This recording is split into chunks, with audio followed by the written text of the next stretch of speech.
Greetings, ladies and gentlemen, and welcome to this latest edition of Tales from Outer Space. And as always, I hope that you enjoy The Markets of Ashrilly Prime, written by Grenadier 42.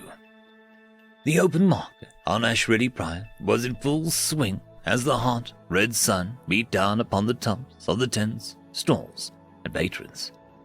Those not used to the blistering heat of the desert sun walked around with head wraps, cooling fans, and even in some cases, full environmental suits as they shopped for spices, luxury clothes, foods, and other goods to satisfy whatever their heart desired.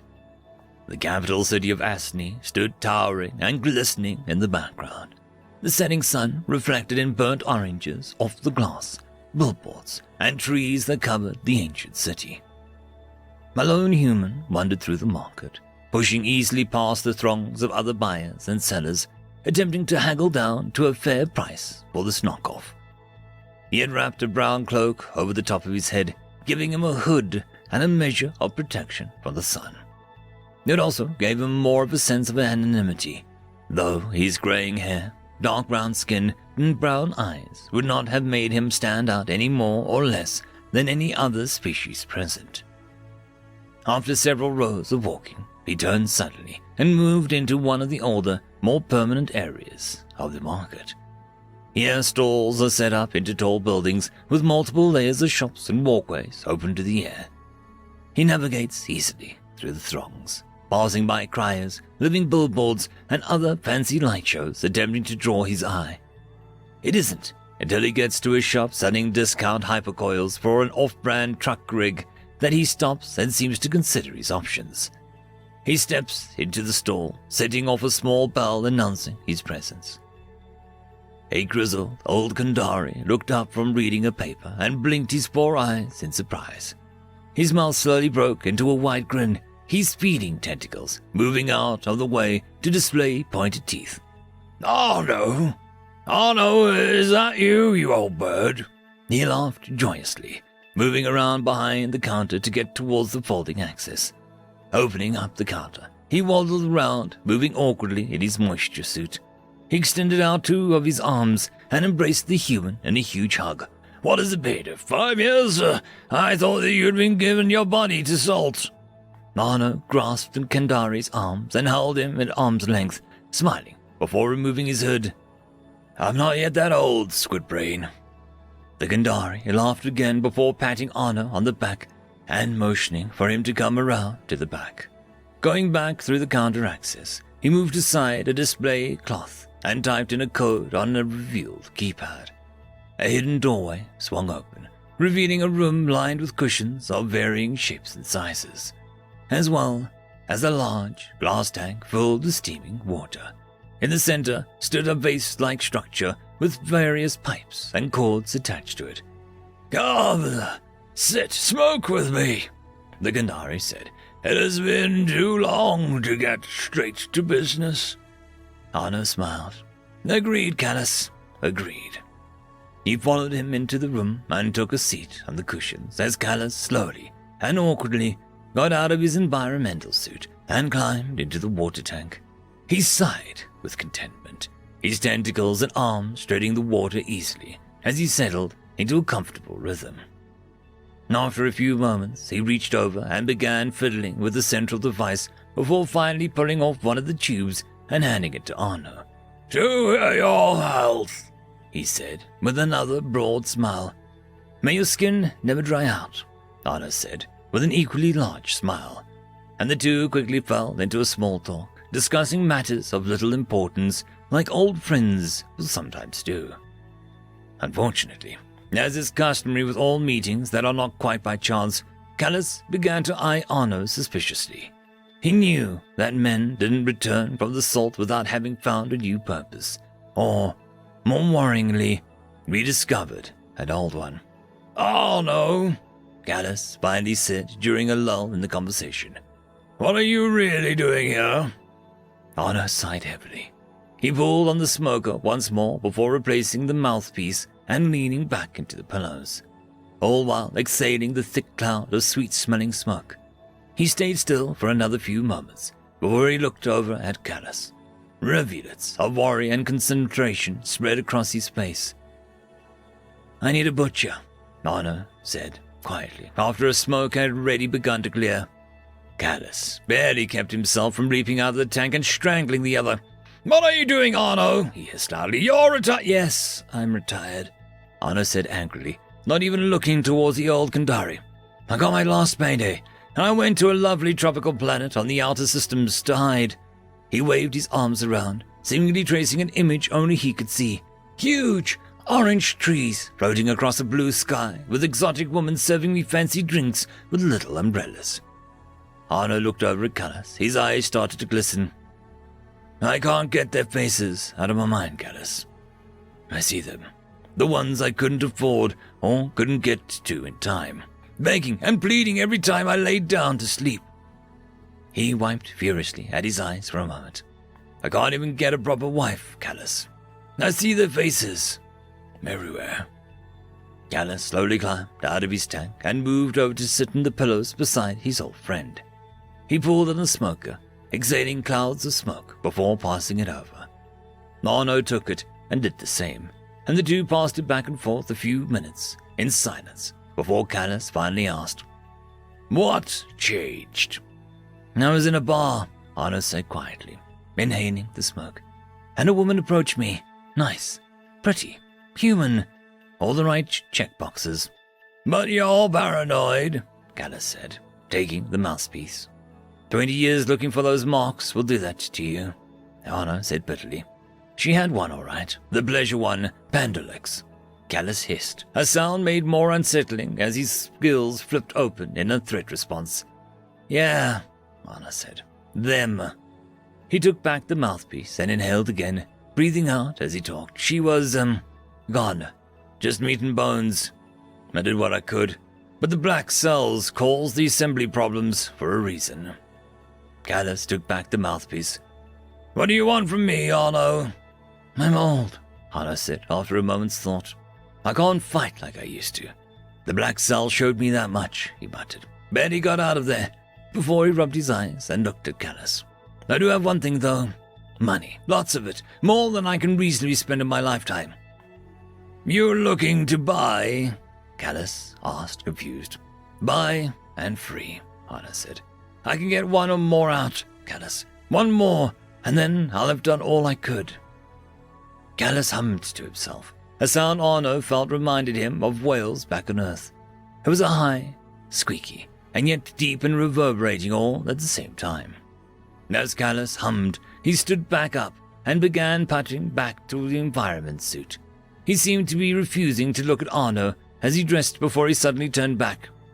"You humans and your passion." "What?" Arno asked, confused. "You're too passionate," Callus said, as he finished closing the water seal clamps of his suit. "You cannot stop the leave well enough alone. You must always push, push, push. Never accept a job that is finished." "Now, hold on," Arno said, starting to rise to his feet before Callus interrupted him. "Do you know how much you saved, Arno?" Callus said, his tentacles flailing around in frustration and anger. Thousands owe their lives to you, and yet you come in here crying like an eggling because you didn't save more. Who do you think you are?" Arno sat still, half in his feet, and stared at his friend who seemed to be expecting an answer. He moved his mouth for a moment before muttering, Callus snorted. "Exactly. Even you don't know. So you must keep finding purpose. Such a human trait." He glared down at Arno for another moment before his expression softened, and he sighed. "You want me to find a butcher? Fine.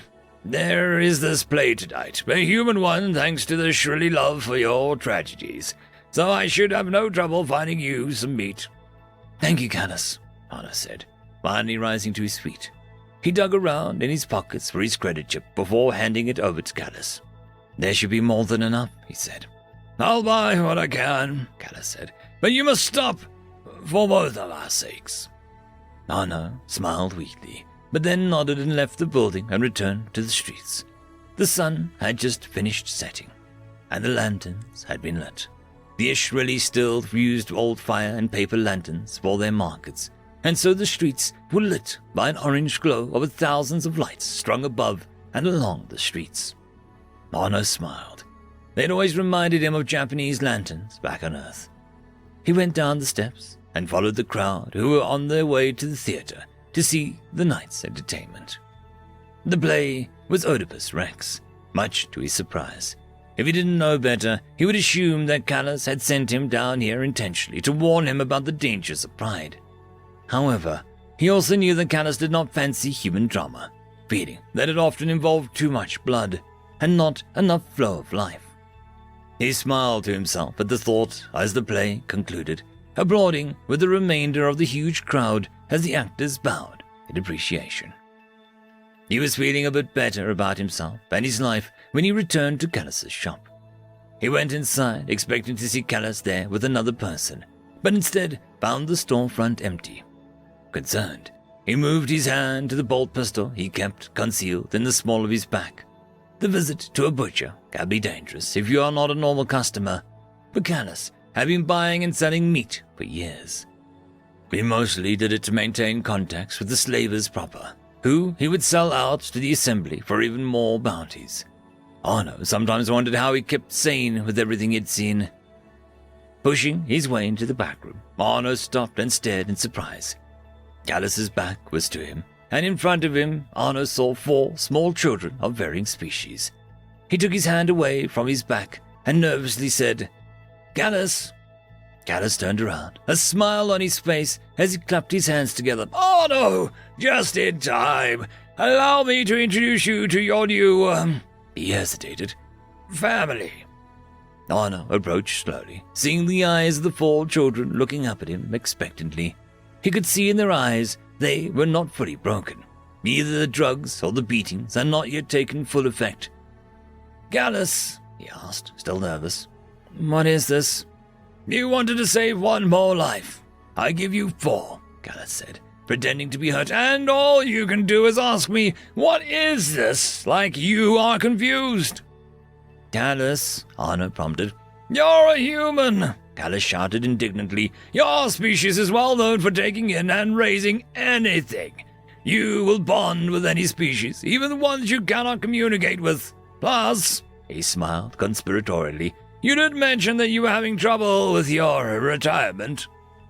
Arno put his hands on his face, pushing his fingertips into his forehead as he tried to process what was happening. "So, you bought me children?" "No," Callus said, his face finally growing serious. "I bought you a family. I bought you 4 children that should have a parent rather than a master. One that understands where they came from and what issues they possess." "Callus," Arno said again, his face falling. "You know I know nothing, Arno," Callus said, waving his hand to silence him, "except that you need something else to save. This," he pointed to the children, "is a lifetime of saving in front of you. 4 children who need you, and only you. 4 children who just wanted to live a normal life before it was taken from them." His frown slowly turned into a smile again as he pulled out the credit chip.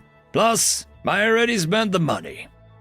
Arno frowned again, looking between Callus, then the children, then Callus, and then the children again. Callus waving the now probably empty credit chip, and the children staring up in washed confusion and hope. And the ludicrousness of the situation finally hit.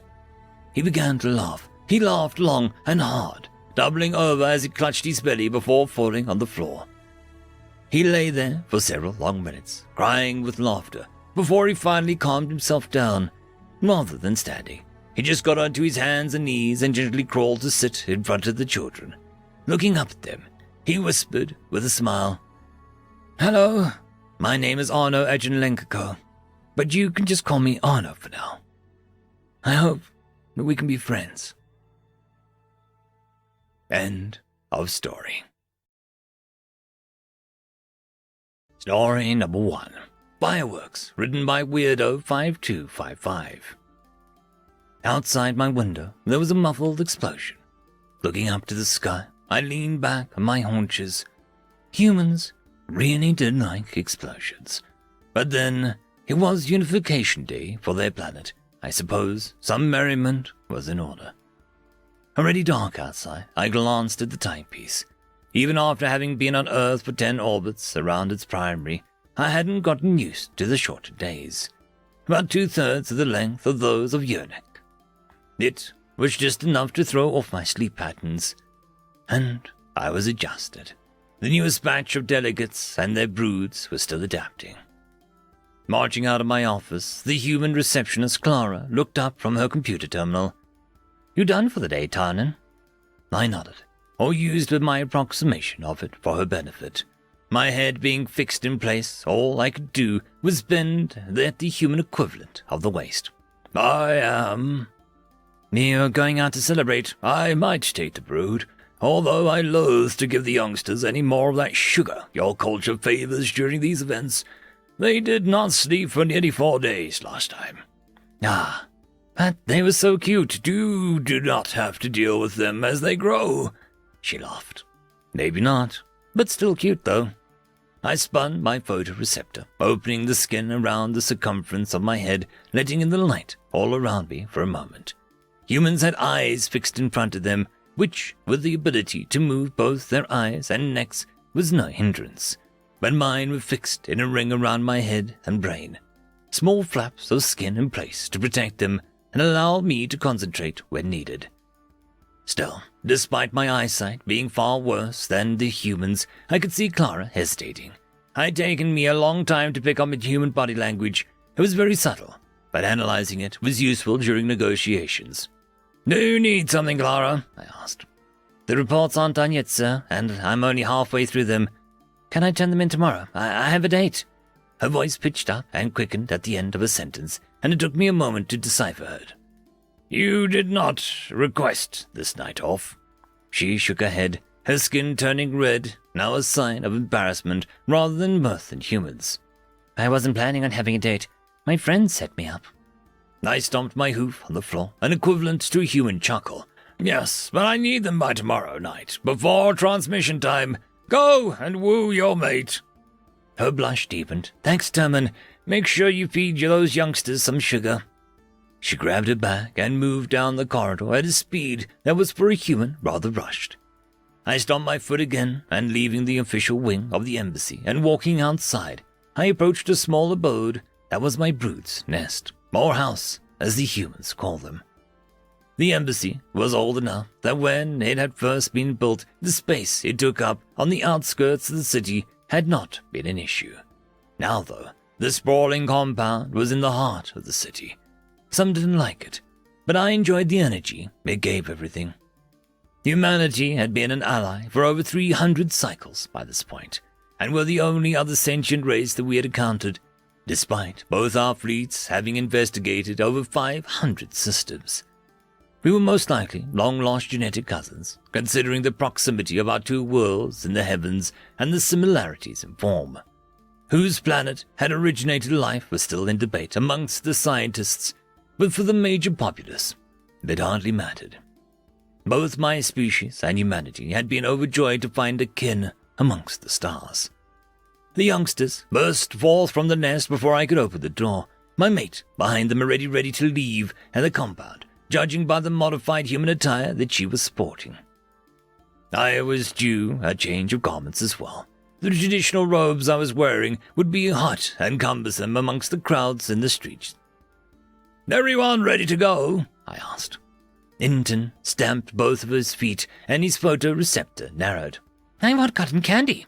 "Cotton candy, and maybe, if you behave and have only one," I said. Inton looked disgruntled for a moment, but waved side to side a moment later, an affirmation. I looked at Corinne. "Anything you want?" I asked her. "I want to fire off an explosive," she said. I frowned. I had thought the proclivity for using explosives as forms of entertainment had been exclusive to humanity. "You want to set off an explosive?" I asked. "A firework," insisted Grillen. I looked up at my mate. "She's been begging all day," said Denron with a sigh. I looked down at the youngster. "I will consider it." My offspring wanted to play with explosives, and I was seriously considering letting her do so. I had been on Earth for far too long. I would have to test the firework first, make sure that it was safe before she could do one. End of story. Story number 2. The Interview, written by Phil at the Game. Excerpts are taken from the interview with board member Kazuyu of Planetary Dispute Council. Interview. And welcome back. And thank you, Rick, for explaining how the Planetary Dispute Council arbitrates planet ownership between two parties. We are continuing our interview with board member Kazuyu. We would like to start on the controversial ruling by the Council. Until last week, there has been a 50-50 split as to whether or not the humans should be allowed to settle on the recently discovered planet. When board member Jules retired and you took her place, everyone assumed that you would be continuing her steadfast vote against humans settling on a new planet. Why then, may I ask, 3 days ago, did you vote for the humans? Board member Kazuya's antennas drooped in a slight. I had no reason not to allow the humans access to a new world. Because of how the humans behave, everyone knows the temperament of the humans. They are quick to violence, barbaric in many of their practices. There are many stories of humans fighting each other just for sport. And let's not get into their choice of entertainment. I've read that one of their most famous movies is about a man going about killing other men just because someone killed his pet, dog, I believe. I believe I've seen said movie. I don't think the reviewer understood what the movie was getting across. But never mind. I've seen much of the humans. I'm very old compared to someone like you. I was here before the humans, and I will be here when they become seen as just another species. How can you say that? I've seen the statistics of crime and violence in areas where humans are prevalent. How can we accept a people so backward and barbaric? I have seen those statistics too. I was worried about that too until I looked into the crimes. Half of the crimes are the humans misunderstanding a culture's do's and don'ts, like Anzano and the law against eating and walking around. My kind eats and walks around. I can think of at least 24 species that have no problems with that. The only difference is that most of us has training in different cultures. Humans don't have that benefit. As for violence, they too misinterpreted. Most of the instances of violence have been in defense of another person. Granted, some of the times it was a misunderstanding, but humans are quick to come to others' aid if needed. But violence is not the best option. A dialogue is so much better. Dialogue is what civilized galaxy is based on. So much conflict has been avoided thanks to everyone's willingness to stop and talk. None of the galaxy's problems have been solved through violence. Board member, antenna stood erect in anger. None! I know you are not very old by my standards, but have you forgotten about the Grong? Have you forgotten that my home world was bombarded by them? Well, the galaxy tried to get them to talk. And when you finally got them to say anything, they said that they don't talk to their food.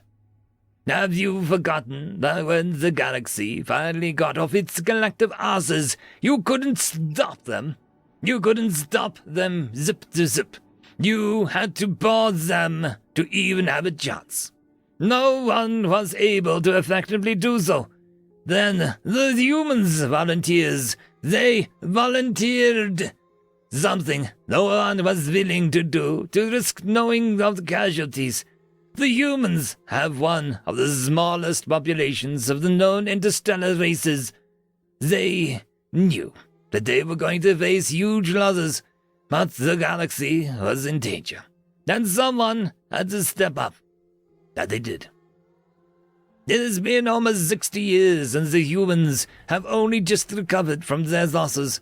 They may be willing to be violent, but they try to do it only for the right reasons.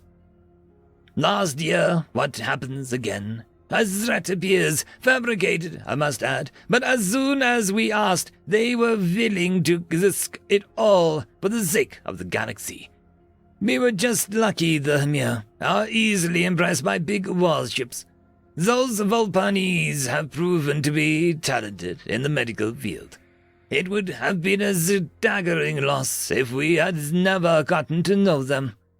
If you still think that humans don't deserve a new world, I feel that you have allowed yourselves to be blinded by your prejudice. They have earned it. I will continue to support them in this. The board member unfolds his legs and leaves the interview. End of story. Story number 1. They Sing Into the Void, written by Lords of Jew. It's a dull, empty piece of space. The Western spiral on. Nothing happens here, not unless it's planned, prepared, and plotted out in excruciating detail. And that's how it worked, and worked well, for 15,000 cycles.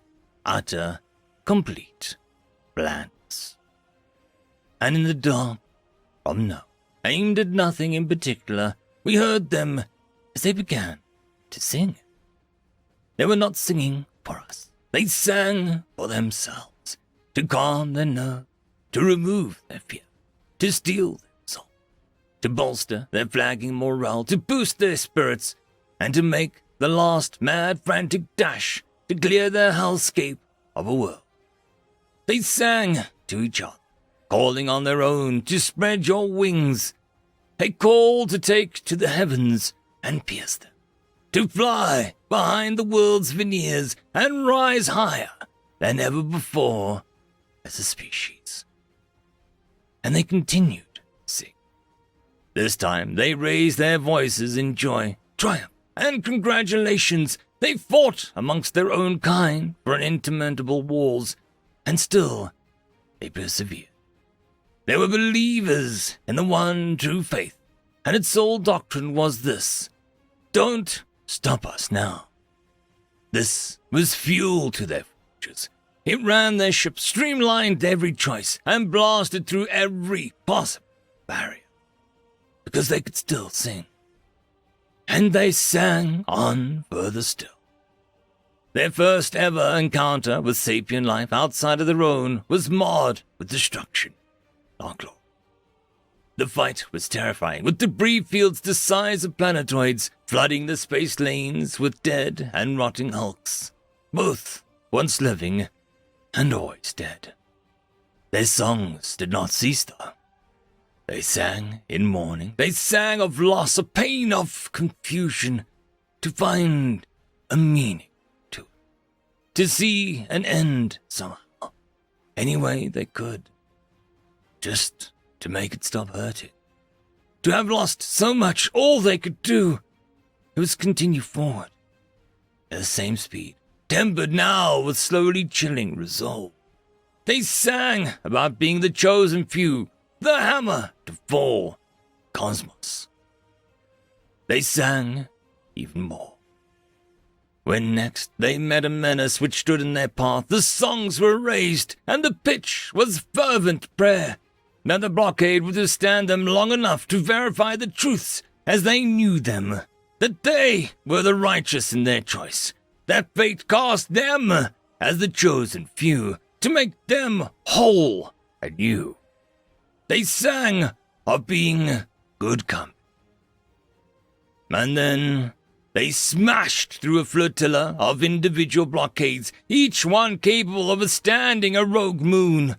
They went through them like a burst of ionized gas through a pail of water, and rose as gods. Nothing slowed them, not even as they stripped the enemy dead and dying of their fuel, drive systems, and weapons, leaving naught but hulks behind them. They did not stop, because they were still singing in the dark, bleak void. Then they heard the single thing which stilled them entirely. The voice of a league of peoples oppressed, ruined, left to fend for themselves in the wake of renewed attacks by angry warlords, of ruined futures, empty hopes and bellies, the song of mourning, of the end of things. It was our collective voice. We sang into the dark because we could do nothing else. And then we heard them, the echoes ringing from 1,000 points of light around the system. And the skies which were night so long became as day, ship after ship landing and providing deliverance, healing us, feeding us, raising us up not to our feet, but to their shoulders, then above them. We were elevated to their equals and accepted, because we sang into the darkness, and it struck their hearts. And now that you may look outside your collective perimeters, all across this eastern spiral arm, and survey what you have found awaiting on your doorstep. The tens of thousands of shuttles, skiffs, cargo haulers, and wreckers, all dragging their weight or more in rocks, asteroids, and stellar debris, each one crewed by the maniacs of the songs in the darkness, all readied to execute sharp turns on demand, freeing payload after payload aimed at your core worlds. And behind them, the millions more who heard their song and are all coming for you. Can't stop us now. We sing now, all of you tonight, and it is not a mournful dirge, for we are joyous in our duties. We will rock you. End of story. Story number 2. What do you do if you run out of ammo and there's still killing to be done? Written by HAL S810. Edouard Delay was a long way from home. He had been aboard a transport ship bound for the Pinnacle Alpha in the Pinnacle system when they suffered catastrophic failure of their FTL drive, not unheard of, which had forced the crew and passengers to take to the emergency cryostasis evacuation pods. Being put into suspended animation for as long as it took to be rescued was better than dying of dehydration while it drifted space. His pod ended up drifting through interstellar space and landed on a underdeveloped Class 7 temperate world. That is how Edward came to be on Alololol in the Uliulul system, a Yule colony world. The Yule were a semi-aquatic race of cephalopods with the propensity for engineering, who had recovered his pod from the ocean. This particular colony world was essentially one large waveform, converting the motion of the waves into electricity to charge huge batteries for industrial use. Due to its remoteness, it was barely utilized, meaning there was no regular transport that could get him home, and it would be a while before the human Commonwealth Space Fleet could get a shuttle out to pick him up. In the meantime, he passed the time by talking to the Yield engineers. They were an odd bunch by human standards, polite, but entirely devoid of personality. The only exception who interacted with Ed with any regularity was Yulol. Yulol was a curious young apprentice Yul, with an affinity for mechanisms and a morbid fascination with the destructive inventiveness of this warlike barbarian from a Class 10 world. They talked at length about weapons designs. It turned out that the Yule Guild Union, their version of an interplanetary government, had adopted a form of kinetic pulse technology, refined it to the point they deemed perfect, then rejected any attempt to refine or replace it. The prodigious variety of weaponry that humans had produced was of great interest to the inquisitive student. Ed had regaled Yulol of the longbows, trebuchets, firearms, rockets, flamethrowers, railguns, and diamond monofilament anti-personnel bolo launchers. Basically warfare through the ages. All of these examples of previously unknown forms of weaponry had inspired the impressionable Yul into working on his own project. Edward tried to provide as much information as he could remember and help troubleshoot the problematic designs, but was ultimately kept in the dark. One day while Edward was in the store closet that had been converted into his cabin, chewing on a fillet of rubber fish, that's what he called it through the eel creature that was apparently a local staple, it tasted like boots and was full of protein. He received a hollow message from his squid buddy. "Good quality greetings, my friend. The project is complete. Meet me on Pier 5 at your earliest convenience." Ed made his way through the few air-filled tunnels of the underwater facility to the surface-level access port. He opened the weird handle of the hatch and emerged to the welcome sensation of soft sea spray and the boom of breaking waves. The arms of the massive facility branched out over the sea surface, and from those arms branched out even further arms, lined with flotillas and buoys that bobbed up and down in the rolling waves. Yulol was on one of the wide gantries that ran the length of the main arm, stood with his long prehensile tentacles coiled underneath for support, relying on its flimsy cartilage to keep the bulbous, blubbery head upright. Ed's boots caused the gantry to rattle, alerting his friends as to his presence. The 8-foot-tall, greenish-grey Lovecraftian entity with 6 eyes of various sizes turned as he approached. "You finished it." "I have indeed.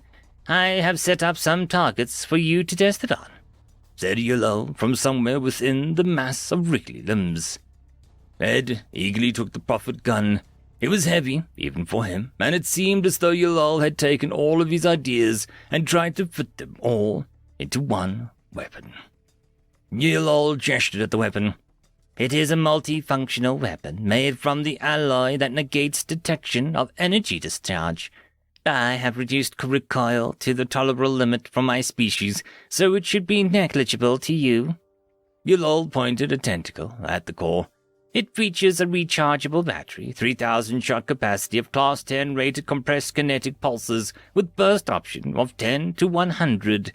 It also features a variety of other fire modes. The automatic target recognition and acquisition system can be set so that the first round impacts is tracked as a beacon for guided shots." Ed selected the setting, aimed it at a metal plate, and popped up some distance down the gantry, and fired a short burst, causing all subsequent shots to home in on the original one's impact, continued Yulol. Sure enough, Ed's casual shots had all surprisingly had a tight grouping. "On the side of the mount is a grade 9 particle cannon with 3-shot capacity, but I'll thank you for not testing that one here." Ed sagged his shoulders in disappointment. "It has a telescopic barrel that can be extended, and it can be converted into a long-range rifle capable of delivering a round accuracy up to 1.5 Yulol, 63 mile." With a click and a clack, Ed modified the gun. "If you can aim for that target on Pier 4, Yulol gestured. Ed zeroed in on the target and found the sights to be effortlessly intuitive. He put a round through the marked target with ease. "Twist this bit and it has a reloadable net launcher for non-lethal takedowns, with an integrated electroshock device to temporarily disrupting muscle functions without causing significant injury. I've only been able to give it the capacity of 4, but if you want more, I would have to sacrifice the final feature. With a turn of the dial, you can utilize the adjustable plasma stream discharge valve with a custom-sized canister. It can fire a concentrated blast of superheated plasma up to 30 meters. Or, if you prefer, it can saturate a wide area with 15-meter range and flaming plasma." Ed pointed the weapon at the first target and drenched it with a blue fire. He may have cackled maniacally. Who's to say? Apparently able to discern the companion's approval, Yulol said proudly, "I was hoping to market it as a replacement for the Odinson Mark III infantry cold gun rifle." "What?" "That's a Brit gun," Ed objected. You can't go putting this in the hands of Brits. It belongs in the hands of Americans. Do you think that they would be interested in my creation? You'll all ask. Oh, hell yeah, Ed said, with a gleam in his eyes and a grin on his face. Suddenly, he frowned. Where the hell do you put the bayonet? End of story. Story number 1. Why Them? Written by _sky__. Every civilization inevitably has its great individuals, renowned scientists, generals, spiritual leaders, artists, or otherwise crucial figures, members of their race who changed how their collective sees the world. However, every race by default also has its idiots. And I am not just talking about mass murderers, hardened criminals, etc. Nor do I wish to insult any individuals who were born with substantially deficient intellect. What I am actually talking about are the members of the civilization who do something so obviously stupid without being able to comprehend exactly how much they will end up screwing everyone else. Case in point, myself. You see, the universe is a rather interesting place, filled with countless life-bearing planets, and thus littered with civilizations native to them. However, technology and science have their limit. Can you travel faster than light? Well, not by much, only around 314 times faster. That is the theoretical limit. However, you can communicate instantaneously, so not everything is lost. But the reality being what it is, my species decided to establish universal internet. Literally, a grand project which had noble intentions, allowing communication between every single sapient being in the universe. Who knows?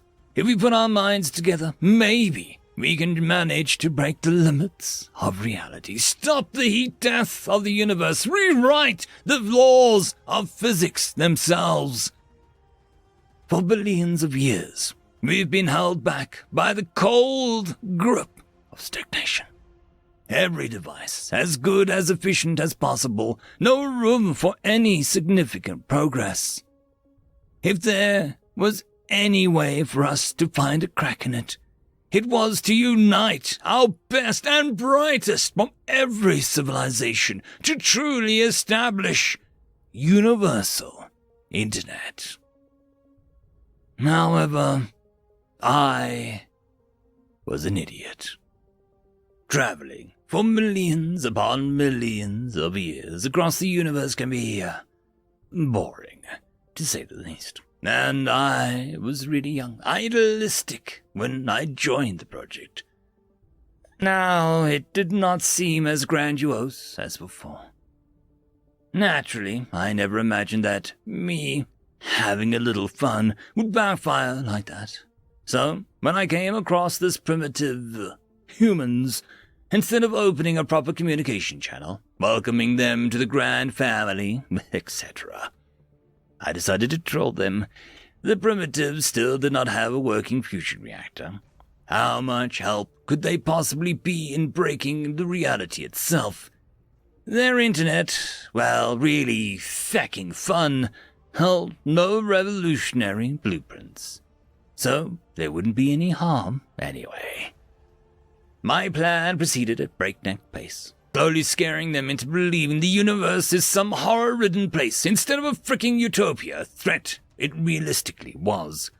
Fabricating stories about apex civilizations, which at first presents itself as welcoming, and gifting the universal internet only to hack, take over, and exterminate unsuspecting prey.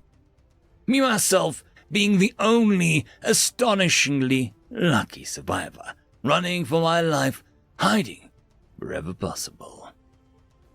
Only now, in hindsight, I can actually see how utterly stupid I was.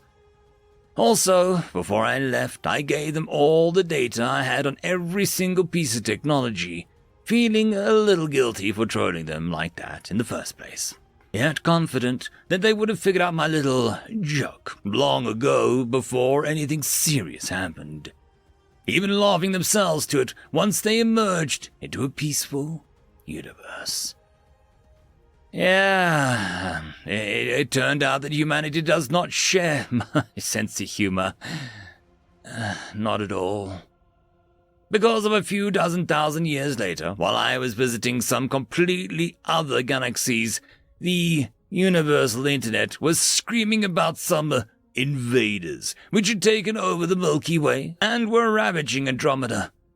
It turns out that when you hit all the end of technology, all of the ships look alike. Mostly. As there is often only the single most efficient way to build things or to run your servers of virtual reality, etc. What, in turn, makes countless civilizations look like one. Especially when they all share the universal internet. What in turn explained why the humans were attacking everybody. Internet, it connects sapiens, except if they've been trolled the fuck out. You might wonder how it is to be the only one in the galaxy who knows what the feck is going on. Not so good. I'll personally testify to that. Not good at all. Did I come forward and admit my mistake? Tried to stop the shitstorm I caused?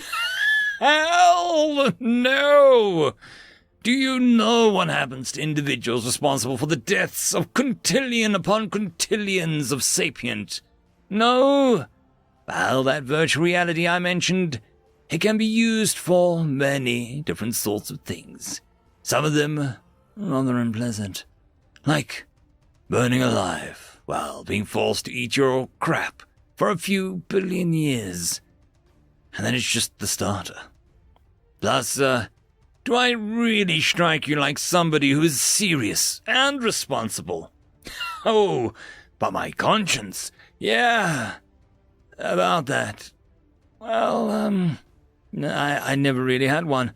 My species was strange like that. Plus, remember the whole virtual reality punishment problem? Nah, thanks, but rather not. When others asked, do I know anything about these humans? Hell no! Never saw them before. But you did pass through the Milky Way, was right? Yes, but so did many others, and nobody saw them until they struck. And I have no idea why they were hiding this whole time. And I certainly do not know why they think we are evil, and do not even want to try and contact us.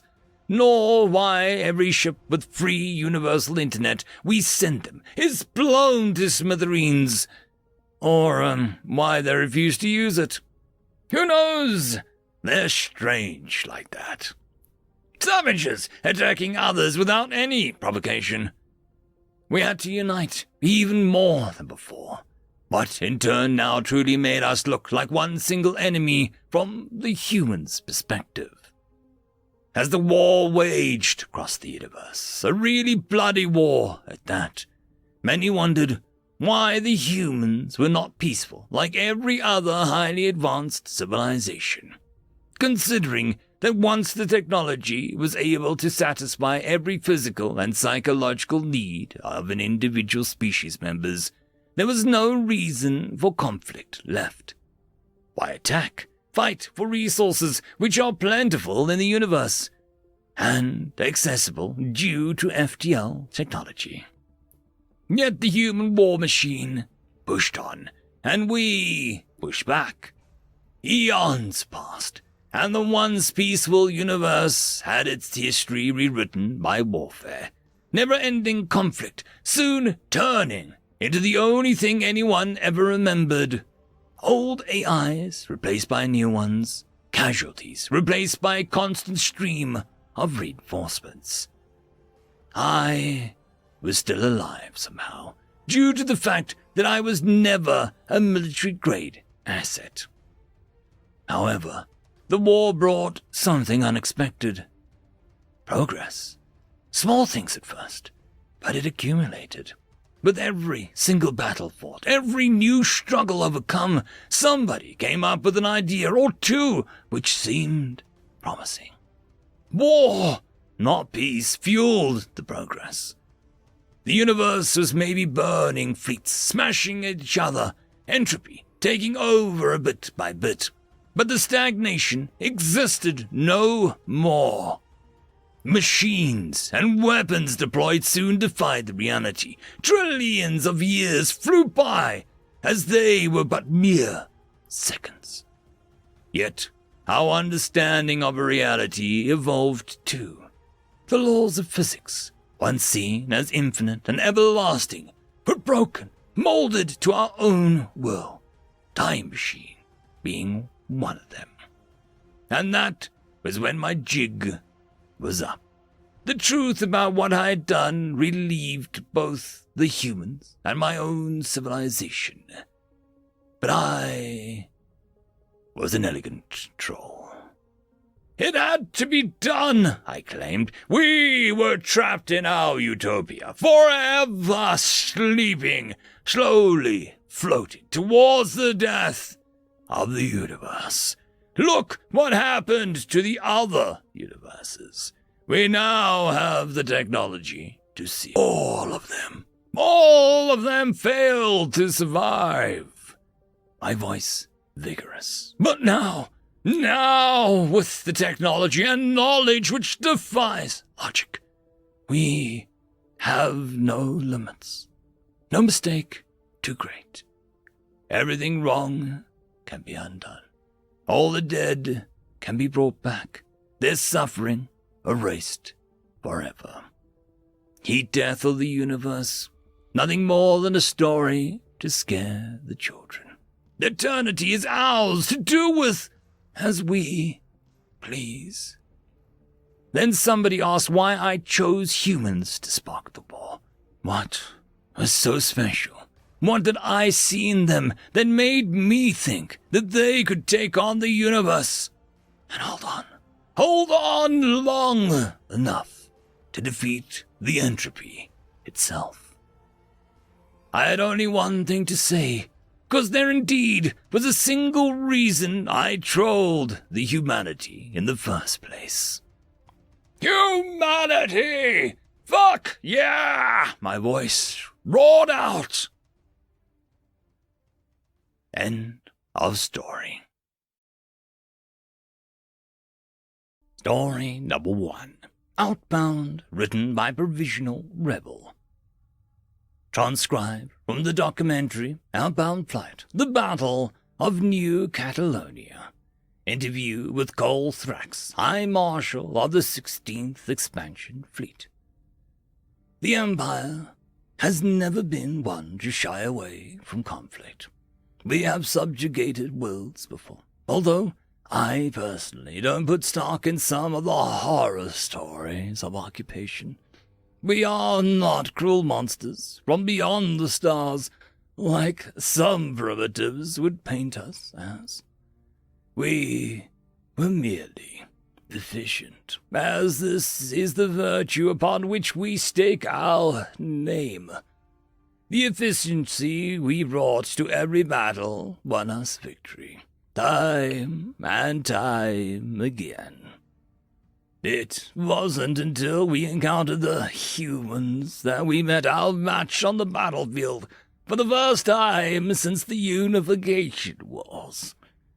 At first, we thought the people of New Catalonia were merely primitives. We saw no gate in the system after all. As we observed them from orbit, we assumed that it would be a simple matter of deploying a troop transport to install an imperial governor and deploy a barracks for an occupation force. This proved a fatal mistake on our part, given what we now know of the colony. They were a faction which had arrived on the planet on one of the human generation ships.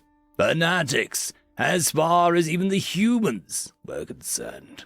Isolationists who were so driven to protect themselves from the ever-increasing tyrannies of their governments that they threw themselves into the void seemingly without reservation. The actual landing was unopposed, of course.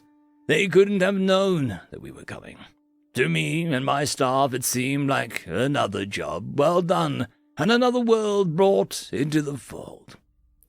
It would be another few weeks until we were able to depart the system, as more sections of the return gate were moved into position, and the populace seemed docile. Although we now know that they were seething in their underground.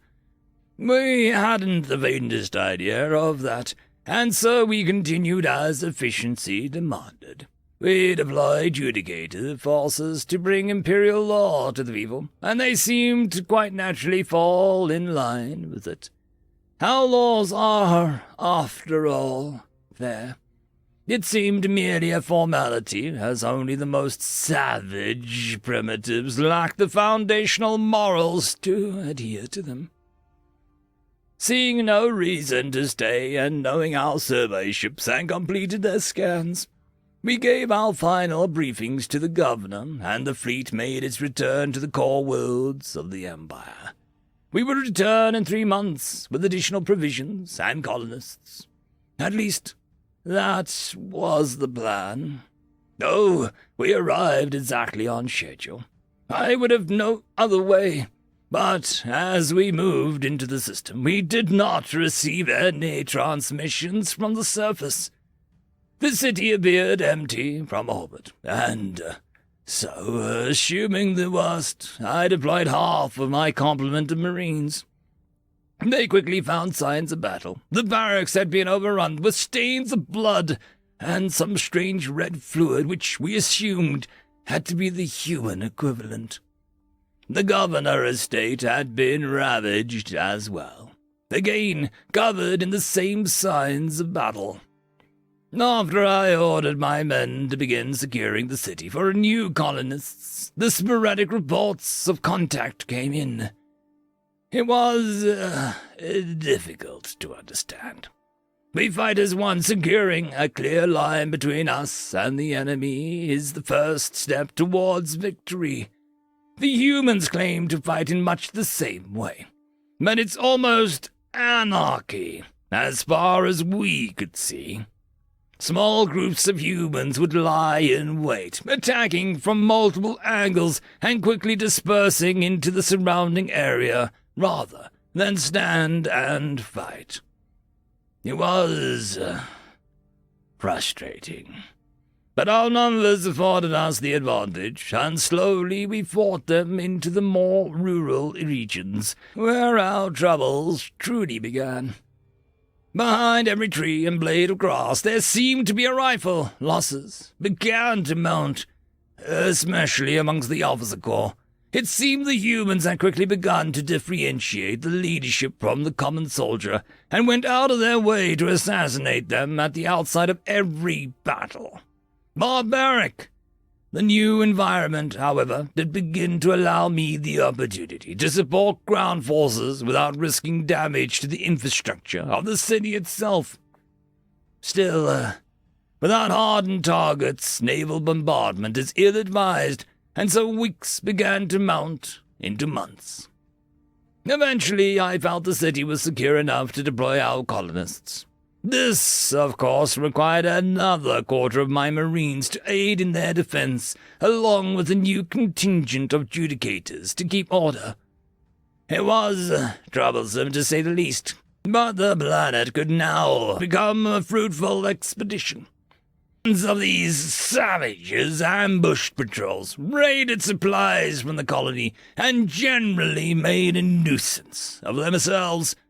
But the subjugation of the populace was all but assured, given our vast resources in comparison to Catalan. It seems funny to me now that we could have been so stupid. They called themselves Catalan. Their city was New Catalonia. But I had become lax and overlooked what seems to be such a glaring question now. For where is the first Catalonia?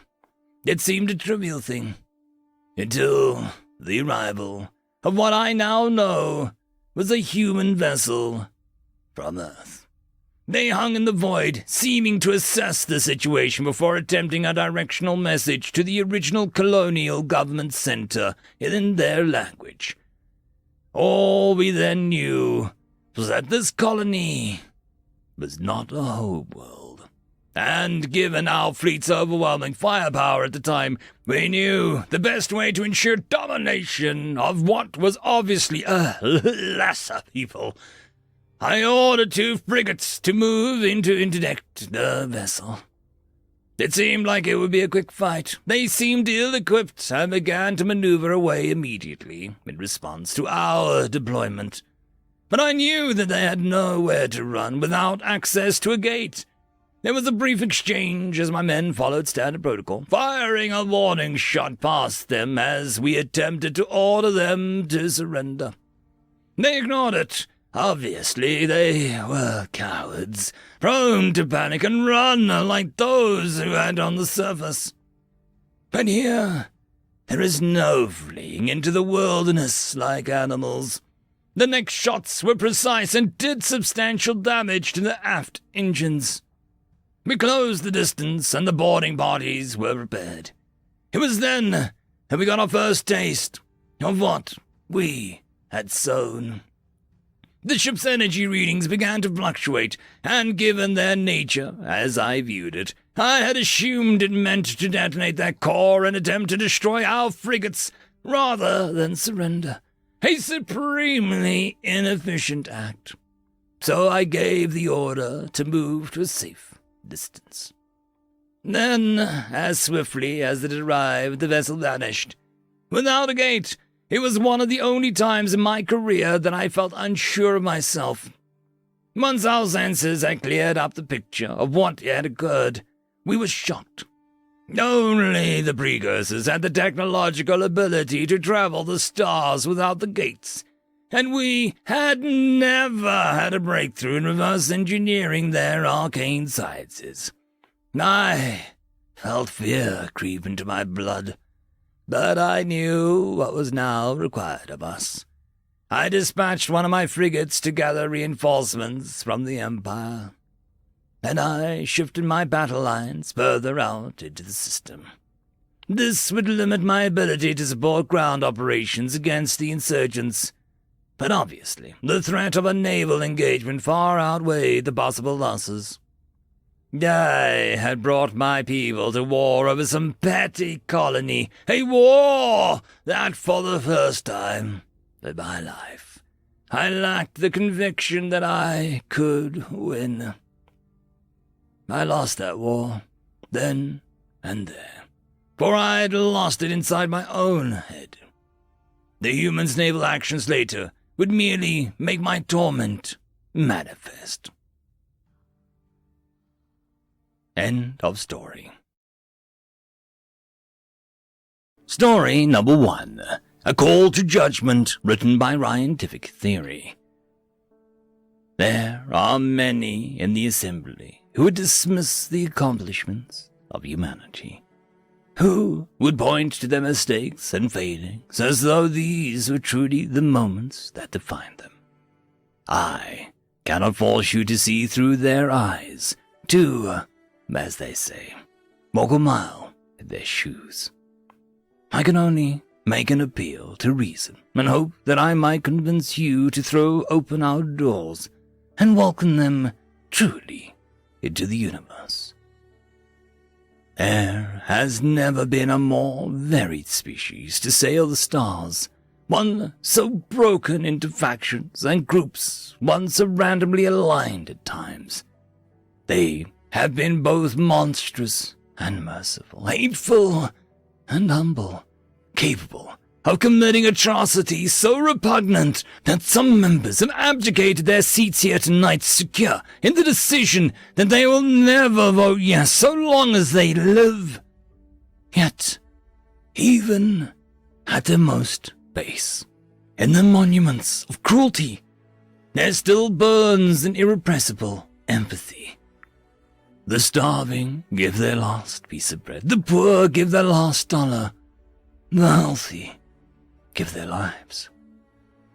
In the time that we should have been exploring their culture, we've instead been waylaid by talking heads, reactionaries to cry their history, arguing that it would only be a matter of time until they destroy us.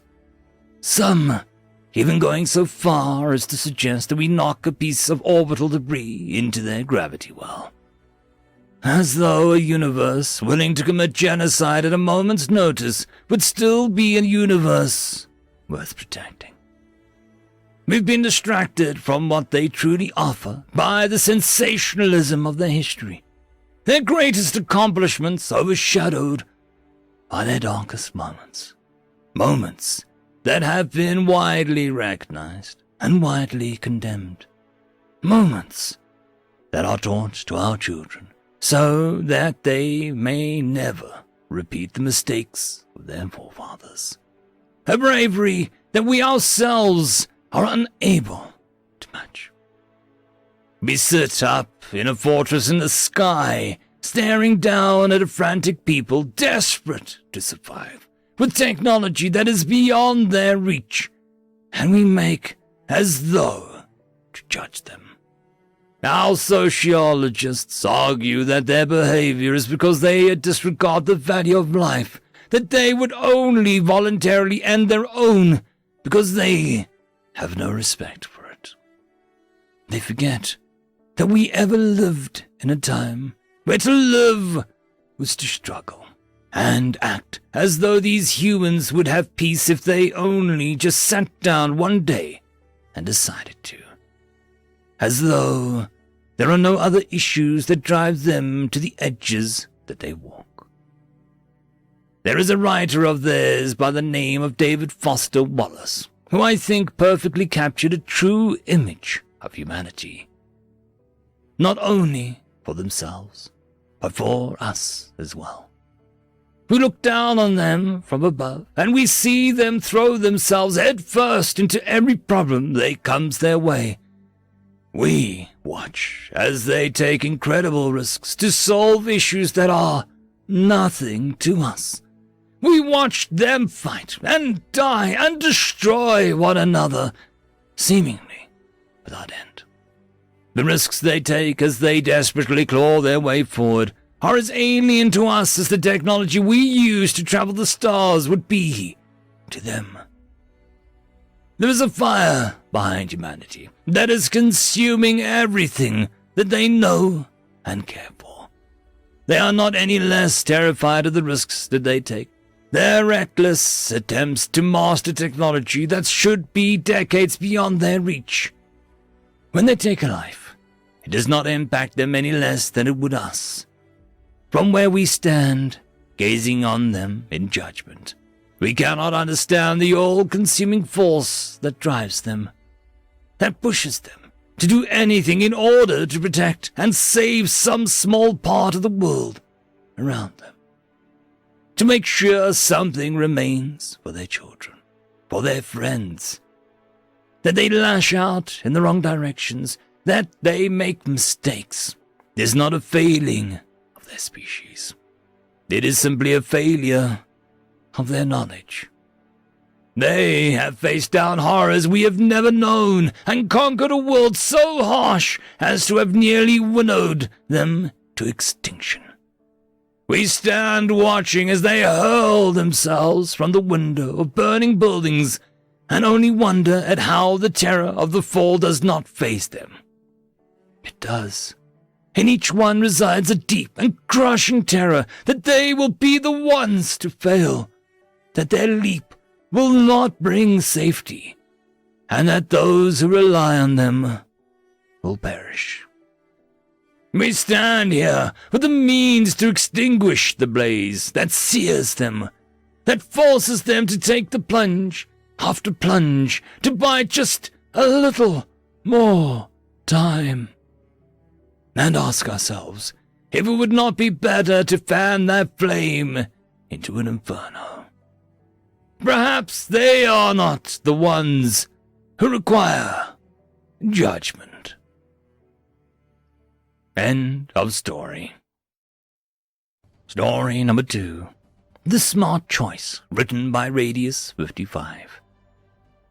The fleet appeared out of hyper 8 light minutes away from the local inhabited world and promptly began accelerating. It was composed of 64 warships, each armored and shielded to withstand the absolute hell that was modern weapons systems. But no combat craft worth its salt could take a beating without being able to dish it out as well, and this fleet was no exception. The ships bristled with particle beams, coherent light projectors, plasma cannons, kinetic kill systems, and missile tubes. It was a force to be reckoned with, and it was bearing down on the human colony world at about 1% of the speed of light. With the sensors, the fleet could detect the panic their arrival had caused. Some of the merchant shipping common in the heavily trafficked trade route was fleeing. Other ships were staying in position, knowing their civilian-grade drives couldn't get them to the hyperlimit before they were caught. Of the two, the Admiral knew the latter group was likely smarter. These forces often executed crews of shipping that tried to run. Those that surrendered promptly merely had their cargo confiscated. And there were at least 20 stronger drive emissions lighting up. That would be the human picket force, drastically outgunned by the incoming fleet. They were taking the better part of Vela and escaping on the reciprocal heading. Their powerful drives would be able to keep them out of alien fire. This development disappointed the fleet admiral, but not overmuch. After all, the primary target was securing the lucrative trade world, not engaging the human fleet. And it appeared that they would capture at least 120 merchant hulls in the process. The overmasters would be pleased. Entering orbit near the planet's primary transshipment station, the fleet broadcasted their demands for surrender. A few automated laser platforms opened up in response and were smashed with contemptuous ease. For good measure, they began jamming any communication band that showed activity, save the few reserved for fleet broadcasts. It was that moment an officer on sensor watch signaled to the Admiral's attention. It seemed that the human fleet had reversed course. They had found their courage, after all, and their complete destruction would only boost the Admiral's prestige. He ordered the fleet to change course to meet the humans well away from any traps they may have laid near orbit. Threat warnings blared on the flagship's bridge an instant before the first beam struck. More followed in rapid succession, and the Admiral could now see the traces of the flock of missiles fired from the freighters. He knew it shouldn't be possible. He knew it as he ordered return fire, and the beams meant to melt through meters of battle steel at ranges of several light seconds, tore through the unarmored hulls of the freighters like paper. But the damage had been done. The beams had been roughly installed throughout the merchant ships in the 12 hours since the enemy had been sighted, knocked out of shields throughout the fleet. The missiles, hard on the heels of the energy weapons, didn't know nor care that their launch platforms had been turned to scrap. They had their targets and had been fired from well inside the standard point defense envelope. Ships had only a few seconds to fire last-ditch volleys of countermeasures before the sledgehammer hit home. The Admiral was stunned by the carnage that had unfolded in front of his very eyes. Moments before, his fleet numbered 64 combat-ready warships. Now it was a mere 30, all of which were damaged, some to the point that they were little better than floating hulks. The merchant fleet, on the other hand, was gone. Sensors only spotted a pair of escape pods, one quite obviously venting atmosphere. But the human fleet, bearing down on the now damaged and depleted fleet, he had to decide on a course of action. There was still a chance of fighting through the craft. The humans were outnumbered and still marginally outgunned, even with the battle damage. Then he considered what had happened. The attack had not been planned far in advance. That much was certain. The beams were from a variety of models, An examination of the sensor record showed a crude mounting of the systems. Jamming should have made any effective remote targeting impossible, and the time-critical nature of the modifications spoke against automated and non-local control. Anyway, then he thought of a pair of escape pods, then examined a portion of the sensor's feed more carefully. Finding what he was looking for, it only took a few seconds to reach a decision. The Admiral straightened and told his officers to cut all power to offensive systems and transmit their surrender. If the traders of the species were willing to co-sign themselves to certain deaths rather than simply turning over their ships, he could see no profit in going up against those whose duty it was to fight and die for their people. End of story. Story number 1. The Itch, written by Cranky Uncle Morty. Bill woke up in a mental fog with a strong taste of disinfectant in his mouth and a loud humming in his ears. He tried to open his eyes, only to see blinding, purplish light. Instantly, he became aware of the fact that he was completely naked and covered in some type of gel mist. "Oh, what is this? What's going on?" he shrieked, as he slid into a nearby corner, trying his best to conceal himself. A few moments pass by as a mister hisses and sprays more gel. "Stay calm, human Bill." It was the ship's octopoid nurse, Gurgle. "They suspect that you have been infected with the soon-suckered dermal mites. You are lucky we caught them early enough. You won't likely lose more than 10 to 15% of your dermal layer." She peeped out in sing-song tone. She dealt with all of the healthcare for the humans on board because she taught herself to speak English and Spanish watching old human television shows.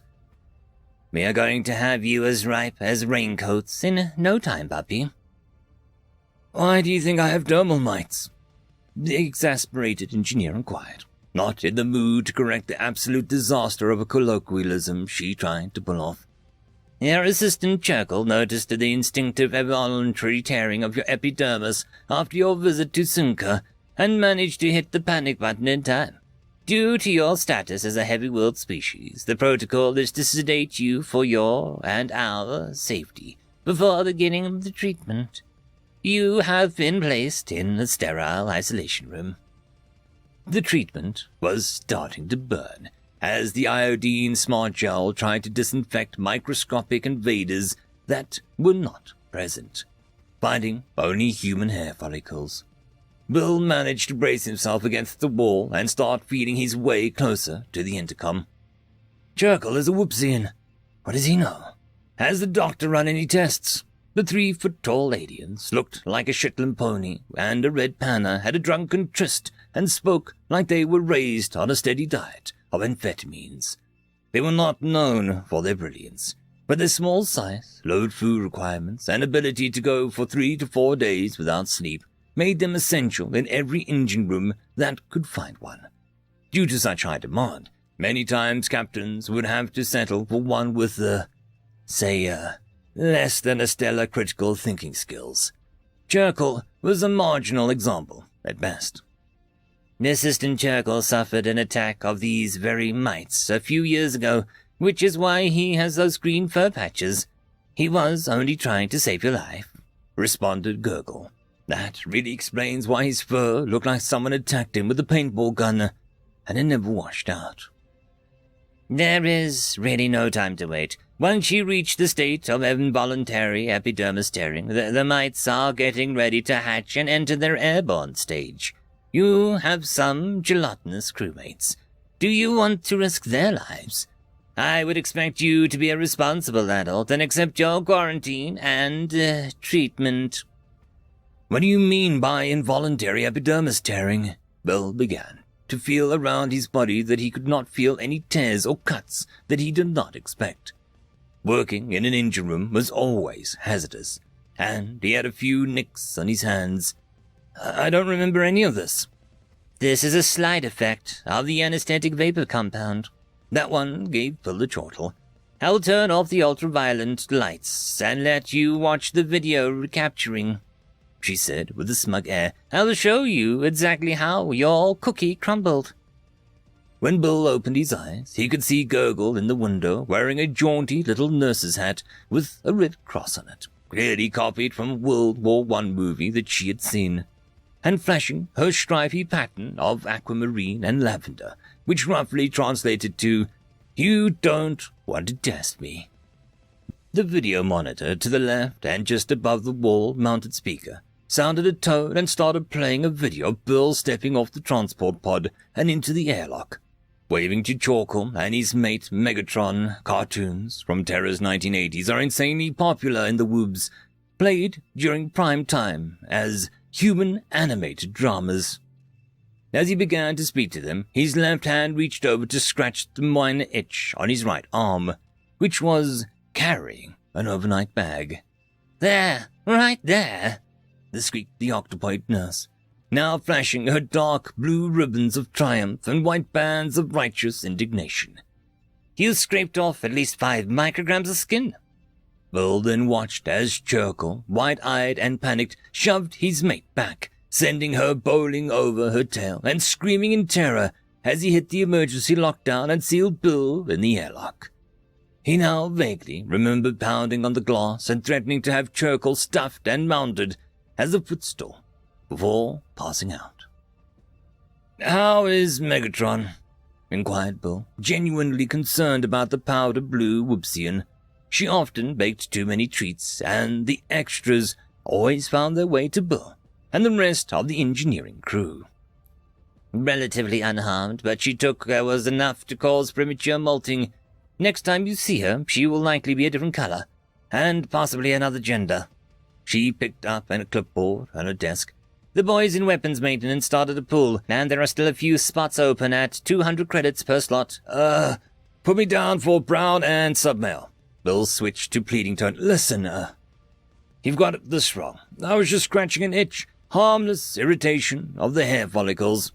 "I saw your famous Terran movie, The 7-Year Itch, and at no point did humans scrape off their dermal layers. If they did not do this once in 7 Terran cycles, I doubt your claims. You are pulling my feelers, Engineer Broski." Bill was exasperated, and the use of his last name was an indication that he would have to reach up the chain of command. "Let me speak to the captain," Bill demanded, as a tuft of his beard fell to the ground. The captain of the Flaccid Rebuke, a reconditioned 30-year-old human military surplus ship, was the right head of the 2-headed Talgorian male, Piz. Only 10% of the Talgorians had 2 heads, and the most of them left their home planet for fame and fortune to avoid double taxation as the 2 individuals. Being a 6-foot-tall furry ostrich with teeth and an extra eye on each head made them a relatively easy adjustment for most humans to work under. Piz was a fair and honest captain. Soon, however, it was Mitt. The left head was visible on the screen. "The captain is busy, Engineer Broski. Just relax and let the treatment do its work. You should be out of quarantine in about 2 weeks." It did not help that his left head was ship's doctor. It was at this moment Bill knew that he needed to weaponize the most dangerous tool in humanity's arsenal: bureaucracy. "Listen here, buddy," demanded the nude and increasingly hairless engineer. "I do not have mites. Scratching is normal human behavior. If you do not free me in this instance, I will contact the Terran Embassy on Sunka and file an emergency ID-10T form from the ambassador. If you won't listen and free me, our law marines will." Terran law marines were the most feared of all humanity. Humans who were both fully trained marine combat troopers and lawyers registered with the Free Galactic Council. Most with onboard AI paralegals filing lawsuits for them mid-combat. They were the only humans that could shoot you and then sue you for interfering with their bullets' freedom of association, and for the firearms post-traumatic stress. The doctor was visibly shaken, but demanded from the engineer, "I want to free you, but how can you explain the reaction of your crewmate?" Bill sighed and said, "There's a fairly common human saying, never trusted green whoopsian. End of story. Story number 2. A single reply, written by a teller of tall tales. When we sought war with the humans, it was for petty reasons, unnecessary materials, unneeded land. But we, the Gorgon, we were greedy. We targeted a small outpost planet at the far reaches. It seemed simple enough. Arrive, broadcast the surrender message, and walk in. All routine. As we approached in our warships, we found the planet to have a title. Translator, what is the planet's name? I had asked. The translator seemed to hesitate before simply saying, Florida 2. I'd scoffed and said, broadcast the message. Broadcasting. The translator replied. I calmly waited for the small planet's reply. Eventually, the translator beckoned me over, worrying in the clicks of his mandibles as he said, They replied, if you want it, come and take it. I barked a laugh and ordered the navigator to take us into the atmosphere. As we lowered, our troop carriers descended to the surface. I opened a display and watched the commander's bionic speed. The streets of the large city they had landed in were empty. Vehicles and detritus dropped like they had no owners. Through the camera, I watched as sputtering metal cylinder landed in front of the commander, who reached down and picked up the strange object to scan it. The sound of the explosion made me jump back as the feed darkened, switching to a ground troops helmet as they took flight. As they rose to the air, the detritus and trash they had passed shifted. Humans, armed with large-bore antique firearms, rose from the trash concealing them and opened up. Their combustion weapons created a racket as another feed went dark. It cycled through a few more empty feeds as I quivered where I stood. Eventually, the feed popped up, showing a lone commander's bionic speed as he threw down his weapons and surrendered to the group of 6 heavily armed humans. Each translator module spitting, What elite military force is this? The Gorgon haven't been defeated in millennia.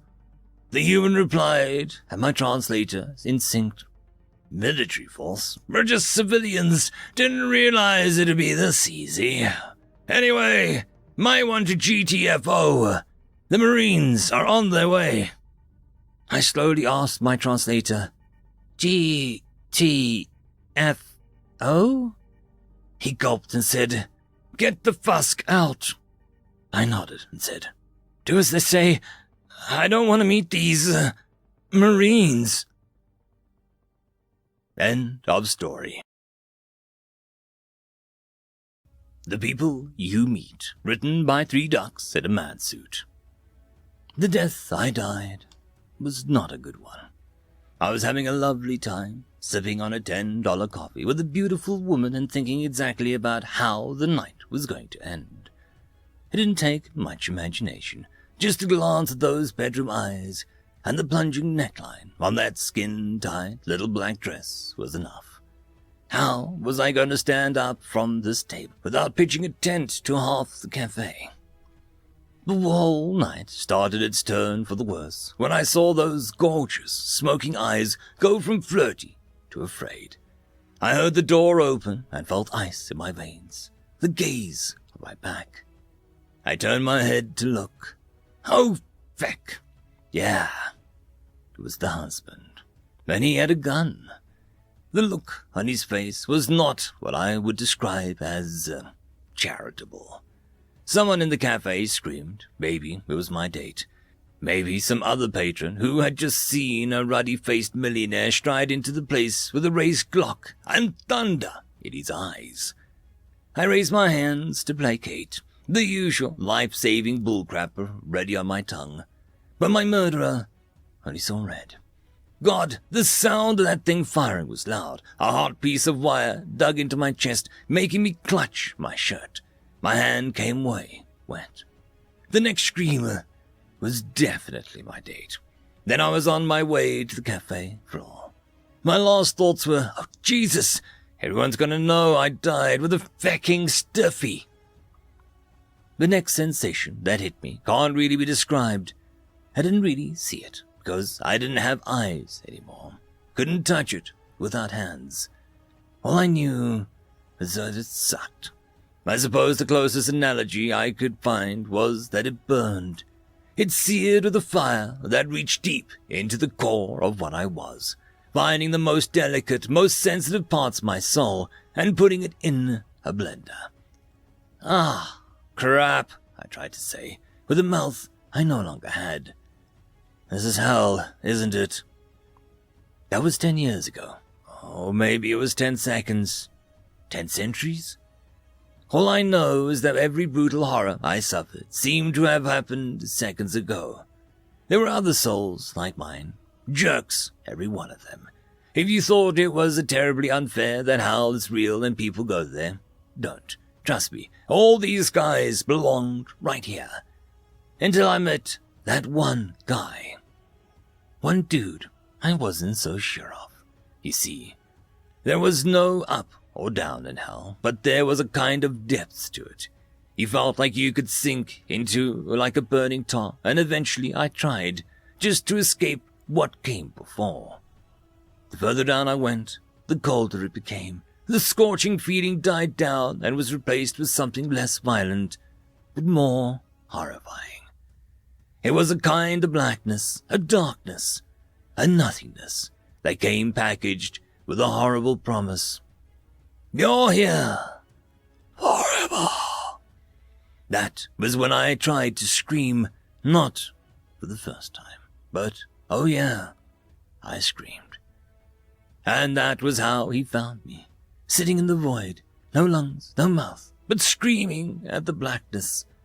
Her presence surrounded me, powerful, vast. It was a soul, but as different from mine as a great white shark was from a sprat. The mere fact that it was enough to stop me screaming just because it was something. It reached out, and for the first time since falling into this literally God-forsaken pit, I heard his voice. First time, buddy. There weren't many at this level, just me and this dude. I think he was glad for someone to talk to. I know I sure as shit was. He asked me how I died and why I was in hell, and I told him what I could. No point in hiding anything. No innocent souls down here. I ranted about all the married women humped and dumped, the drugs bought and sold, the hedge fund dads taught me to manage, the medical scam me and my brother were so fecking proud of that, at the time, dude nodded along like a sage, either because he was Buddha levels of Zen, or because he had been here so long he barely had any idea of what I was talking about. Only then did I finally think to ask him who he actually was. Me, I'm Lucifer. I've been here for a while. You're shitting. I beg your pardon. You're the devil, Old Scratch, El Diablo, Satan. You're Lucifer, Morning Star. Even as I questioned it, I questioned my questioning. The dude's soul was massive. His calm was unreal considering where he was. And I just spilled my guts and confessed a lifetime of sin to fecking Satan. Old Scratch. Haven't heard that one, actually. So hard to keep up with all these names they keep giving me. Does that mean that you're a fallen angel? No such thing as angels, my dude. Huh. I had to ponder that one. I was in hell talking to Lucifer. Surely angels had to be real. But, if there are no angels or God— Whoa there, slow down, bucko. Angels are just a crock of horse shit. But God is very much real. Nothing else, just the fat man upstairs and us humans. You're human? The devil is a human. Oh, yes. I get painful reminder of that every second I spend down here. Every moment I refuse to go back up. But then what? I really didn't know what to ask first here. Lucifer was a human. Angels weren't real. What else did I have wrong? I can see you're confused, buddy. let me try and straighten a few things out. The Bible, all bullshit. The commandments were made up by men. Jesus was some dude who rolled a nat 20 for charisma, and God doesn't give a crap about whether you get a tattoo, wear mixed fabrics, eat shrimp, or feck other men. He judges every soul individually, and he decides if they will make his condo upstairs prettier, or should spend all of eternity roasting in eternal damnation. And, me. I could feel the passion rolling off his soul now, emotions so hard-baked into his being that they were a fundamental part of who he was. What was that? That red streak running through his eternal soul. Well, newbie, shake my hand and call me senpai, because I am the OG down here. Yes, sir. First soul in hell. First of God's creations he decided wasn't fit for the cool kids club. 10,000 years in hell. That's me. That's my life.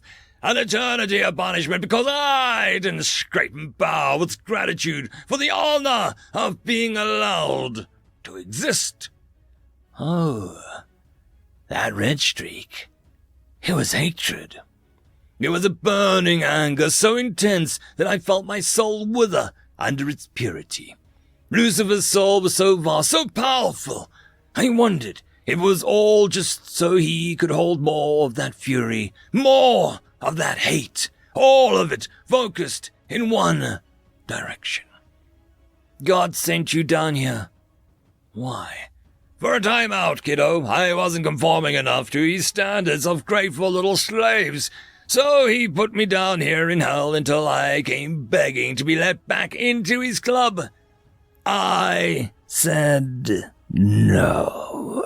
Then I kept on saying no. Must be tearing the arrogant bastard apart, knowing the worst he could come up with isn't enough to overcome good old-fashioned human stubbornness. He chuckled, the most sardonic thing I had ever not heard. Feck him! I'll spend all of existence down here. He wants his first son back. He's gonna have to come down here and apologize to me, and it had better be one hell of an apology. We drifted in silence for a bit. Had a lot to think. This place was awful. Literal hell. I could feel madness creeping in at the edges of my mind, and I had seen some of the souls that had been here a while. It was like looking at the bombed-out wreck of a once beautiful car. They were just rusted, hollow creatures that couldn't even summon the coherence to wish that they didn't exist. This guy had been here longer than all of them. He was truly, genuinely ancient. But his soul was stronger than ever. Stronger than any, in fact. The anger hadn't corroded his soul. It had grown it.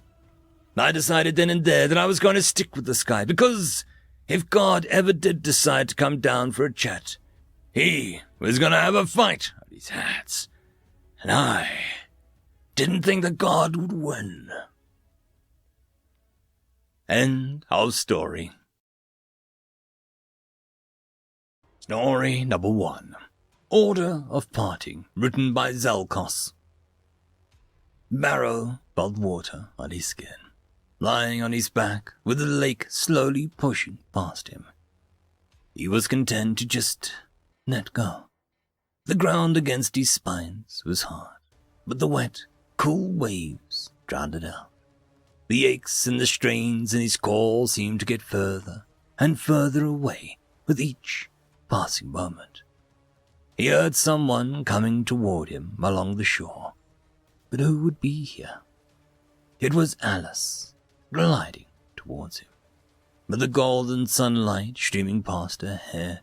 She was as beautiful as the day she bonded with him, her bracelets and brooches jangling as she ran, glinting dimly in the afternoon sun off of her green sundress.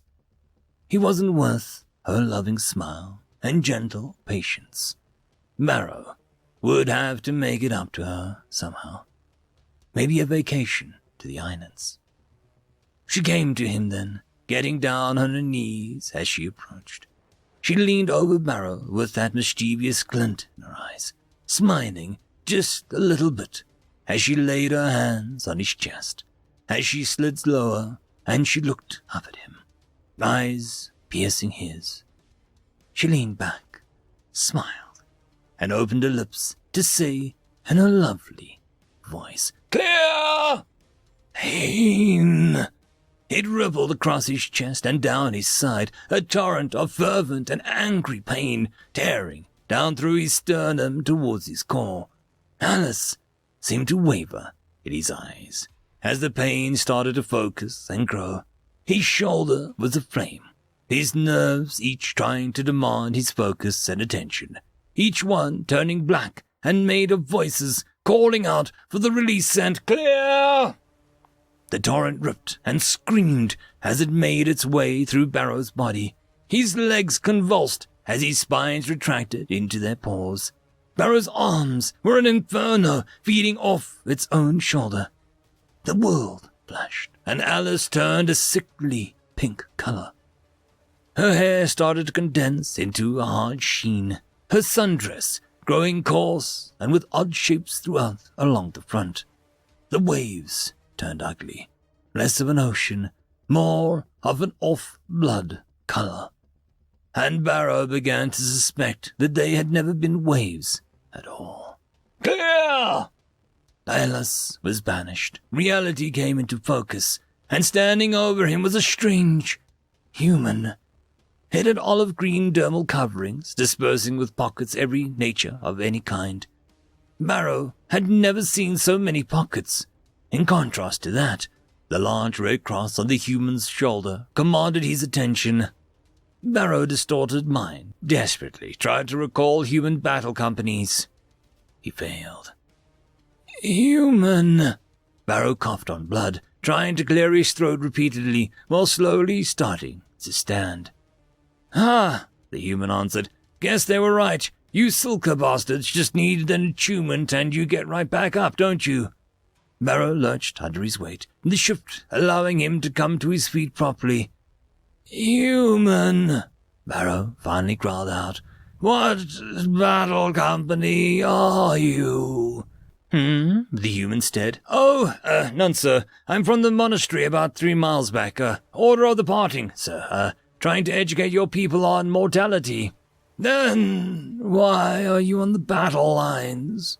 Barrow answered, slowly recovering his memory. Well, quite frankly, I wanted to see if it would work, the human answered quickly. If, what would work? Barrow said. This, the human said, holding up a strange square object with wires running along it. Barrow noticed some of the connections had fused to the strange device. The human noticed his confusion. This is an AED. It's an automated external defibrillator. Well, not really. This one has been jury-rigged to give high electrical shocks. Not safe for me, but it seemed to work just fine for you, the human exclaimed, smiling. Barrow stared at the strange pink thing 4 feet beneath him. His scales had responded to an electrical pulse, reformed over the large wound on his side and arm, and started mutations to heal immediately. Such a thing was previously known only to happen when the gods graced the planet with thunderstorms. This human had forced it to happen. Well, I'll get out of your scales, please. Take it easy. I'd hate to have to meet you again. Good luck, the human said, bounding away towards the hills. Barrow watched the human until the crest of the hill and disappeared. Order of Parting. Barrow remembered the rumors about that. A human embassy turned enclave up near the hills. The nickname that he'd heard given was the Order of Death. He had heard very different rumors from the truth, it seemed. Barrow checked himself over, finding all his scales well positioned and in place. A remarkable wonder. He found his rifle laying nearby and started rolling back towards the battle lines proper. The Order of Parting. Well, he'd have to bring them a gift when the Civil War ended. He thought Alice would like that. End of story. Story number 2. Killer Moose, written by Joe2_0. Terrans are very interesting as a species. where any species seek out the safest possible way to do something, Terrans seem to do it in the most dangerous way possible, even when safer options may be available. Helicopters, which they still use 500 years after the advent of cheap civilian VTOL, chemical rockets, manned fighters, and user-driven automobiles. But it is in the combat arena that they seem to excel at this. Enter the paratroopers. These units were founded before even the helicopter was invented, and the exact reason eludes me. A paratrooper unit is at its core an all-volunteer force, even during times of conscription, which gives some level of indication to its danger. Their sole purpose was, believe it or not, is to be flown over or behind enemy and then jump out of planes. The only thing preventing them from splattering against the ground is an inverted bowl-shaped piece of fabric that they are suspended from, which was prepared by an entirely different Terran. And if it fails, which they sometimes do, they have a second, which also sometimes fails. And even if neither parachute fails, they can time the opening wrong, land the wrong way, get caught on the mothercraft, or suffer any other number of potential fatal mishaps. If you don't catch any of that, it is utter insanity. In modern times, the Terrans have upped the ante on the danger and doubled down. They deploy exclusively from space now, and are a distinct entity from orbital drop troopers, though both call themselves paratroopers, which caused much confusion when writing this report.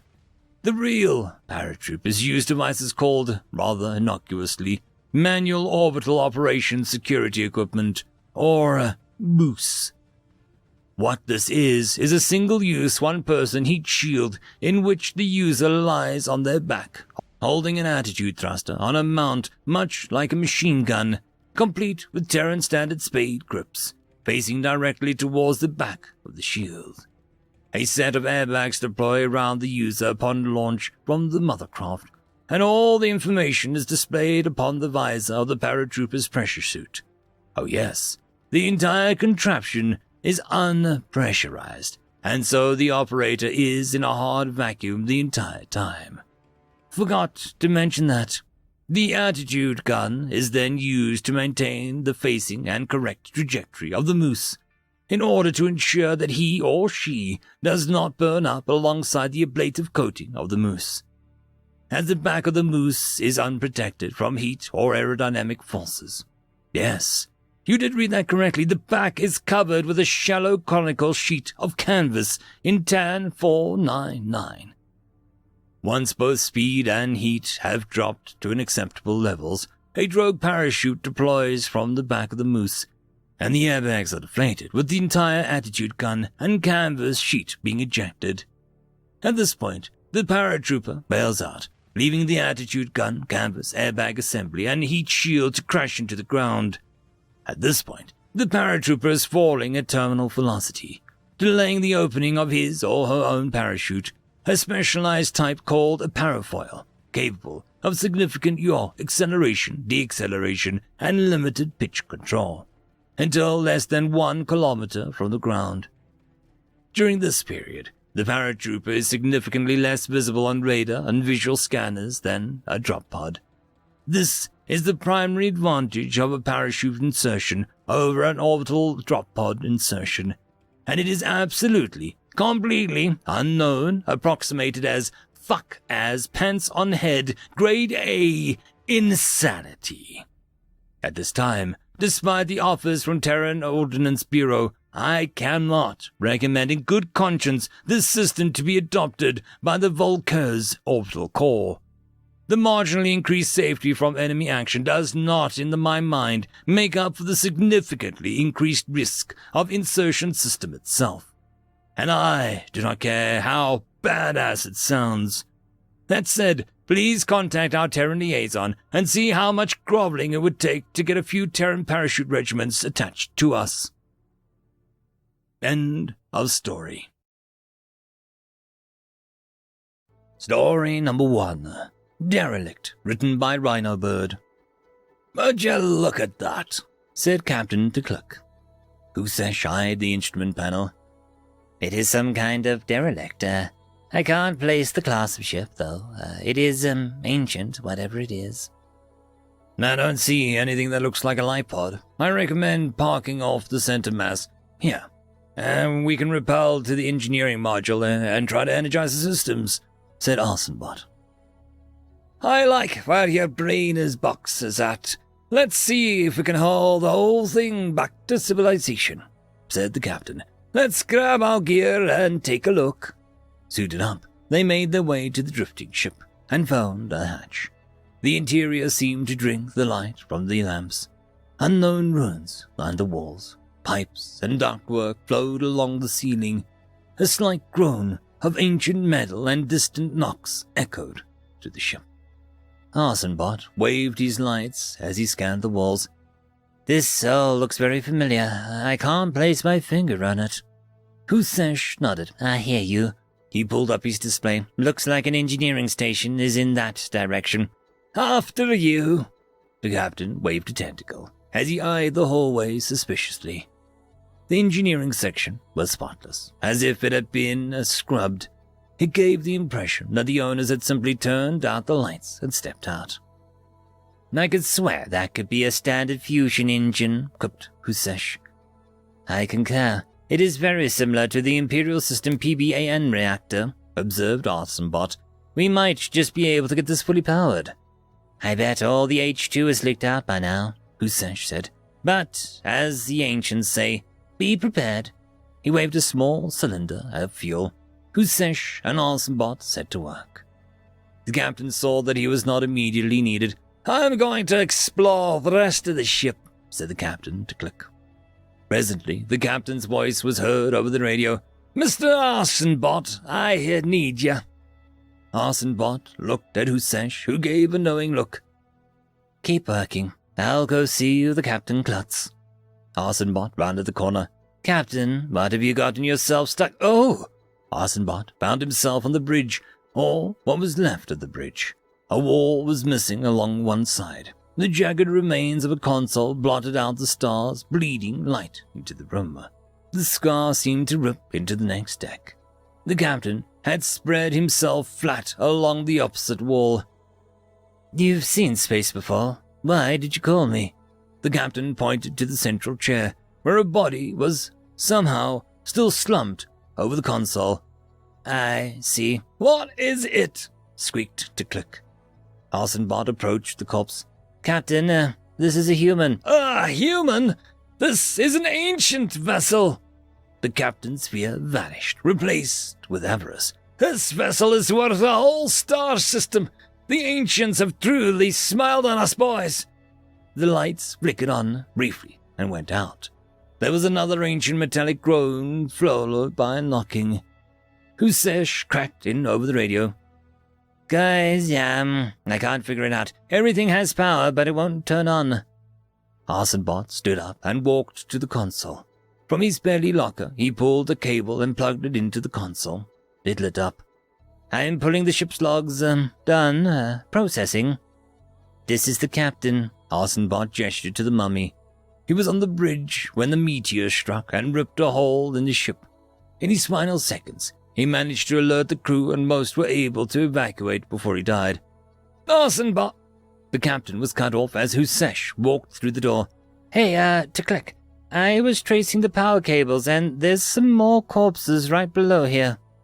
"Captain, please, we must be quiet and pay our respects." "Mr. Arsenbot, I never known you to be so sentimental."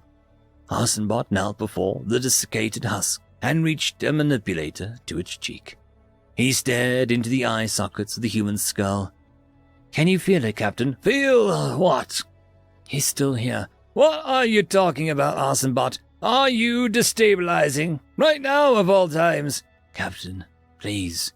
We must be quiet and pay our respects." The ancients believed that there was more to everything than what could be seen or measured. That everything had a soul, or a key, an ineffable something. Somehow they managed to imbue a little of their own soul into whatever they made. Sometimes More than just a little. It's one reason why ancient artifacts are so valuable. When they shouldn't work, they do. Through sheer will, somehow. When they should, they don't. Out of spite. You have to respect the ancient tools, or they will burn you. I'm not buying it. That isn't talk of a sane mind, the captain said. You're getting a full diagnostic when we collect on this prize. The ship shook. Ancient girders moaned and pings echoed down the hall. The husk's skull turned and stared at it with an angry grin. No, I'm as stable as ever, Arsenbot whispered. I was made by humans, you know. Arsenbot glanced over to the captain. Somehow his metal sensor plate looked wistful. Not me personally, but my kind. I haven't seen a human in 1,000 years, Arsenbot continued. And this place is, hallowed, and won't be disturbed. Tick-click grew a concerned look in his face. Husesh looked around nervously. Gentlemen, stand here with me. Bow your heads. They did so. Arsenbot spoke. In sure and certain hope of the resurrection, or to the eternal life through our Lord Jesus Christ, we command the Almighty God, our brethren, and we commit their bodies to space. Earth to earth, ashes to ashes, dust to dust. The Lord bless them and keep them. The Lord make their face to shine upon them and be gracious unto them and give them peace. Amen. The mummy collapsed to the floor, now mere bones and dust. The skull appeared to sleep. Godspeed, gentlemen, whispered Arsenbot. The cloak wore a very sick expression. Husesh whispered a prayer to his people's old gods. They both left the ship in a rather busy haste. Arsenbot entered the airlock, turned, bowed, and followed. End of story. Story number 2. The Guardian's Vigil, written by Hypothetical Shoggoth. Sooner or later, all of the greatest minds, warriors, and your old wranglers of note face it. They must, once they reach the peak of their profession, to see if they shall be the one who reaches the peak. It sits in the middle of a barren plain, on an otherwise comfortable planet. The winds should be howling, bitter cold, or scalding hot. But they're poor sports and are instead comfortable and friendly. The light of the twin stars should threaten and burn one's shadow away, right through them. But instead, they're the optimal intensity and color for comfortable naps for most species capable of such. The only soul-searing, maddening details on the otherwise endearing world is the Guardian. None know what it does within its abode, for the structure defies all scanning technologies, shedding even neutrino streams. The metal of the structure is such a plainly, purely metal ore that material scientists are driven mad, taking up careers in gladiatorial parkour or flash mob particle physics. Its only features are the switch at the seam. Sometimes the Guardian will watch as challengers approach, its cheerful, mocking visage peeking out at them, or leaning on the lip of its portal. Other times, the challenger never sees the Guardian, either due to its speed or due to the Guardian waiting until the challenger was nearly out of sensory range before throwing the switch. Once, it waited until the challenger's ship was about to hit FTL, sensors still trained on the box, before it emerged, mockingly throwing the switch once more. Sometimes, in especially heated battles, the Guardian will throw the switch itself, allowing the challenger the illusion of victory before toggling it back. Always it smiles, that terrible, friendly, mocking smile. It's bombarded from orbit at least once a year. Precision strikes on the switch are shrugged off as easily as tiny quarter-unit low-grav challengers throwing the switch. For all the switch is equally as easily thrown, and just as easily reset. Attempts to toggle the switch in order to lure the Guardian out to be ambushed are always met with the same result. At the first instant, the ambushers all blink or look away, or whatever their physiology would do. The Guardian resets it. Rumors abound about it, that it guards unknowable treasures, that it holds keys to science's greatest questions, that it is a tomb of a great ruler or a god, that it houses a secret of the perfect pie. Most accepted for what it most likely is, another ineffable bits of human nonsense that they're prone to littering the spaceway with. They certainly seem prone to it, though they also challenge the Guardian as much as all the other races combined. They swear up and down that it's just an old toy of theirs, the do-nothing machine. All I know is nobody is going to beat my record for keeping that switch toggled. Excerpt from the travel journals of Green Scales, the Probably Insane. End of story. Berserker, written by Ordnant. A term not many species in the galaxy have, so when it is mentioned by the few that do, translators get screwy. That's why, when I heard the word come from an older-looking Zwan during one of their stories, I was confused, mainly due to the fact that I didn't know the meaning of the word or how the Zwan would have even known it. So I approached him to ask him if its meaning and listening to the story. I found a seat opposite the Zwan at his table, the sound of the bar seeming to grow hushed. Not many wanting to interrupt the story of an elder, even if this was a public place. I cleared my throat to speak, managing to find my voice in the deafening silence. Berserker? What does the word mean, Elder? The older Zwan took a moment, their 4 eyes blinking at different intervals as they focused onto me. The sight was a natural one that elders displayed when deep in thought, so I was fairly certain my answer was coming. What is the word, you ask? The elder spoke once again, his mandibles clacking together with each word. It could be considered similar to the word for warrior, fighter, or even indomitable. Perhaps it is best explained with a story. The elder lifted up a slim pipe and placed it between their mandibles, taking a deep breath before blowing out the purple haze. It was quite a while ago, so many cycles ago that you may not have even hatched.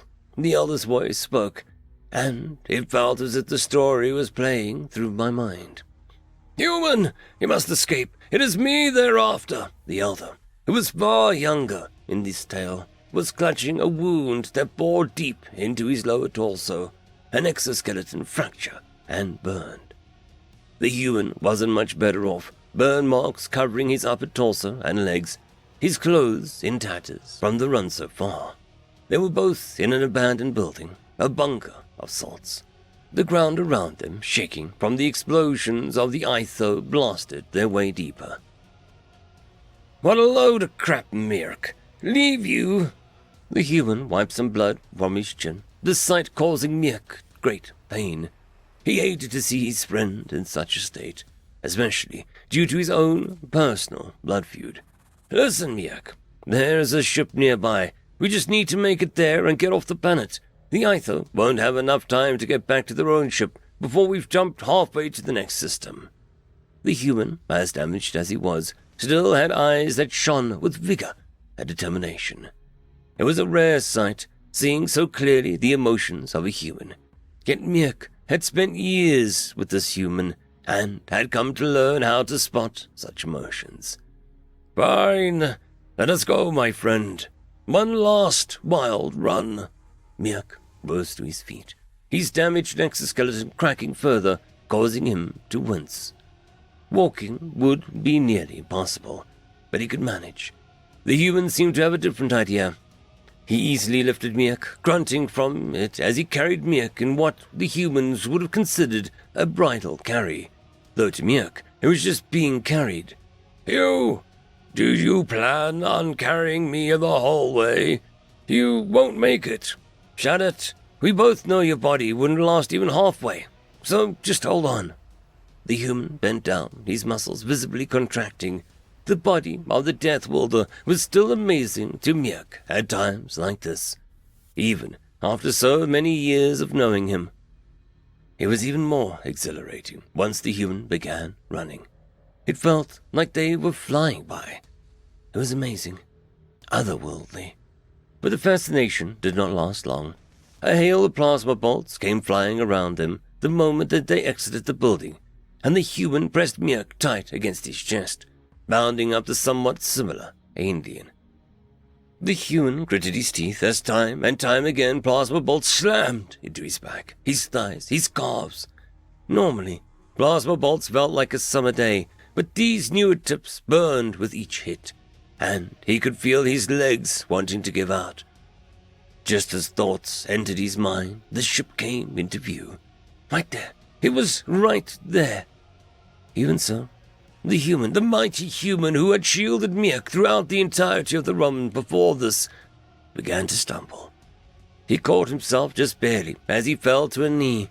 The ship was before them, and even closer was a growing number of Aether mercenaries blocking the path. "Miek, make it to the ship. There is an onboard medical assistant robot meant exactly for these types of getaways." The human's voice was unwavering, and he slowly lowered Miek to his feet. Miek, however, couldn't believe his ears. This sounded as if the human didn't believe that he could make it. Miek began to raise his voice in protest, but the human shot him a single, cold glare, for the moment his mandibles clicked together. "Go! I'll clear the way. You just have to make it into the ship. Ready?" The last word was what contained any other emotion besides determination. And that single word remained the human Miek had known for so long. Miek couldn't say anything in protest. Even now, the mercenaries were still firing, each shot bringing the human closer and closer to death. He had to act. He had to act now. "I'm ready. Let's do this. I'll see you on the ship," Miek said, even now still hopeful. His mind so far off from the wound still burning against his chest. The human took a deep breath, rose to his fullest. Both the human and Miek broke into dead sprints forwards. However, it wasn't even a contest. It looked like the human was a blur, and as he crashed into the mercenaries blocking the path, he unleashed a battle cry.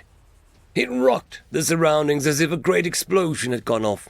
Miek and the mercenaries were all stunned by it, but Miek gathered himself faster. He ran as fast as his wounded legs could carry him, ignoring the pain. He ran and ran, all while the sounds of plasma bolts hitting flesh began again. The sound was accompanied by that screams of the limbs being torn off as Miek reached the ship, lowered the staircase to enter the bridge. He turned back, and his heart sank. He saw the human, his friend, for so long, surrounded on all sides by one of the Aether mercenaries. The human's body was covered in blood, both his own and the Aether's, and yet he continued to fight, not once looking back. Miek heard the human's voice echo in his mind, and yet he couldn't just leave, not as he recalled everything the human had done.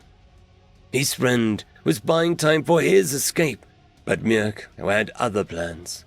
But they were crazy, the type of crazy that came from being with friends with the Deathworlder. He ran into the ship and powered it up. However, he bypassed the engines powering up and went for the weapons.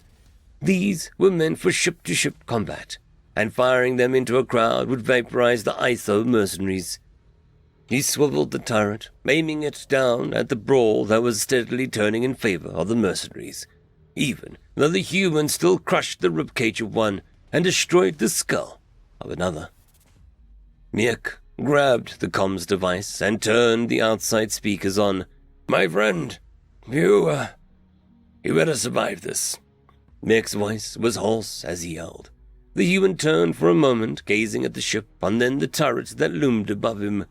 Then the human smiled, even while the Aether mercenaries were stunned in fear.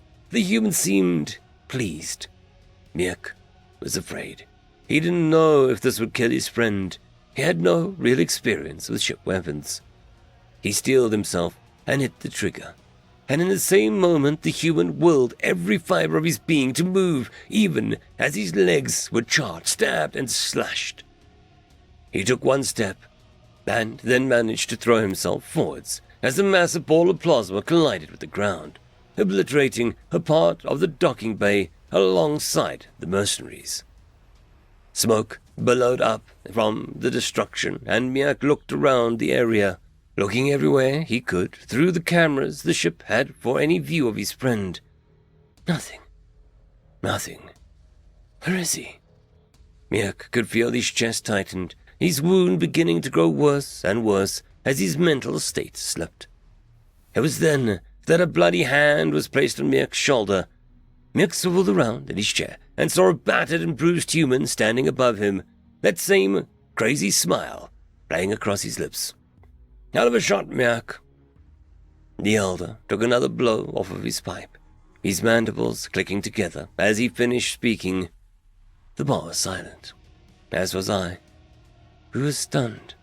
Humans were known to be durable, but to survive all of that, it was, otherworldly. Impossible. The elder let out a smoke once again and met my stunned gaze. Berserker, in its most raw description of my people, is another word for human. End of story. My Dreamy Alien Boyfriend, written by Leather and Chintz. I took refuge in the bathroom to eat my lunch. Ugh. If Kara would have just left me alone, life would be so much easier. I hate final year. As I ate, someone walked in and tapped on the stall door. Something peeked under the door. A phone. It's her. What a freak. A janitor bucker was rolled under the door. I barely had time to try and figure out what was going on before a loud noise sounded, and the terrible muck inside exploded all over me. I heard laughing as the footsteps retreated. My rage and frustration built up as I sat there in silence, until I finally screamed and kicked the bucket out of the store. I dumped my tray of food to the side. I didn't care. The awful stink of that muck filled my senses. It was in my mouth. I stepped out of the store, and the sudden movement broke the dam I'd been struggling to hold back. Half-digested food and bile spewed everywhere as I doubled over. I tried to move back to throw up in the toilet, but turning caused another wave of spray everywhere. I couldn't stay on my feet. I dropped to my hands and my knees as my stomach cramped hard. It took nearly 10 minutes, but eventually I recovered. I looked at all of the mess. It had been violent, and splatter had gotten it everywhere as I swayed. Making my way to the least tainted sink, I washed my mouth out and cleaned my face and my hands, but otherwise didn't bother. I left everything behind and left the school. At home, in the rear yard, I stripped down, hosed everything off. I put my clothes in the laundry. I went for a shower. Thank goodness my parents weren't home. After brushing that awful muck out of my hair, I took my time getting dry. I always did like the heady floral scent of this hair scent. I rubbed it in and carefully dried myself off all over. Finally done, I considered staying home, but shook my head. I wanted to be alone, and my father would return home soon. I grabbed my crushed shoulder pack and tossed it hastily, made lunch into it, along with my phone and a backup battery. I put on some more comfortable clothes and my school uniform, as well as my mucking boots, and left the house. Living on the edge of town was a major advantage for me, since a friend of the family had some land they gifted me out in the swamp. It was only a 4-kilometer walk to the small shelter I had built, but it always was a difficult trip through the swamp. The ground was uneven, roots were tripping hazard, and there were sucking pools that you could be pulled down to your death if you weren't careful. Still, I loved the safety and the solitude. The only person who come out here willingly was me. It was a bad land, but it wasn't as dangerous as everyone seemed to think. I hadn't ever seen any of the supposed large predators that were said to dwell out there, and I didn't have to worry about anyone finding me and bothering me. I glanced around, more out of habit than actual concern, and disappeared around the corner into a hidden hut that I'd built. I was happy here. The sod roof and moss growing around it disguised the small home away from home, and even the door was hidden, cleverly hidden behind the bark of a fallen log. I had taken great pains to make sure that I could rest here comfortably. I glanced around and took stock. A small table, a chair, my hammock, a simple bugboard, a crate with my stuff, and the 3 small animals I had caught. They waited in their cages. I gave them their food and turned to the crate. I didn't want to rest today. I looked through my things, an old book about magic rituals, candles, crystals, a knife, chalk, salt, and a needle and a vial. The old book I'd purchased from the used bookstall sat on the floor of the small hut. I carefully drew a circle and the symbols from the book. I tied a cord around my arm and stuck the needle in my vein to fill the vial with blood. We might be weak in magic, but it was known that there were other beings with lots of power. I could make a deal for protection, or money, or something to make life better. I looked at the few meager offerings I had managed to collect. A few live animals, some small gold coins, and even a small vial of fresh blood. If that's what it took, it was even virgin blood, and most of the sources online said that was the strongest blood. I poured a thin line of salt, totally unbroken, around the circle. The book said that demons can't cross salt, so it seemed like a reasonable precaution. I also had crystals and black candles that I had bought. I arranged them around the circle. The book didn't say anything about crystals or candles, but it didn't feel mystical enough without them. I looked at the book. The book said I needed a demon's name to summon them, but I couldn't find any demon's names. I guess if I don't speak a name, I'll get a random demon. Oh well. One demon's probably the same as another. After lighting the candles, I winced as I pricked my finger with the knife and let the blood drip into the circle. It changed from a white to black, and I recited the dark and terrible words from the forbidden tongue written in the book. Bei einer Gottes wird beschworen, ich das bis mit 2 Rücken. Come to mir, wer auch immer, der einer, der meine Lenden kitzelt. I repeated the words over and over as the circle began to glow. A shadowy form began to appear. There was a bright blue flash, and when I looked again, there he was. The strange creature looked frail, but I knew I had to be careful. It looked at me with eyes like a hungry predator. I could feel its gaze looking up and down my body. It looked down at the summoning circle, then at the animals, then at the coins and the vial of blood. Its teeth flashed, and it spoke. What? Who are you? And why am I here? Oh, God! I'd forgotten I needed to talk to him. I want to make a deal. Oh, I'm listening. My heart pounded in my chest. Could this creature know how scared I was? Its gaze occasionally glanced to my chest, so it must be able to hear my heartbeat. I brought all these offerings in exchange for your help. I gestured to the animals and the items on the table, and I want your protection. I've been tormented at school non-stop for 2 years now. I don't get any peace or privacy at home. I just want to be safe. Is that all? Speak your deepest desires. I want someone to care about me. I want someone I can talk to, and who won't abandon me over the stupid rumors because of threats. The being's teeth flashed again as its lips pulled back into a mockery of a smile. I can offer you that. I don't know what I'm expected to protect you from, but I'll see what I can do. Relief washed over me as I felt the knot in my stomach lessen somewhat. And, you like my offerings? I'm not really interested in the animals, or the gold, and, I'm not sure what you expect me to do with the, is that blood? My voice quieted down as the knot came back, harder than ever. I could feel its piercing gaze. like a hunter staring down its prey. "It's my blood. It's virgin blood. If that makes it more valuable." Your blood doesn't interest me, but I think I'll stay. You are an adult, aren't you, capable of making deals of this nature?" I shivered as a sudden chill hit me. He doesn't want my offering. I tried my best to not think about the terrible things that he might demand. "I'm still in school, but I became an adult 2 months ago." It stepped out of the circle, as if the salt wasn't even there. My blood ran cold as I backed away to the wall.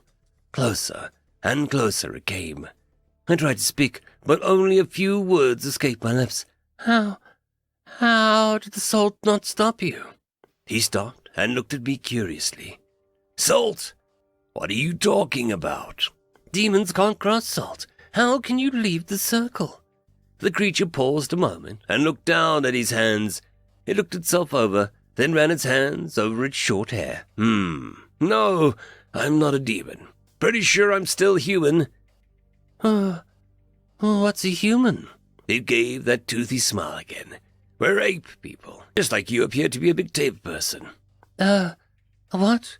I'm Irek." With a flourish of his right hand, it bent the arm in front of its waist and gave an elaborate bow.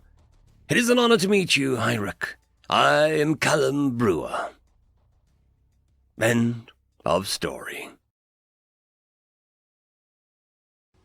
Don't Touch Anything, written by H. DeFort. The human engineer had been standing for 5 hours in the airlock, and he was getting restless. "Do we really have to go through the whole test again?" he whined, kicking the metal floor with his boot. "Yes, Dan, we have to perform another EVA suit pressure test. The last few tests showed that the suit pressure and temperature control sensors are not yet calibrated properly for the human body. You wouldn't want to overheat while working on a solar panel outside a space station, for instance." I think I need to pee," said Stan, still whining like a puppy and rolling his eyes behind his helmet glass pane. "Stan, you have taken a bathroom break less than an hour ago. According to human body function data, it is unlikely that you need to pee again after such a short delay.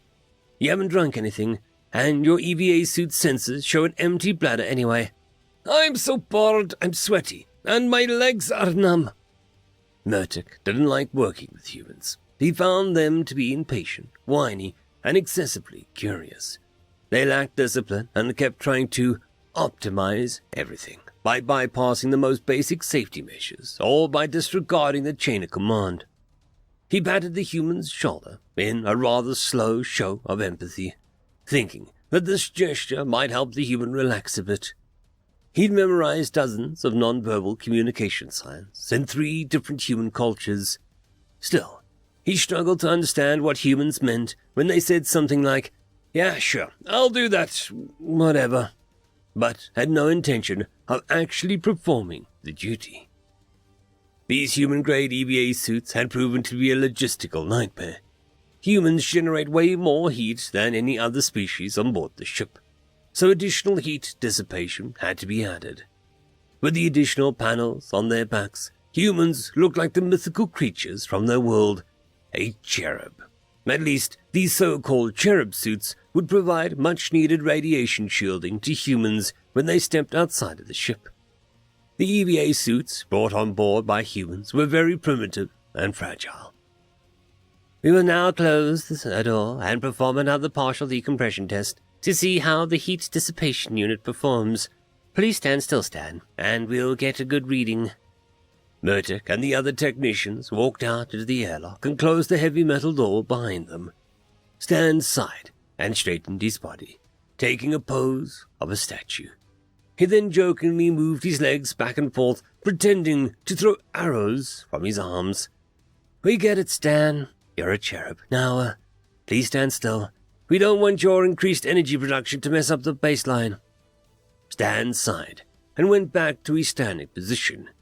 The Kashtari have literally no sense of humor.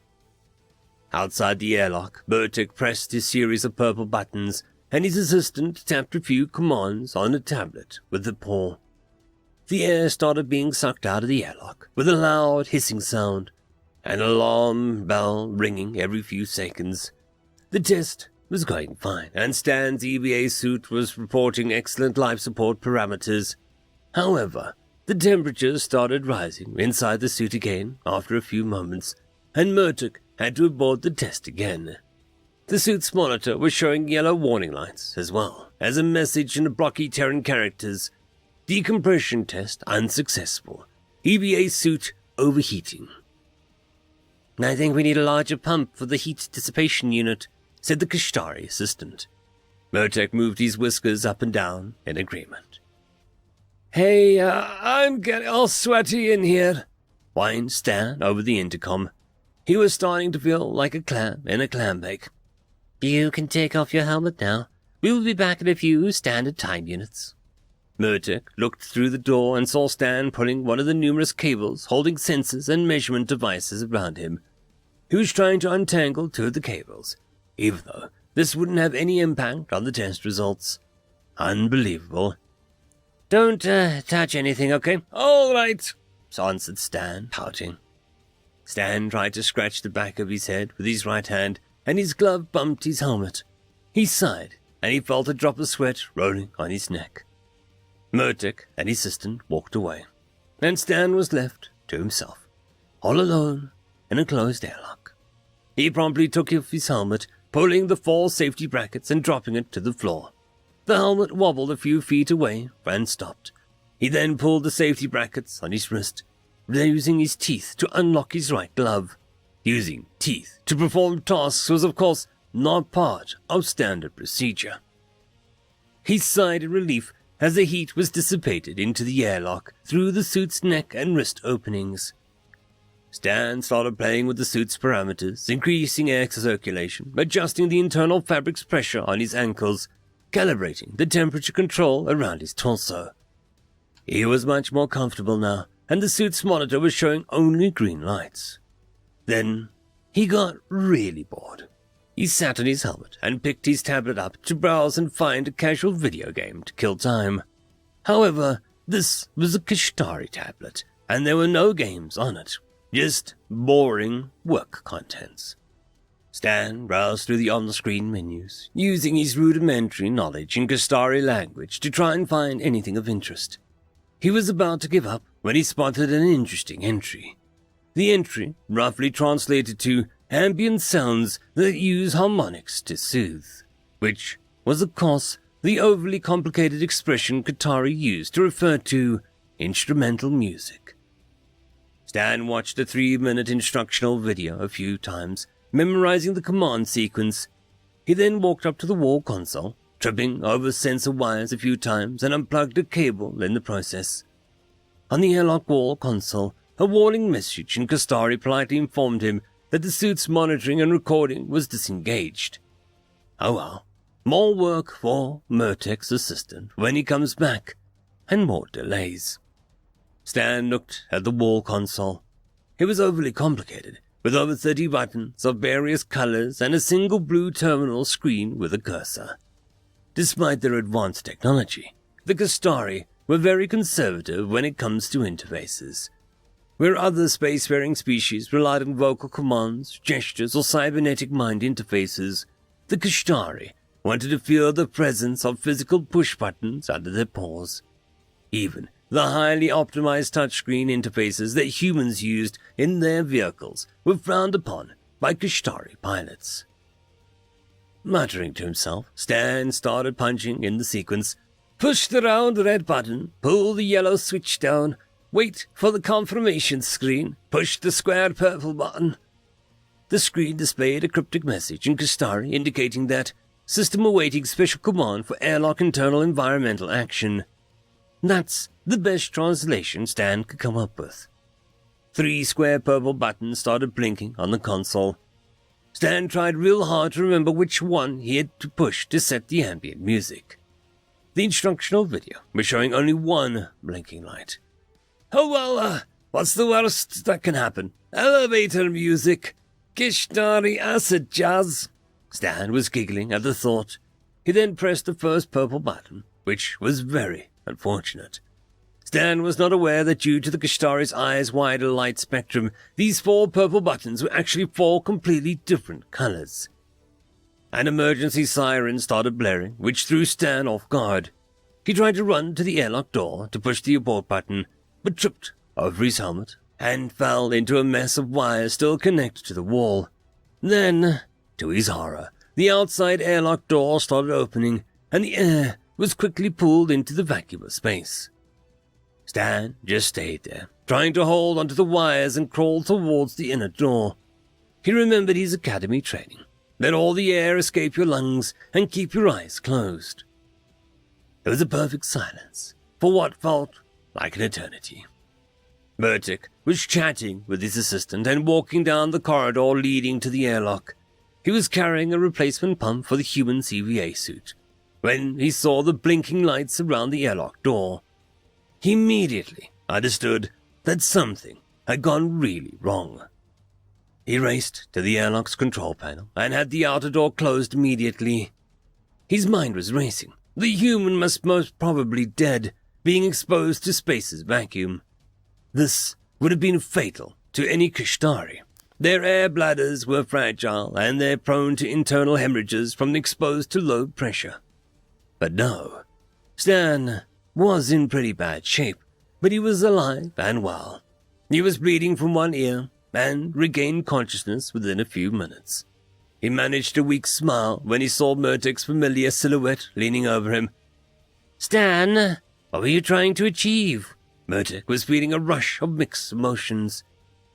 Before Stan could answer, the suit's monitor console pinged and displayed a message in blocky green Terran characters. Decompression test successful. EVA suit parameters optimal. Murtek looked at Stan for a long few seconds with a puzzled look. Stan just grinned and gave him a thumbs up. The Kishtari report sent to Fleet Admiral Kodor gave a detailed description of the incident and contained 3 recommendations. 1. Avoid using violet colors for emergency buttons, as humans don't see very well in that part of the light spectrum. 2. Humans are incredibly tough and can survive a catastrophic decompression as well as 1 full minute in the void of space. No other known species can survive such an ordeal. 3. Don't ever leave a human alone with complex equipment. They might do something really stupid out of boredom. End of story. The Human Invasion, written by Arnett. Humanity was a recent addition to the galactic community. Just under 7 years had passed since the first contact was made between us and the Galactic Council. Our faster-than-light capabilities were inefficient but improving. Our military tactics were standard, though our space combat doctrine was underdeveloped. In almost all ways, us humans were a perfectly average species. And we were quickly and peacefully invited to the Galactic Council as a junior member. Despite all of this, just a few short weeks ago, the human invasion had started. I was standing behind a lowered curtain, dressed to kill. There were 3 of us standing in formation. The air was thick with anxiety, and Yahi was fiddling with the pack at his waist off to my left. Her voice came over the earpiece that I had. "Showtime in less than a minute. Good luck." The voice was compressed to the point that I couldn't tell who it was. From beyond the curtain, I could hear the show's host talking.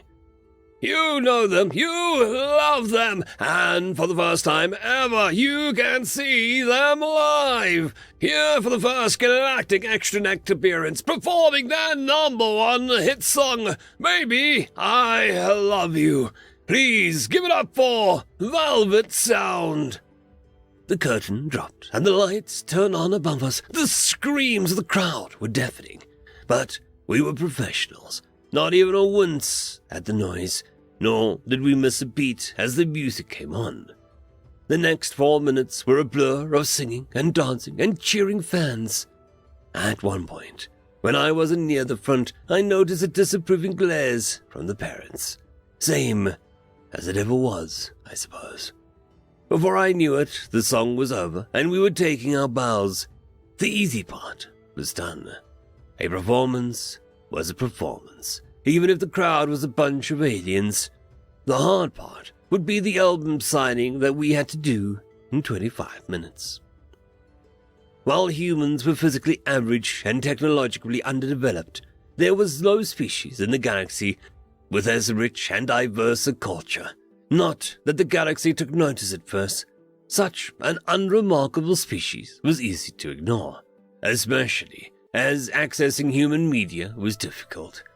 That all changed 3 months ago when, after years of hard work translating books and movies, intriguing programs, and securing broadcasting rights across the galactic space, the human internet was finally integrated into the galactic extranet.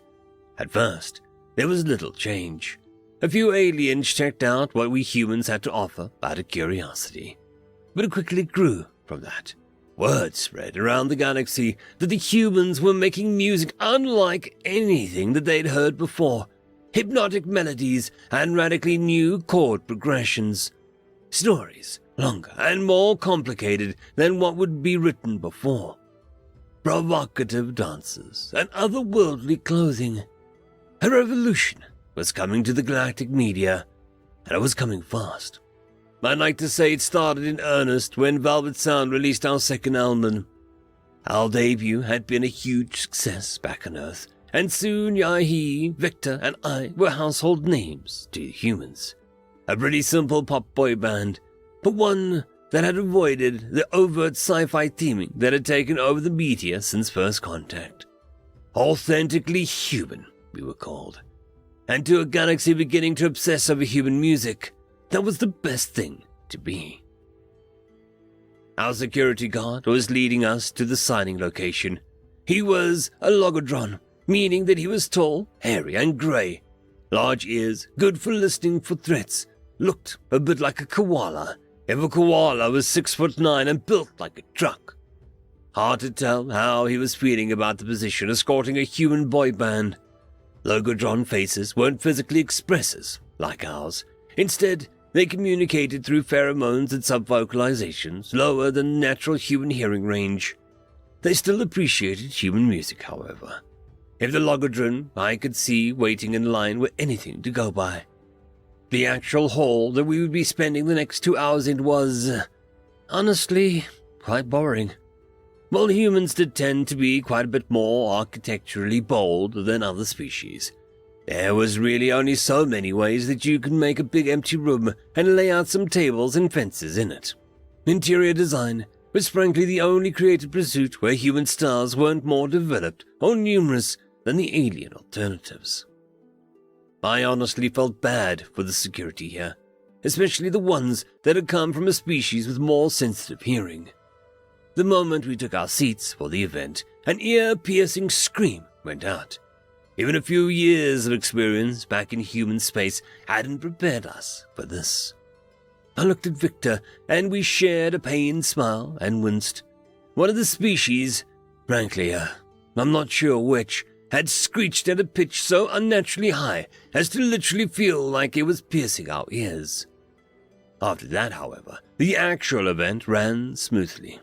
After all, we in the band had been coached extensively in the weeks leading up to our trip to Capital Station. Close to 60 species living on the station, though human music was probably only appealed to half of them. Regardless, though, we had to learn proper English translations of 60 languages, where to look and how to respectfully shake the hands or equivalents, signs of happiness, sadness, or offense. It was exhausting, and we had been running on maybe 2 hours of sleep up to the night before our performance. But it paid off. What somehow no one had anticipated was the fact that our fans could and would do the same research on human customs and behavior. This led to a somewhat awkwardness, although nothing that couldn't be laughed off. The occasional handshake or high-five mix-up that occurred when species had different numbers of configurations of limbs. In one case, I went to do the customary bow for the Milau fan. The Milau were the quadrupedal race, reminiscent of sheep. Unlike sheep, however, they had 4 long, dexterous tails that had used to manipulate tools. As I went to bow, however, my head hit something solid. Looking up, the muley had in their tails a prosthetic human arm that they were holding out to me. The highlight, however, were the fans that attempted to flirt with us. This was nothing particularly new, and we were briefed on some of the courtship displays of the species that we would probably be encountering. And, much like handshakes, some fans learned human courtship displays in turn. What most stood out to me was when the Rishu fan made her move on Victor. Rishu were remarkably human in appearance, save for the presence of 2 extra pairs of arms, blue skin, and 6 eyes arranged in a crescent across their forehead. This one particular, Rishu, had been getting her album signed by Victor, and was about to move on to get it signed by Yai-He, when she stopped and asked a simple question. Did it hurt? Now, this was concerning and confusing. She hadn't seemed to take any action to hurt us, but maybe she had accidentally done something that we hadn't noticed. Did what hurt? Victor replied, trying to hide his confusion. What followed was the first and only time that I've seen a Rishu take on a shit-eating grin as she answered. When you fell from heaven. She proceeded to wink with all 3 of the eyes on her left side at the same time. It took everything in me not to burst out laughing right then and there. Not out of any malicious, but from the sheer absurdity of the life that I had found myself living. Like I said, aside from an awkward cross-species moments, the album signing went off well. Almost all the fans were respectful, and we were, for our part, excited to meet them. Notably less excited and respectful, however, were the protesters waiting outside the event. While most of the galaxy was enthralled by humanity, the explosive success was triggering just as an explosive backlash, and as the vanguard of human cultural moment, we were the target of the vitriol. The objectors to human culture were a varied bunch. Some identified the possibility of long-term human cultural dominance as a threat to their own cultures. Some of the more militant or scholarly species viewed human culture as a corruption. The moralists felt that humanity's romanticization of sex, drugs, and individualism would create a generation of selfish psychopaths. The intellectuals felt the human culture numbed the brain and would create a generation wanting to pursue the useless arts instead of going into the more valuable sciences. Whatever the reasons, however, the small minority of people certainly didn't seem so small when they were united, and a few hundred of them were blocking our way to the car that would take us to the hotel. We kept smiles on our faces as they held signs decrying us as simple apes, and held our heads high as they called us to be thrown into either the army, jail, or the vacuum of space. As soon as the doors to the car were shut, however, I felt a tear trickle down my face. Finally, after a day's worth of stress, of awkward moments, of vicious threats, I allowed myself to relax out of my public persona. I took a shuddering breath and looked up as I felt 2 hands on my shoulders. Victor and Yai-He were looking at me with watery smiles, no doubt feeling the same way. We'd made it through the first day of our galactic debut. The opening salvo of the human invasion had been fired, the first of many that would follow in the coming years as the other species started to dig further and further into human culture. For me, Victor, and Yai-He, though, there was little time to think of matters like that. By the time we had arrived at the hotel, our manager had called a meeting to start preparing us for an interview the next morning. End of story. Story number 1. And yo, by the way, written by Echoing Cascade. Chief Security Gassari was scrambling to put on his armor. He and his first response team had been called to secure 12 escaped Mysaran prisoners who had managed to board the station in the middle of the night. He was told that the escaped prisoners had entered the only open establishment in the promenade and had likely taken hostages by now. Sorry, What in the hell is open at this time anyway? One of the soldiers under his command checked his data pad and snorted. Soldier. Pandemonium. Gasari snuffed, putting on his armor as he did the rest of his team. He remembered the date and tried very hard, but failed to suppress a grin from forming on his face. Change your plans, newbie. Go get some snacks from the fridge. Someone hook up the Pandemonium security cams in the Situation Room's main screen. This is going to be good. After they had taken place around the table and the security chief had made it very clear that he hadn't seen his soldiers making bets, he started to eat some rather unhealthy snacks, and everyone went quiet as the show began. Teresa was an edge. Escaping from a prison transport would do that to a guy, but it wasn't his only source of unease. A few minutes ago, he and his fellow escapees had entered a darkly lit eatery, of some sort which was packed with sentient races, none of which he recognized.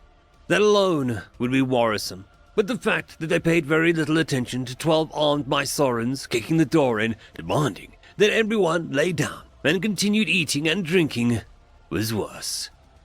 Now the bipedal creature behind the bar was approaching them with some sort of green liquid in large pints. Calm down, friends. First drinks on the house. After all, today everyone is a little higher. Before he could finish his sentence, Teresa shot him in the shoulder with a pulse carbine. A few gasps of shock and worry could be heard. They shot the barkeep. I know the crap he sells is overpriced, but dude, not cool. Barkeep, good. Teresa, yes, this is better. That's how things are supposed to be. But to his ever-increasing dread, the voices in the dark started to sound angry, and he could see fangs, claws, and hear the sound of weapons leaving their holsters. Barkeep, avenge! Oh, you've frecked up now. Hi. Before Teresa could register, another member of the same species as the barkeep, wearing combat fatigues, materialized in front of him. He tried to point his carbine at the soldier, but the man in fatigues had already punched him below the armpit. He felt the bones crack, then break, then shift inside his body, and finally perforate some other rather important organs, at which point he flopped to the ground, twitching. The remaining Mysorans looked nervously at the scene unfolding, as the many customers began to get up from their seats. Oh, by the patriarch, he killed Teresa! The man who had just punched the de facto leader into a heap waved his hand in dismissal. Oh, I didn't kill him. He's just in shock. While the other Mysorans let out a sigh of relief, the Marine lifted his boot off the ground and then brought it down on Teresa's neck with a sickening crunch. See ya! Now he's dead. From the corner of the dark ceiling, a slimy pseudopod extended towards the door, locked it, and destroyed the fragile mechanism. The 11 Mysorans were now in a circle, shooting all around them in a blind panic. Someone put some music on, would you? Don't want to upset the neighbors. From the bar stereo, an old Earth song by the House of Pain began to blare. You see, I'm Irish, but I am not a leprechaun. You want to fight, then you step up, and you'll get it on. You'll get a right real grill. I'm white, and I'll ill, a descendant of Dublin with titanic skill. Gasari chuckled as he turned the feed off. He could hear some very heated discussions on who won the bet, and what constitutes cheating behind him. Only bar that specializes on Deathworlder food and drink in the sector, and these poor sods had to go and shoot the bartender on St. Patrick's Day.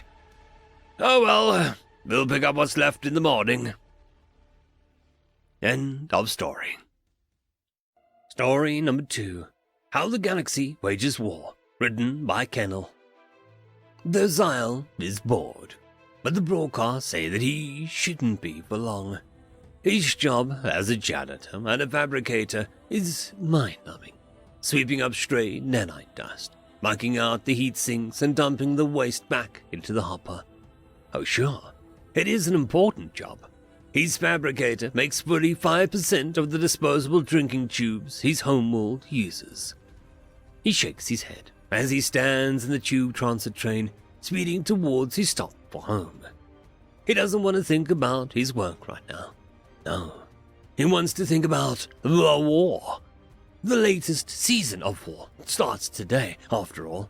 Last season ended with quite an upset, with the Lingots coming from behind with an amazing display of coordinated explosives and troop movements to totally serve the Fritel's paratroopers' air belay. Even better, the latest spacefaring race has had war declared on them. The humans are definitely the underdogs of Season 2. Everyone has seen the dull design of their, everything. Drab greys and greens and browns, and not a sequence or tassel in sight. Don't they know how to intimidate the foe into surrender like the rest of the galaxy? Still, the Xyle had a suspicion that the humans had something planned. After all, they're a predator species with no discernible natural weapons. They wouldn't be the first ambush predators to do well in the war, if they do well. And that's why he moves as quickly as his 5 legs will allow him once he exits the tube train. He'll have just enough time to prepare something unhealthy to enjoy while watching the show.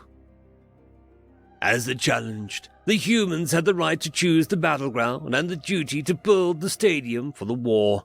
They chose an odd design and location too.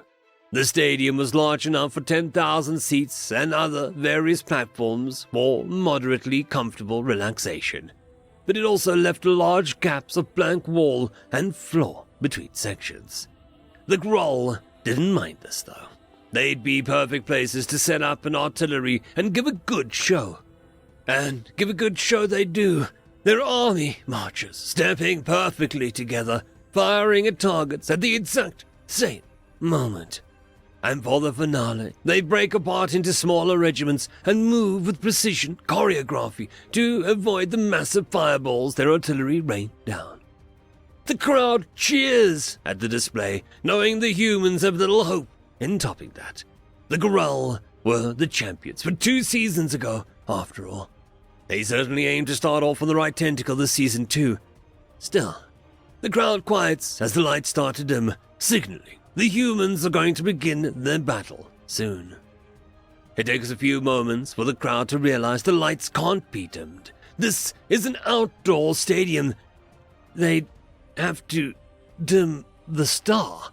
Eyes and other various photoreceptors are pointed skywards and see the local star is dimming and the light is being blocked out by the human fleet. And the telltale twinkling of the ship's fire accompanies the song that starts to play. The first impacts of orbital bombardment syncing perfectly with the blare of the trumpets.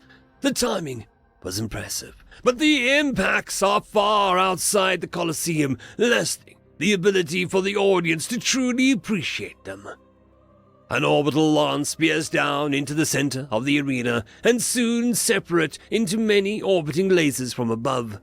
The gaps between the sections of the seating become obvious as the lances pass through them, vaporizing the dead space and leaving just the occupied stands.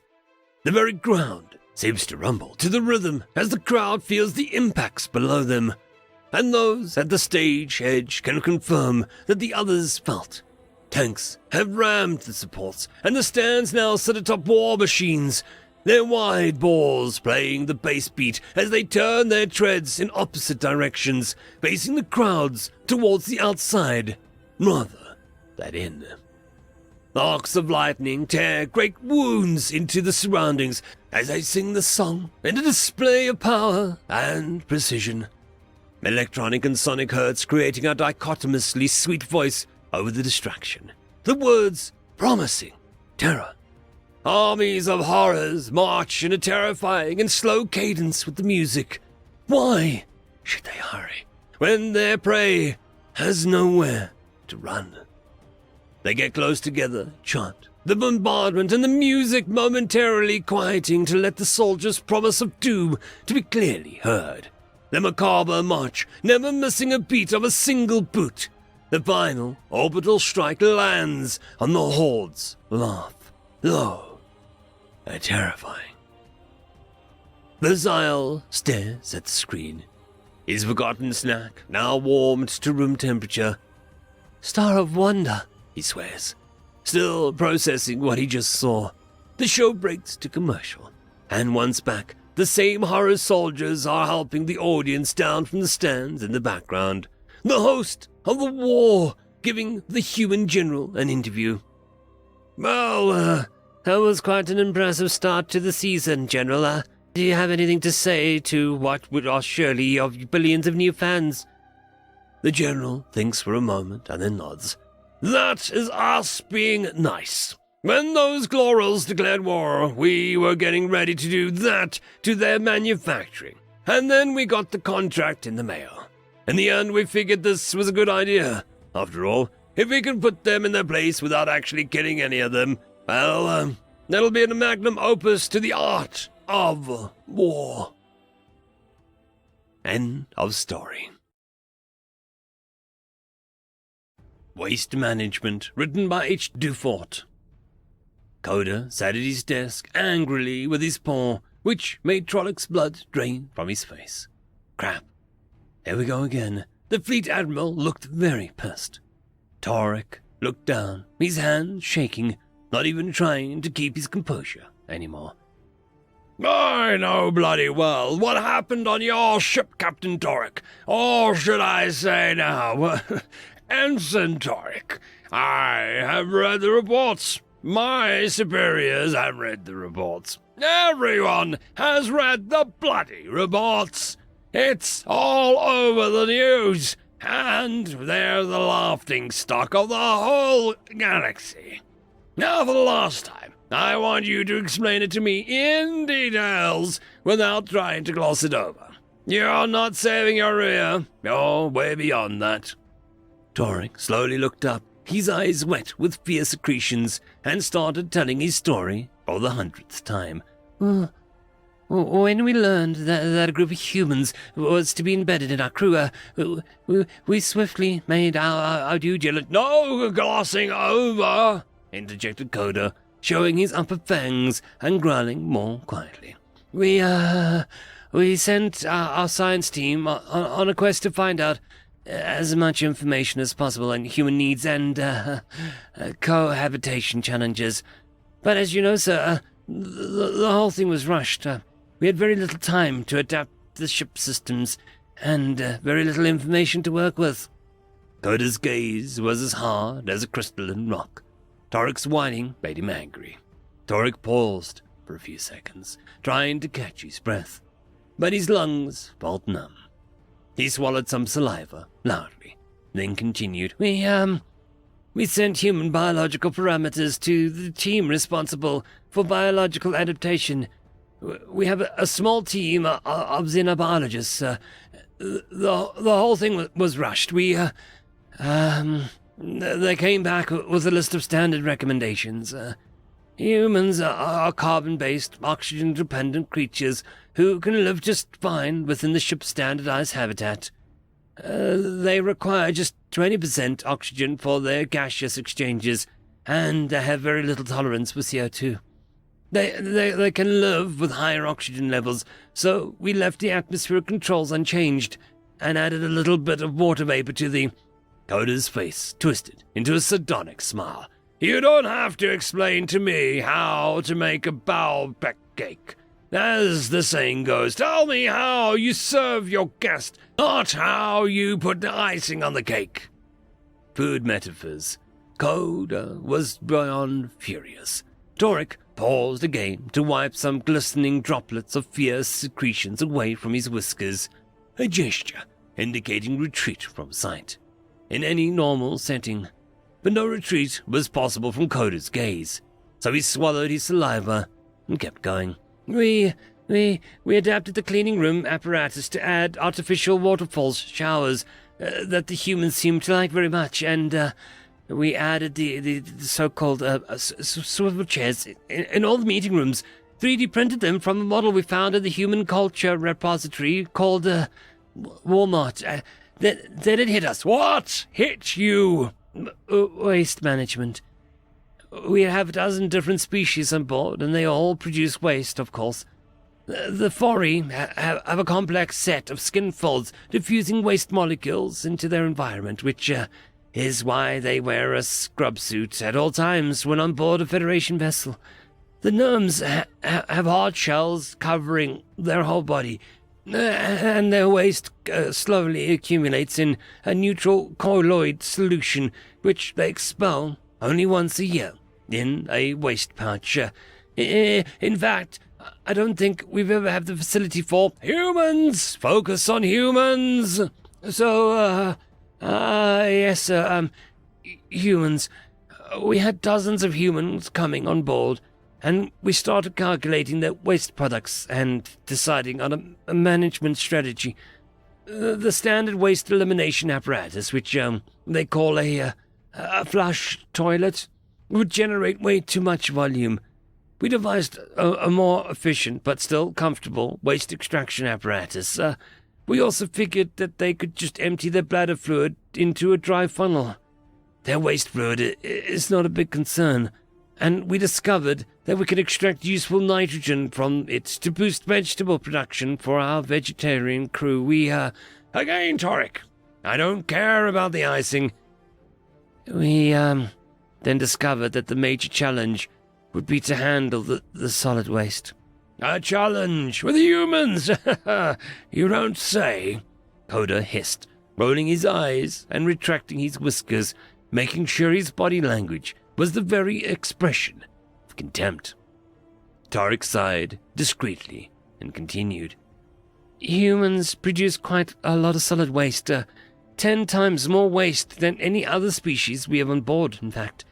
They seem to produce never-ending string of solid waste packages, and they have to go quite often to the disposal unit. At least one per human cycle, we were told.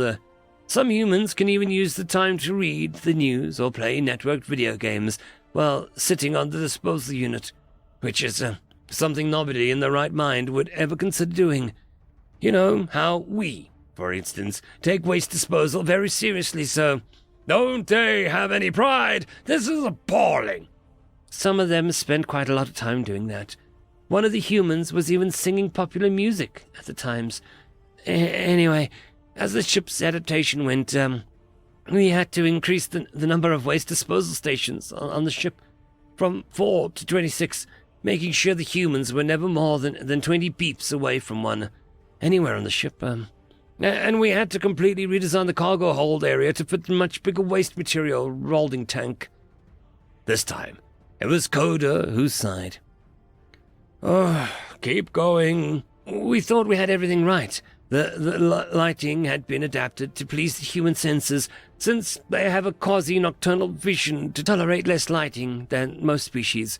The crew had been given the standardized nanovaccines against the other species' pathogens, and we had real-time translators set up in no time. Then, 1 week into our voyage, we, Tarek stopped and looked down, trying to find his words. One of our engineers came back to the bridge with a puzzling report. The waste tank pressure was higher than predicted, then ran some tests but found that the solid matter level was within the normal range, considering all the parameters. But still, the pressure was climbing. Coda frowned, then pulled out his tablet, swiped a few times, and checked the report. Yes, I have your engineer's report here. The pressure build-up was linear, and it had started on day 1, but your waste management engineers chose not to report it. Tarek ignored Coda's comment and continued with his report. On day 20, the tank was only 10% full, according to waste level sensors. The pressure had reached critical levels. One of our engineers, Topek, suggested that the pressure sensor, which is a single sensor with no redundancy, might be faulty. We agreed to turn off the sensor and have the whole waste tank replaced at our next stop. Except that, we didn't make it that far. The waste tank exploded. The waste tank bloody exploded, repeated Coda. And why is that so, Doric? Can you explain to me as if I'm a pup out of the X-sack? We didn't know it at the time, but human solid waste is, active. Humans are a highly symbiotic species with a complex internal ecosystem. They literally are full of bacteria. They're walking cesspools. Torek stopped, wondering if the last comment had been too harsh, but Kodak let him continue. When the tank ruptured, the whole cargo area and the lower decks were contaminated with the solid particles. Toxic methane gas flowed into the atmospheric control system, destroying the delicate gas exchange membranes. We nearly had to abandon ship, but then the whole crew managed to gather into the emergency chambers, where an autonomous life support system kept them alive until help arrived. We were then ferried to quarantine facility on Sirius 3, while the special team in hazmat suits decontaminated the ship. Tell me, Torek, do you understand why exactly the tank ruptured? Do you know what you could have done to prevent this? Torek opened his mouth, then closed it, then opened it again. I know what happened. Human engineers explained to us that human solid waste is not only active, but it also acts as a bioreactor.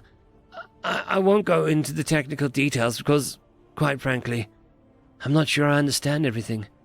But there are complex biomechanical reactions resulting in emission of a large amounts of methane gas, combined with other species waste products which are rich in carbohydrates.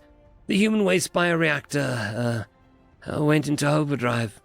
This is what ruptured the waste tank on the ship. Now, what could we have done better? At the time, we had no idea, and I had not received the memo. You had received the memo, Torek. You just didn't read it. I had not grasped the memo's importance, sadly. We could have treated the active human waste with UV radiation, or we could have just cryo-freezed it, which seems to be the preferred approach now in Federation ships. Using a separate tank, we could have then transferred the waste products to a nearest human colony, where it would have been recycled as fertilizer. So tell me, Torek, how did the humans manage to live for 5 days in the emergency chambers without any working waste management units at their disposal? One of them was an engineer. He immediately started designing a small, simple waste containment unit, which was then 3D printed within the hour. The 12 humans used it for 5 days, and sometimes there was quite the lineup. Some made jokes about the learning process for their pups they call potty training. The crafty humans stored their waste into small bags with zippers, then they shoved it into a food freezer. And what do they call this improvised waste management unit, Torek? Yeah, a porta potty, sir. End of story. Story number 1. An old promise written by Echoing Cascade. Corum had thought the hive incursion on the planet would never reach his tiny little village. He was wrong. The attack had begun an hour ago, and the little defenses they could muster were crumbling already. A large centipede-like creature ran past the barricade that he was holding as it began to curl itself, and spikes protruding from its body. They had seen this before. It was about to explode. Everyone ran away from the creature except him, and not by chance. His injured leg made this impossible. Except someone was running towards the creature. With heavy steps, an armored soldier, easily twice his size, ran and kicked the living grenade away from Corum. As it exploded, 2 spikes pierced the soldier's arm and abdomen. The giant then took a syringe from a pouch and injected the contents into his neck. My shuttle is at the back. Take it. I'll hold them off. 2 of his friends ran back and helped to get Corum to the escape vessel. As he looked back, his savior began to laugh as he fired on full auto at the oncoming wave of chitin. When Corum came back from the capital, accompanying the troops sent to retake the village, he saw what remained like a miracle. The soldier was sitting on a rock at the entrance to the village, his arm and stomach crudely bandaged. He had a smile on his face and was smoking a cigar. His name was Apone. He was a human ranger. He had been part of the Alliance crew that was in orbit monitoring the Hive progress. He had noticed the attack on our village and volunteered for a rescue mission. Our orders were to observe. For 5 damn months, all we did was watch. His eyes turned dark, and Quorum noticed that they quickly brightened again. Luckily, 2 days ago, we were told to engage at our discretion. The boys would have loved to join me, but I made the call and came alone. Couldn't risk them bugs getting access to too much human DNA to evolve themselves with. Quorum learned that Apone was a sergeant, a lower-rank officer in the human army. Before leaving, Quorum asked him to return one day to show him around. Apone smiled. It's a promise. I'll bring my kid Manula. She always wanted to travel, and my tour is nearly done. Days turned into weeks, then months, and finally 3 years had passed and Apone had still not returned. Quorum took it upon himself to track down the man who he owed his life.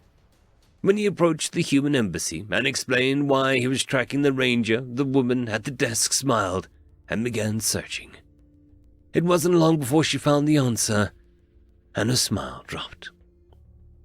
Quorum walked from the embassy to the ship that had taken him to the capital in a daze. He couldn't believe what he'd been told. He wouldn't. He vowed to conduct his own search. But it was true. The man who had faced the Hive army to save him and his village had died on the streets, homeless and forgotten. After his return to civilian life, he had tried to reintegrate, but failed.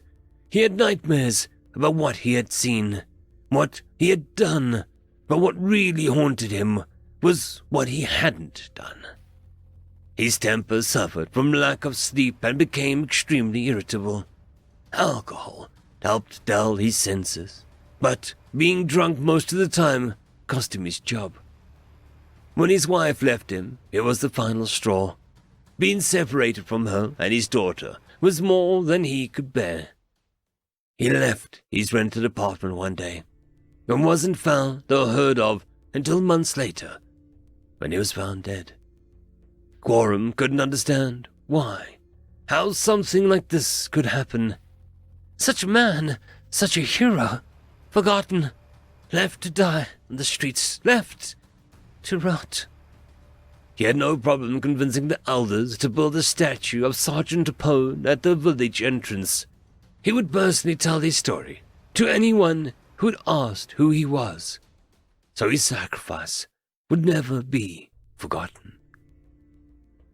Quorum was an old man now. His species did not live very long, and it had been over a decade since the monument had been put in place. Yet he still came out of his habitation to tell Apone's story when any visitor or newcomer asked about the statue. Today, his grandson had come running to fetch him. He said only 2 words. "It's her." Quorum stood next to the young woman. She was looking at the statue. It depicted Sergeant Apone, bandaged arm and abdomen, sitting on a rock, smoking a cigar, a broad smile on his face. "You know how he lived?" The young woman nodded, never taking her eyes off the statue. "You know how he died?" The young woman's lips quivered, but she eventually nodded. Quorum then extended his hand towards her. She took it, and they began to walk inside the village. "Would you like to see all that he saved?" The young woman was sobbing now, but rallied quickly. "Manula. Yes." End of story. Story number 2. The Problem with Human Contractors. Written by Dangerous Dingleberry. To Stacy Bellingham, Human Resource Coordinator, Distinct Developments, Incorporated. From Jensen Alamaster, Senior Vice President of Planetary Development, Chiron 5. Regarding difficulty with human development crew. Miss Bellingham, I must write to express my disappointment in your insistence that we contact humans to develop one of our recently sterilized Chiron system planets. Your species has become problematic and has caused us to miss several KPIs in the last 3 years. Prior to development, any planet found to have a suitable environment for our species is checked for sentient life. If none is found, we proceed to complete sterilization of the planet using our patented Gamma Blast copyright treatment, which eliminated all planetary life. We then bring in developers to reconfigure the planet to one that is pleasant to our species, with none of the many pathogens or toxic plants and insects that have plagued our species for so long. After decades of searching, we found an ideal planet in the Chiron system. This planet was specifically chosen because it has a thick atmosphere that blocks the incoming chiral radiation, and the temperature range at all but the most extreme locations on the poles stay comfortable all year. We have almost always used our own species for development, assuming that they would be the best suited for creating a world to their liking. However, we took your recommendation and brought in humans for the work. As you explained in your proposal, humans are very adaptable and can convert wastelands into paradise in a single generation, each lasting roughly 80 of their celestial years, about 10% of our lifespans. A small contingent would populate and improve the world, he said. But once their work was done, they would be happy to move to a place with more luxuries and nicer weather, and we would move our own people in to enjoy the rebuilt world. This has not been the case. These humans flourish in this temperature band. They are happy to work in the sun all day, a feat that could kill all but the hardiest of our species.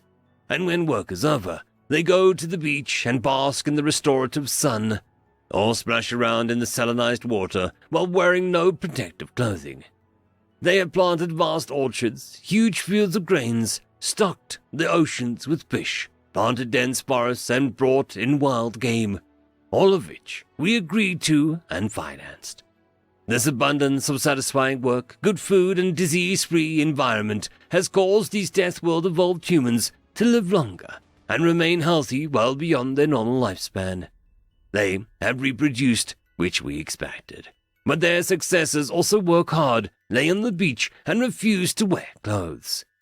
We've offered them significant sums of money, their own interplanetary ships, and even a place on a different world, but they refuse to leave. Though they are incredibly kind in their insistence, we also tried forcing them off the planet by introducing a bacterial compound that converts the sugar in the harvested grains to toxic ethanol. But we may have accidentally made things better, because humans apparently enjoy the feeling of being poisoned. They even take this ruined grain with them to the beach, where they lay in the sun and drink it all day. This is as far as a company is willing to take it. The humans are not in breach of contract, but we can't bring in our own citizens until they have left. Our people cannot share a planet with such a gregarious species. It goes against our isolationist culture, and may be unhealthy for our species as a whole. Several of our principal investors are leaving the project for other developments. Your company is responsible for contracting the human development crews, and we expect you to remove them immediately. Sincerely, Jensen Alamastus. End of story. Someone to Love, written by Space Paladin 15. It was difficult to get hired in a technological sector.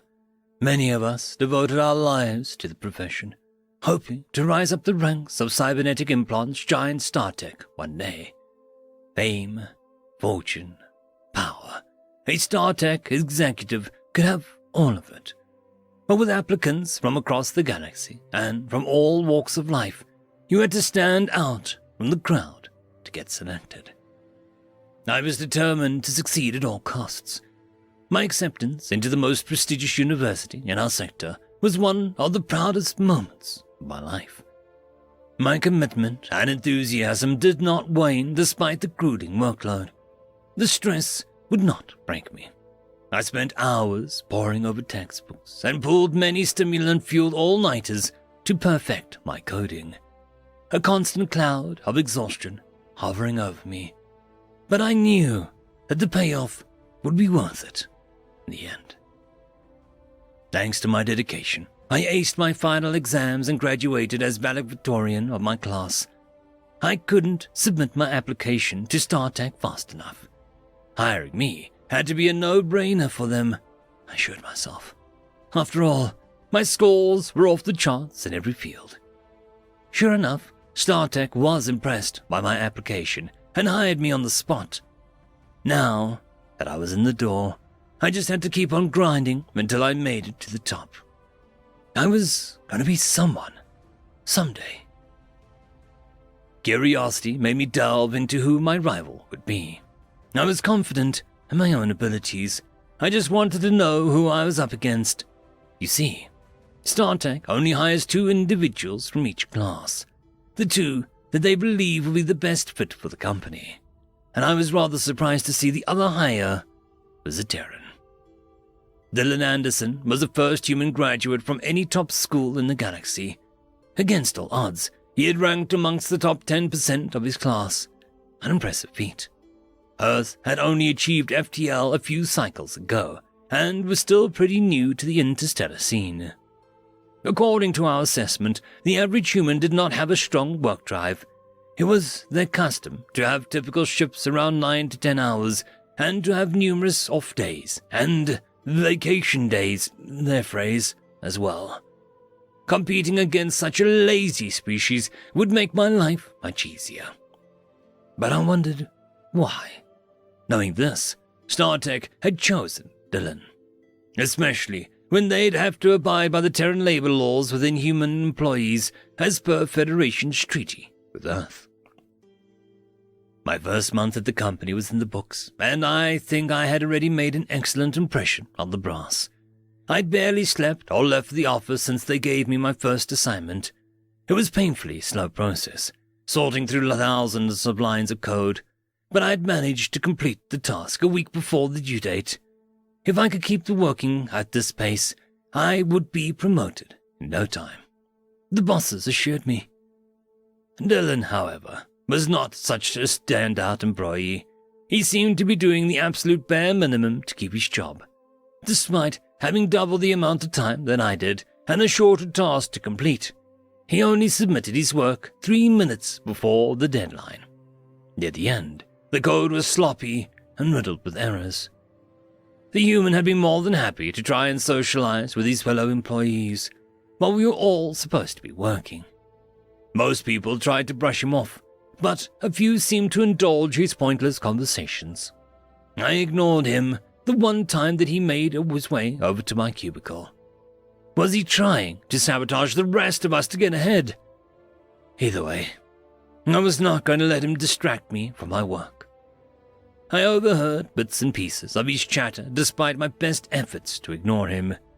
Dylan loved to complain about working, often saying that he could not wait to go home. He talked about his girlfriend and what sort of future they might have together. He asked others about their personal lives as well. Who cared for any of that? We were here to work, not make friends. Honestly, I would be surprised if the human made it a year with StarTech. The Employee of the Year award rested proudly on my desk, my new, spacious desk in a private office.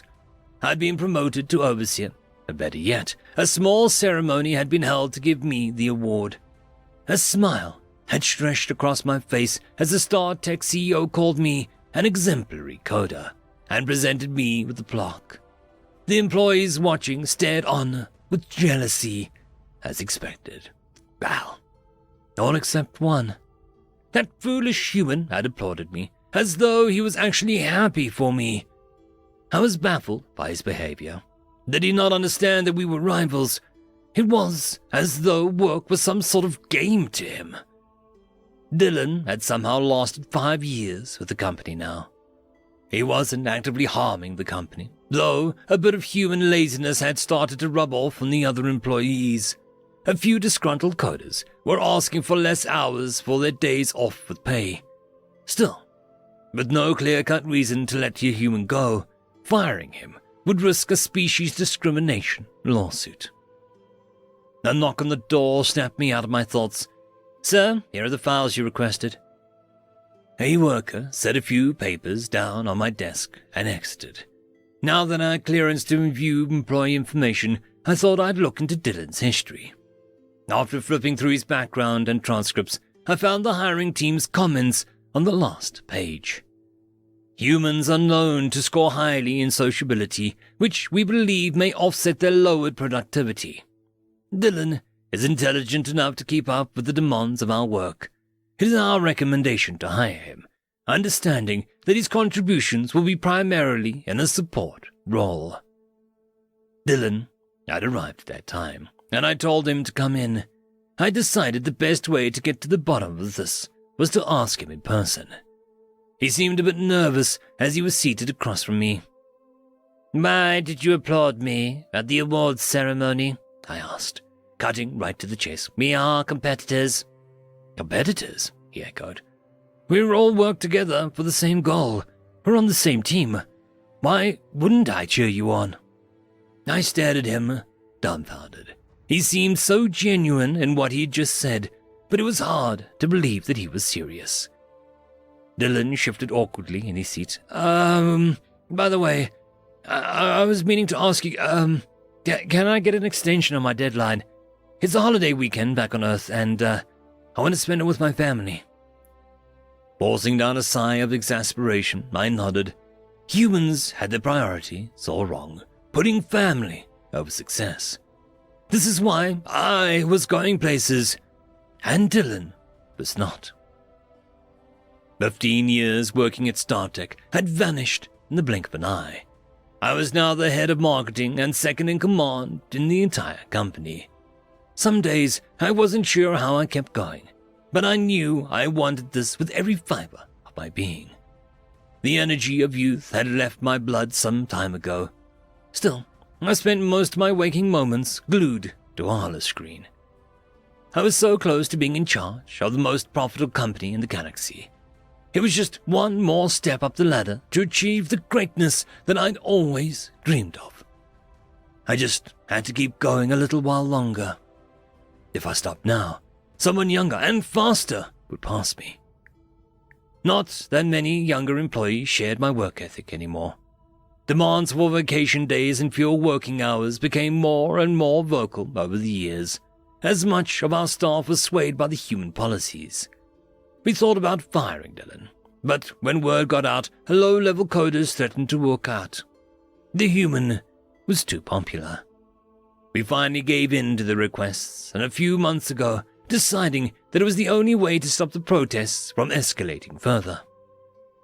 Dylan would walk around the office a few times a day, making the rounds to chat with others. He was usually greeted with enthusiasm, and many questions were thrown his way about his wife and son. He also often hosted events and gatherings outside of work. For some reason, he made it a point of personally inviting me to each of them. I always rejected them, of course. I did not have the time for such silly affairs, but the look in his eyes each time I turned him down stuck with me. It was as though he felt sorry for me. Why would he pity me? I was racking up wealth beyond what he could make in a lifetime, and I presided over a great many people. My eyes burned from staring at the screen too long as the human stepped into my office once again. I felt strangely numb, as if I were acting on autopilot. Dylan asked me to attend a dinner party at his house, and I became dimly aware that somewhere in my mind, I wanted to go. But a firm rejection was all that came out of my mouth. I had work to do. Fame, fortune, power, all of it was in my grasp now. With my abundance of wealth, I purchased a luxurious space station residence and an extravagant shuttle. I was the face of StarTech, the guy who appeared in all the talk shows, gave speeches at schools, and consulted with stellar leaders. It was the life I had dreamed of about as a kid, But neither my station nor my positions brought me happiness. The better part of my life had slipped through my fingers, and I'd not even noticed it pass me by. Where had all the time gone? What had all of my effort been for? I was achingly lonely, and there was nothing I could do about it. I tried to keep myself working, mainly because it was all I knew how to do. Dylan entered my office one day as I was half-heartedly typing away, clearing his throat to get my attention. Time had taken its toll on the human, turning his hair grey and etching wrinkles on his forehead. But his eyes shone as brightly as they did decades ago, when he was fresh hires out of college. He had only meager savings to his name and had stayed in the same position for most of his life. I wondered, not for the first time, why he was so happy. Dylan took a deep breath. I wanted to talk to you, boss. I'm going to retire at the end of the year. It's been an honor. Thank you for everything. I nodded, wondering why I felt a tinge of sadness at the news. Very well. Make sure you fill out the proper form and give sufficient notice to your supervisors. Dylan had stopped inviting me to social outings long ago. I suppose he had finally tired of receiving the same flat response to each of his offers. But he must have seen something in my eyes at that moment that encouraged him to try one last time. A group of us from the office are meeting our families at the park at lunch break. Why don't you come? He asked. Well, I suppose I could find a bit of time. Just this once, I answered. A smile crossed his face. Great! I'll see you there. The park was a short walk away from the building, and I second-guessed myself as I strolled across the grassy knoll. I spotted Dylan standing hand in hand with an aged woman, smiling as they watched two young children play by the fountain. The kids splashed around in the water and chased each other without a care in the world. That strange, sad feeling was there again, tingling in my chest. I hesitated before walking over to the human couple. Those are cute kids. He laughed. Thank you, they are my granddaughters. I've always thought that there's more to life than work. The people you care about are what really matters. Once I'd thought that Dylan had his priorities backwards, placing family above work. But now, I thought that maybe he had it right all along. All I've ever done is work. What is there to do now? I asked. Find someone to love before it's too late. End of story. Story number 1. An insignificant ball of dirt, written by Echoing Cascade. Warlord Mors of the Mysaurian Empire was elated. He had finally done it. He had broken the Skillet's line, and now his armada was approaching the planetoid designated as Skillet 4. When we declared war, they fought with what little they had. We made quick work of their meager defenses. That is, until we reached this sector. Then the Skillets turned rabid. They managed to stop our advance by sheer force of will. They even pulled forces from the Cradle world to protect this little ball of dirt. And now, I'm gonna find out why. Governor Strack was waiting for the Mysaurian warlord. He had ordered a total surrender. We, tried to keep them from here, but it's too late now, the governor mused. He had poured a measure of wine for the warlord and himself. Before this meeting was over, they would both need it. May the gods have mercy, because, he certainly won't. He lived alone, far from any city. He was spading a fertile soil of his enormous garden. The vegetables were looking good this year. He loved the peace, the quiet. He half looked at the suns and smiled. Then he saw the combat vessels zip by, then another, and another. His smile faded. By the time the first explosion reached his ears, he was seeing red. Literally, the only sound from that on was his heart, beating nearly hard enough to shatter his ribcage. He calmly walked to his old shed next to his house, pulled the thick chains around the door with one hand, and tore them like so much wet tissue paper. He would need his combat kit once more. Warlord Moores made his way to the planet governor's office. He didn't expect any trouble, but still came accompanied by 4 dozen elite warriors who would secure the building. He forcefully opened the doors, grabbed a drink waiting for him on the side of the large table, and sat down, grinning at the governor. His grin turned into a frown of puzzlement at the governor's expression. I expected him to look meek and defeated. Why is he looking at me with pity? No matter. He had a mystery to elucidate before continuing with the war, and he was going to get his answers. All right, Governor. I want to know what this planet hides. What secret is so important that protecting it takes precedent over your cradle world? The governor gave a weak smile and nodded. A long time ago, a portal opened, and out came a soldier. A marine, as he called himself. He was clad in armor and carried a small arsenal with him. The warlord was expecting many things. He had ample time to come up with theories. Some alien warrior was not one of them.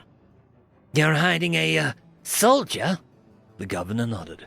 To say that he was on edge when he arrived would be an understatement. He was ready for combat at all times. He didn't even rest or eat for the first few months. I'm sorry. Did you say months? Yeah, he's tougher than any species catalogued.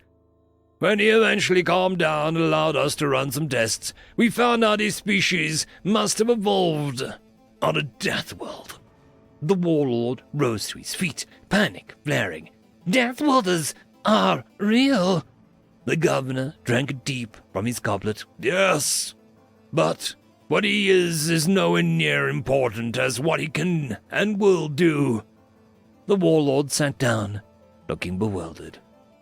Deathworlders are only theorized possible. No sentient species has ever risen from a world where everything is out to kill you. And the fact that they exist is not the issue. He liked toiling the earth, said it calmed him down. He liked his solitude. So we gave him a plot of land and left him to his own devices. The governor put his drink down and looked at the warlord's eyes. Then the Helix attacked us. Never heard of them. And you never will. Until that day, we took his stories of battling machine-enhanced demons, amoral angels, and other monstrosities as a way for him to deal with his PTSD. The governor was shaking now as he recalled what he had seen. But it wasn't. You have no idea of the brutality he is capable of, the horrors he can inflict on his enemies. He must have faced demons and other abominations and learned true cruelty from them. That's the only way what he does makes any sense. The warlord downed the rest of his drink in one gulp. His nerves were failing him, but he rallied. A frightening tale for certain, but if you think this is going to save your people, you are wrong. Besides, if he is as powerful as you claim, why do you protect him? That makes no... Explosions and screams coming from the outside cut the conversation short. The warlord tried to contact his guards, but all he got in response was gurgling noises, the sounds of frantic firing, distinctly unhealthy wet sounds and screams, seemingly unending screams. We weren't protecting him. We were protecting you from him. You see, the reason you haven't heard of the Helix is 'cause he killed them. All of them. What? What does he want? I'm sure that we can come to an understanding. The governor took the wine bottle on the table and handed it to the warlord, who began to drink from it in earnest. You awoke him from his peaceful slumber. You rekindled his anger. Now he's rage and a hatred in the shape of a man. There is no reasoning with him. Now, he only wants one thing. What? To remove what he views as enemies in the most brutal and expedient way possible. To rip and tear until it is done. End of story. Story number 2. Humans are perceptive. Written by H. DeFort. Fellow soldiers of the Tau Ceti Special Commando Group, welcome to the Forward Operations Base of Orion Sector. Today, I have to brief you on humans. I know you're highly motivated and ready for battle, but I was informed that the previous units have underperformed due to overconfidence and lack of mental preparation. As you prepare for tomorrow's battle, you need to understand what you are facing. Let me get this straight. Some say humans are lucky, and that's why they managed to beat everyone in battle, as if they had some purimeter bond with the universe, or psionic powers. But it's much, much worse than that. If it was just psionic powers, our psi repressors would work against them. But these are fucking useless. Humans are not lucky. There is no such thing as luck. They are not psionic, and they don't have a secret bond with the universe. They are just so incredibly perceptive. Some say human perception peaks straight into the quantum fabric of reality, surfing on the quantum foam, drunk with unconscious mysticism. They might even cheat the universe's arrow of time by seeing possibilities that exist beyond the thin sliver of the now. They call this phenomenon the Penrose Peak, and it's part of their brain-spine structure. Their mind is literally made of quantum tunnels. Don't assume the human you see in front of you is really just standing in front of you. His mind is pervading the whole room, and he is not even paying attention. Yet. Don't try and fool a human in negotiations. His daydreams will betray you. Don't assume a human will not feel the sabotage in his weapon. He will have afterthought. Don't expect humans to choose the wrong button, pill, door, or setting at random. They will sense the purpose beyond your cleverest obfuscation. Don't lose time lying to them. They'll most likely defeat your most complex ruses. If asked about these physically impossible feats, they will tell you that they don't have any idea. They just knew. They had an intuition. They felt something, luck, fate, a hunch, a tickle on the tip of the nose. One of the options seemed friendlier, or somehow talked to them. They didn't like the feeling of this or that. They defy common sense. They make a joke out of causality. They untangle the quantum puzzle. You are facing humans in battle. Don't give them time, space, or options. Don't leave anything lying on the floor. Humans might randomly assemble some impossible contraption and just kill you with the most innocent-looking items. They call it MacGyvers. We've lost thousands of soldiers to those. Even when they don't understand what an item is or how it works, they can intuitively turn it into a lethal weapon. Just attack the human with overwhelming force. Don't overthink it. Don't wait it out. Don't try and outsmart them. Frontal attack, no staging, and maybe on that specific day, the human won't get too lucky, intuitive, or crafty. They won't do anything seemingly impossible, won't randomly defeat your tactics, won't break the laws of the fucking universe for once. And then, maybe, on a single soldier from your unit will survive the battle, barely, to return to camp, with a fucking broomstick duct-taped onto the Denabian plasma torch embedded into his pectoral exoskeleton for good measure. MacGyvered, as the humans say. You'd call it a glorious victory. Humans will just call it a Monday morning. And they'll be back for the broomstick. Story number 1. Humans are explosive. Written by Numerous Sun 4282. An excerpt from the noted xenobiologist Kakorag Thai's new publication, the newest member of the galactic civilization, Humans of Earth. There are many words that can describe humans. It would be fair to call them stubborn, loud, excited, energetic, strong, foolish. The truth is that humans defy a singular word to describe them. They are too diverse a species to fit into such a tidy summation. At least, that's what I thought after studying them for only a few months. I had the great privilege of visiting their planet of origin, where I bore witness to all manner of their cultural, society, and lifestyles. It was there that I found the single, all-encompassing word that describes humans. Humans are explosive. Yes, you could describe their temperament this way, or their works of art and passion. But that is not how I choose to use this description. I do mean explosive quite literally. Humans have had a fascination with explosion destruction since the earliest days of their civilization. They have harnessed such powers for a multitude of reasons and gone to such ludicrous lengths to indoctrinate explosions into their everyday life.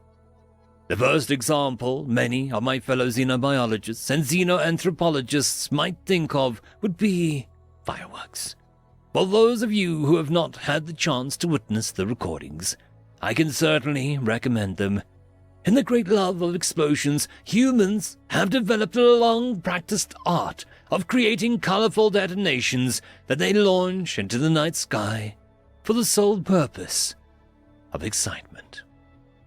I hold this evidence to be sufficient that humans love explosions, as no other species has ever wielded explosives as a recreational activity.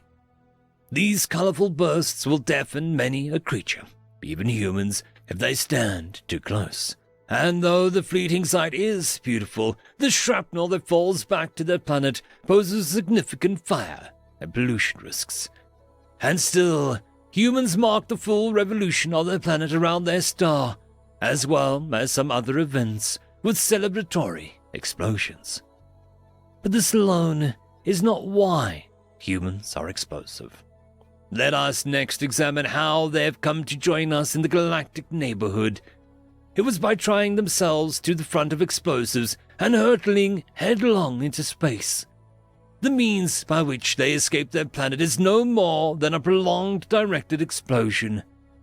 While a citizen of the stars might easily recognize the sharp efficiency of a Sringer ion engine or the grace of a Lothorian light sail, there is no mistaking a human's vessel. In their rush to explore space, they designed a harsh craft that is propelled quite literally by detonating one of the most powerful military bombs they have ever designed behind it and riding the blast like a deranged korikori bird trying to surf a wave of nuclear fallout. And that only touches upon the absolute devotion to detonation that humans have employed in their military campaigns. It was a humbling lesson that the Traitoni soldiers learned when they found themselves on the end of human weaponry in the Human-Tritoni War. As a side note, the humans refer to this as simply the Tritoni War because, in their words, they started it. I tried to explain to them that the Galactic Standard Conventions, we named the war first with the victor species, then with the losing species, thinking that it would flatter the victor and make history lessons easier. They laughed and began listing wars with that convention. A frighteningly long one was called the British, American, Russian, French, German, Japanese, Italian War.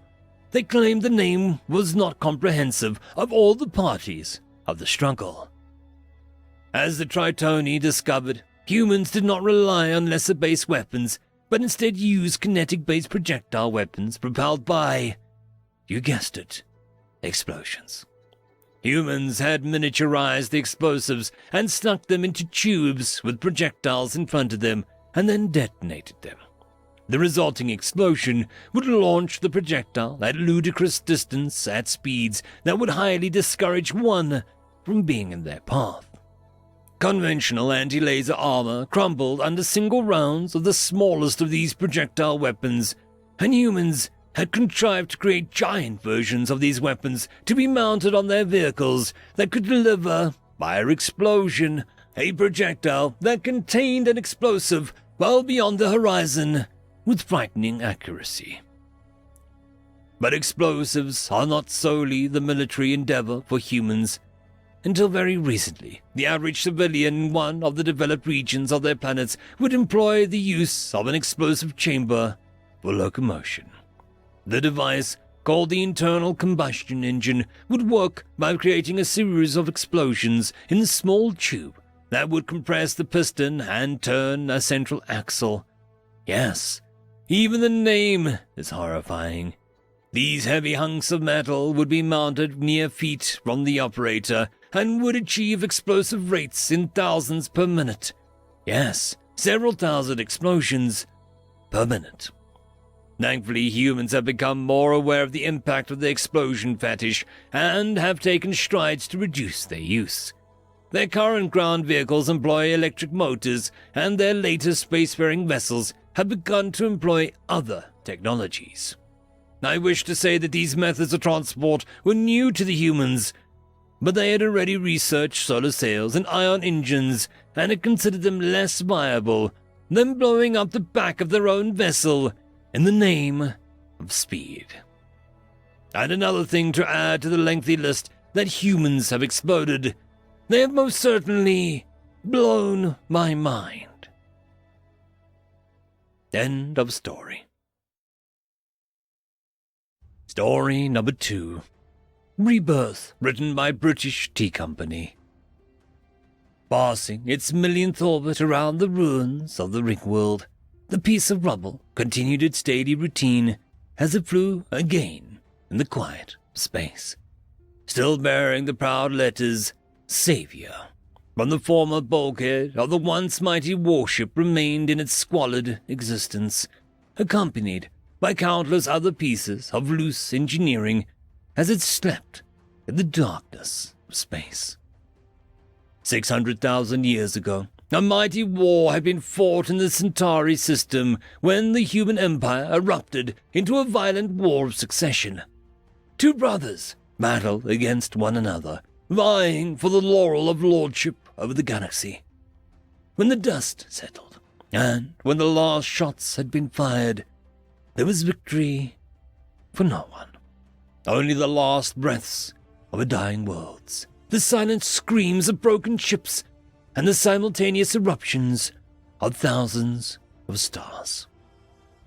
600,000 years later, the galaxy's wounds slowly healed, but the sheer extent of destruction which had occurred was a testament to the ancient human depth of ambition and exactly what they would do to achieve said ambitions.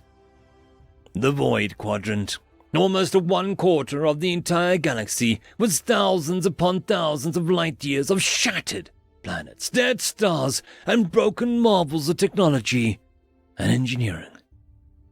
Yet, here, even from the grave, the humans were still the bane of the living.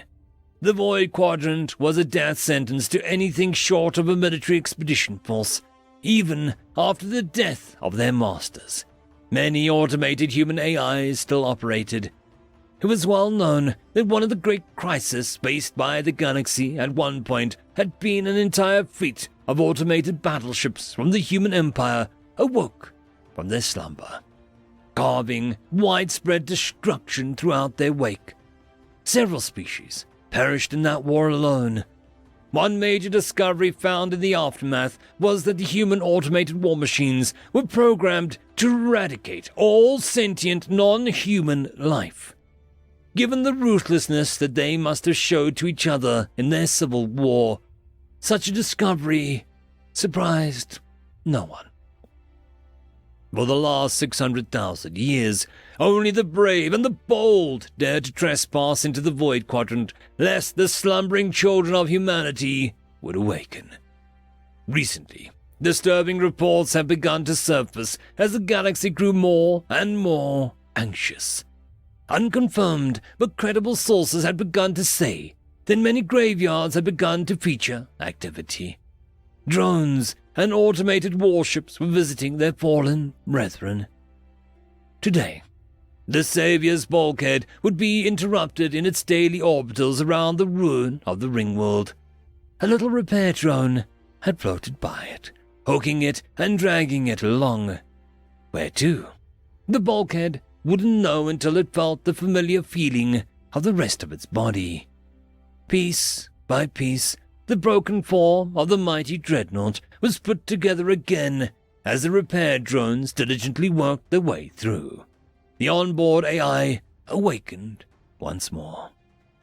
While not quite the peak efficiency without a human crew, the dreadnought would still follow its orders dutifully. The small amount of sentience it possessed would react in surprise as it found an order in its data log only weeks old. Like a dutiful hound to its master, the vessel's newly repaired engines warmed up and made haste to a new destination. Since the time of its master's passing, the galaxy had grown unclean. Normally, it would be like a ravenous wolf ready to tear at the throats of these unwanted guests. Today, it went like a happy puppy back to a familiar place. By the time it arrived, the system was already filled with tens of thousands of human vessels, all of which had been instructed to return here. Their masters were alive, and they would be seeing them all very soon. End of story. Abandoned Ship, written by Traumatized Waffle. All crew, I repeat, abandon ship, crackled the intercom, the voice of the captain sounding terribly strained. The floor beneath me shook violently, and I slammed into the wall for a moment before getting back on my feet and continuing my mad dash to the escape pods. Hull breach on deck 4, no life signs detected, crackled the intercom again, this time computerized voice taking the place of the captain's. I chose not to think about the many other Traxians that had been assigned to the deck 4 as I continued onward. I turned a corner and stopped, looking into the escape pod bay. I shifted my gaze frantically across the different pods. Almost all of them had a display that read, "Ejected," in red letters. Finally, I spotted the green glow of an unejected pod at the end of the hull. Warning, power cascade failure detected. Fusion meltdown imminent, blared the automated warning system. I took that as a sign to get out of here and raced towards the pod. I pressed the button on the wall opening the pod. I scrambled in, sat down, slamming my palm down onto the auto-eject button. The pod system began warming up and I strapped myself in. Suddenly, there was a banging on the pod door. I looked through the porthole and saw another crewman frantically pounding on the door. Please let me in. All the other pods are gone, shouted the crew member. I looked at them, then towards the pod controls, and then back to them. They were still banging on the pod door. I felt a tinge of guilt shoot through me, and I pressed the button on the control panel, unsealing the pod door. The person fell through just in time for the safeguards to reseal the door. Thank you so much, they exclaimed. Shut up and strap yourself in. We're about to eject, I shouted back. Fusion meltdown detected. Reactor containment failure in 15 seconds, reported the pod's onboard computer. The crew member sat down and yanked on the straps across their torso. There was a hissing noise, and the pod was violently wrenched from the Bloomian's hull. I looked out the porthole just in time for the reactor containment to fail, nearly blinding me. Morning, pod systems damaged, reaction control system offline, crackled the onboard computer, which was obviously also on the verge of failing. What does that mean? Questioned the crew member. It means that we're in big trouble. We can't control the pod's trajectory, I shot back, clinging to my seat straps. The crew member's eyes widened, and they began to freak out. What do we do? What do we do? Stammered the crew member, who I'd finally identified as Ramius from logistics. We hope the pod isn't in a dangerous trajectory, I shrugged, doing my utmost to contain my terror. Suddenly, as if the universe itself heard me, the onboard computer crackled to life. Proximity warning, trajectory obstructed, it crackled, before finally shooting up sparks and dying. I looked over at Ramius, who had resigned himself to squinting, his eyes shut and whimpering. I looked out the porthole and could see that our trajectory was indeed alarmingly obstructed. we were careening right towards a large chunk of debris from the Bloomian. It had probably been thrown from the wreck. I reached above my head and pulled down the attached crash bar and loudly instructed Ramius to do the same. Ramius managed to get his crash bar down right as the pod impacted the debris chunk. There was a horrid screeching noise, and Ramius and I were thrown against our straps. I briefly had time to think of my family back on Traxius Prime right before the hull tore open. I watched as Ramius was ripped from his straps. Evidently, he had not put his crash bar on all the way as it popped up and he was sucked through the hull into space. I clung to my crash bar as tightly as I could, but the force was too much. And I was sucked from my seat and through the hull breach as well. It was dead silent in the void, and I tumbled wildly, shaking my limbs in the vain hope that someone would see me. My consciousness began to fade right as a large ship that I didn't recognize warped into view. I smiled at that, though I knew that they were already too late to send the recovery pod to get me. I felt moisture leach from my single eye as I went blind. Just as my vision was going completely dark, I felt a strange sensation throughout my body, as if all the molecules in my body were violently shaking. I had no time to consider the strange, almost alien markings displayed on the massive vessel. I awoke laying in what felt like a hospital bed. I couldn't tell for sure, as I was completely blind. The lack of pressure and the harsh temperatures of space had evidently been too much for my eye to handle for that long. I could hear someone around me speaking, but they were speaking in a dialect that I had never heard before. My arms and legs were restrained, which alarmed me a little. Suddenly, I felt a piercing sensation in my eye and my vision began to return. I saw a figure standing at my side. They almost looked Traxian before my vision fully returned. But now that it had, I could tell that they were not. The skin on this, creature was pink and looked like it offered little in the way of protection against the elements. They had 2 eyes, which was weird. Why would you need 2 eyes? They had long hair that was shaved on the one side where my myriad of electronics was inlaid into what I assumed was the cranium. They looked down at me and continued to speak in that strange dialect I heard earlier, which I now identified as an alien language, as this creature was clearly of an alien race not discovered until now. The person looked down at me and then reached up to one of the electronics on their skull and pressed a few small buttons. "Can you understand me?" questioned the person. They had just spoken to me in my own language perfectly, which jarred me. The Traxians were one of the most advanced races in the galaxy, and even we didn't have translator technology that good. Not to mention, it was clearly linked directly to the alien's brain. I was a bit reckless, I thought. Yes, I can, I replied, my gaze fixed on the strange, clearly very advanced alien. They looked back at me and smiled. "Good. I was hoping it wouldn't take too long for my translator implant to get a fix in your brainwaves," replied the creature. That chip was reading my mind just to translate my language. I was becoming increasingly nervous of these aliens. "You are not going to attack me if I remove your restraints, are you?" questioned the alien, eyeing me dubiously. "No. You are clearly far more advanced than my race. I'm sure you could dispose of me rather quickly if I tried," I spoke quietly. The alien nodded, clearly not denying my observation, and went about removing the clamps and held me down. I sat up and flexed my digits. I was surprisingly unscathed for how long I'd floated out in the vacuum of space. "I have several questions," I finally spoke, returning my gaze to the alien. The alien smiled wildly and made a series of strange noises, apparently amused.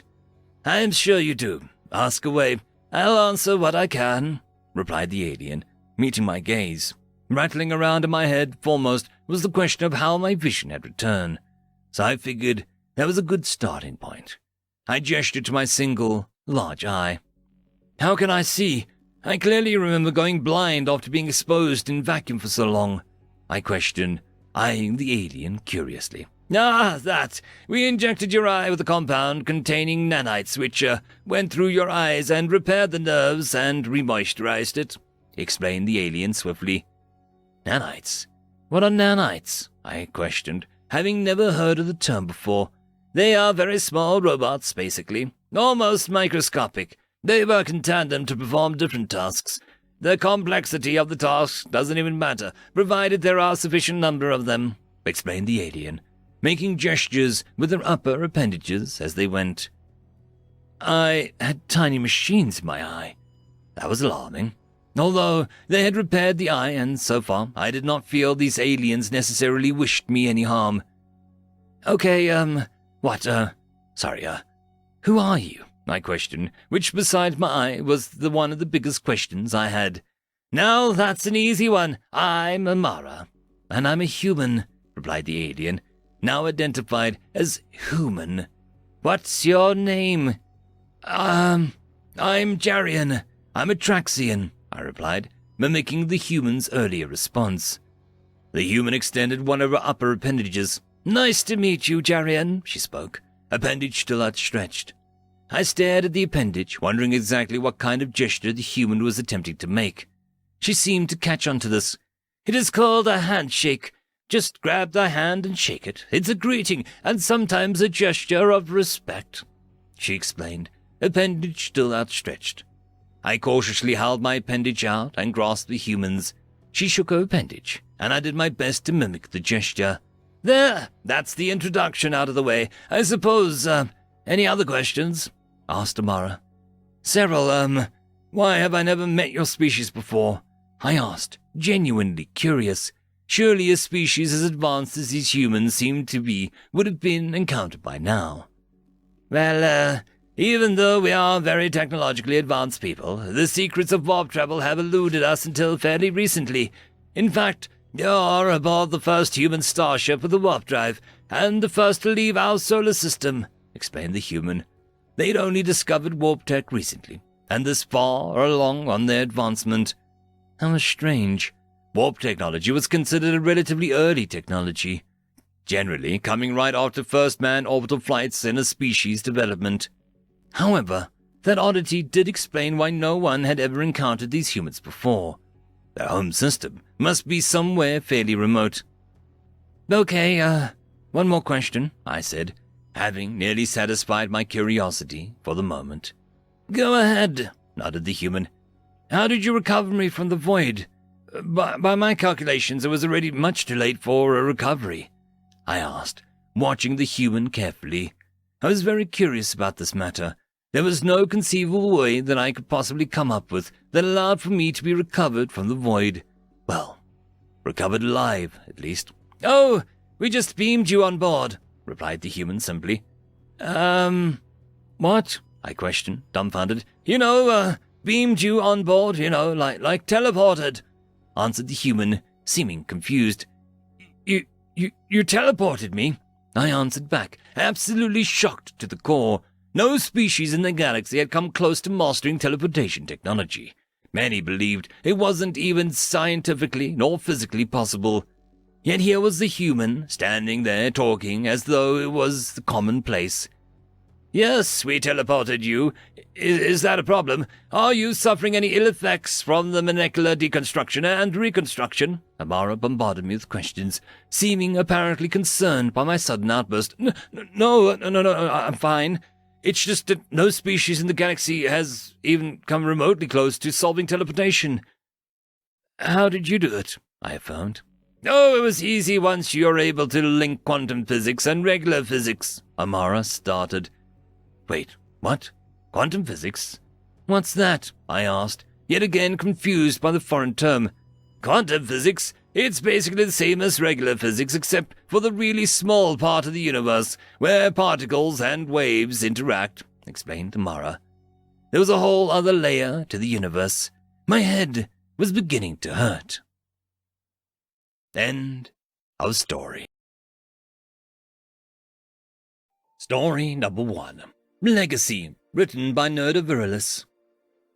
Captain Rick Basuja IX knew the Declaration was the ultimate challenge of the Pilgrim. He flicked his proboscis across the view screen, bringing up log summaries for the last millennium. Leaving Tethys had been a simple task for Captain Besuja the First, who followed a carefully plotted system of gravity slingshots, orbital laser arrays, and good old-fashioned rocket fuel to accelerate the Pilgrim up to 0.3 C. The route ahead was kept clear of lonely hydrogen atoms by magnetic field, so the only collision had been with an improbable asteroid. Unfortunately, it was traveling in the same direction at the same fraction of the speed of light. Captain Besuja II had performed the necessary repairs whilst the redundant systems maintained life support. Captain Besuja III made several course corrections early to keep fuel use low. Several generations then passed their lives without incident, modifying the ship's systems to save resources and appreciating the recordings of Earth, the music that had unified the Tethys in the task of reaching across the void. Captain Besuja VI had made finer course corrections for the final approach, and the stellar windbreaks were deployed by Captain Besuja VII. There were maps of the solar system, plenty of them. Humanity had not been shy, transmitting technical discussions of the neighborhood alongside the music, competition, and storytelling that they were renowned for on Tethys. Once the Pilgrim was in rage, Captain Besuja VIII had used the Pilgrim's own instruments to correct the existing maps and run extensive simulations of the final approach. Now Rick Besuja IX was the captain. His ancestors had done their duties so that he could do his, to steer the ship down the gravity well of Sol and into that of Earth. It was a simple route. Swing around Sol and Uranus would change their course and shrug off the majority of their speed. After a final pass by Saturn, he would bring the ship into orbit of Earth. "We have detected a signal, sir." Ensign Stockwaterman the 11th pulled the captain from his considerations. The Pilgrim had received a new round of encouragement and praise from each generation of politicians on their homeworld. It made sense that there would be more as they neared the finale. "What does the Tethys have to say?" "No, sir. It's not a message from home." The ensign was visibly embarrassed. Ears pressed back as he corrected the captain. "The signal is coming from Earth." "That's The captain gave himself a moment to breathe. The Earth had been silent for thousands of years. That was the whole purpose of the strip. The idea that humanity had woken at this moment was absurd. But he knew that the crew was capable and dedicated. "Ensign, what are the humans saying?" "The detection algorithm is running now, sir. The signal is definitely coming from the vicinity of Earth. I think it's—" The ensign fell silent, tapping an icon on his view screen. The bridge of the Pilgrim vibrated with music. The piece was well-known product of the so-called modern era, something of a joke to later humans. It was nevertheless beautiful. Knowing that it was being transmitted from Earth was humbling. It had been thousands of years since their kind had received a transmission. As the piece closed, the ensign spoke again. "The signal was weak, sir. They are unlikely to detect it back on Tethys. There was no atmospheric interference to scrub, suggesting an orbital transmitter. We'll know more once we get closer." The Pilgrim continued on the intended course, picking up more recordings from Earth's orbit. Captain Besuja IX had the signals broadcast across the ship, the sounds of the old world echoing through the corridors, vibrating the freezers where generations of tethered eggs were tended by the crew. Shortly after they traversed Saturn, the ensign called out that a different signal was coming in. This one had video. "Howdy, travelers!" The view screen flickered to life, revealing a writhing purple mass, speaking in perfect English. "Hi, my name is Sheriff Elvis Monroe, and I'm here to welcome you to the Solar Saloon. I know that you must have a lot of questions, but that'll have to wait until you're close enough to avoid the time delay." The mass appeared fully committed to the cowboy aesthetic. My stalks poked through the top of the Stetson hat. Dozens of tentacles flapped around individually armed holes in the leather vest. "Luckily, I have this conversation a few times already, so let me give you some answers. No, I am not human. I'm a A tentacle flopped up and gave the Stetson a tug. "We evolved around Gumbridge 35, so after Earth fell silent, we were the first to arrive, but we are not the last. the Drendel, the Ivan, and the Uru, and the Tall Greys, the Hillavu, and the Reformed High Order of Unified Qualifiers, the Drzan, and the 01100100110111111011101101000. The Rule, and we're all just fans like you. As the cowboy spoke, the scene shifted to show the classic human bar. Two purple Haringa were mixing drinks in cowboy outfits, flinging bottles and glasses between their tentacles with a chaotic grace. A range of unfamiliar body types, in familiar outfits from humans' history, interacted from within tanks or atmosphere suits. Several were humanoid in appearance, but they were unmistakably not human. We have a variety of orbital facilities. Resources are handled by our recycled ships, allowing us to focus on the important things. There's bars, clubs, studios, and arenas if listening to or recording music is your thing. Folkwave has been popular in the last few years.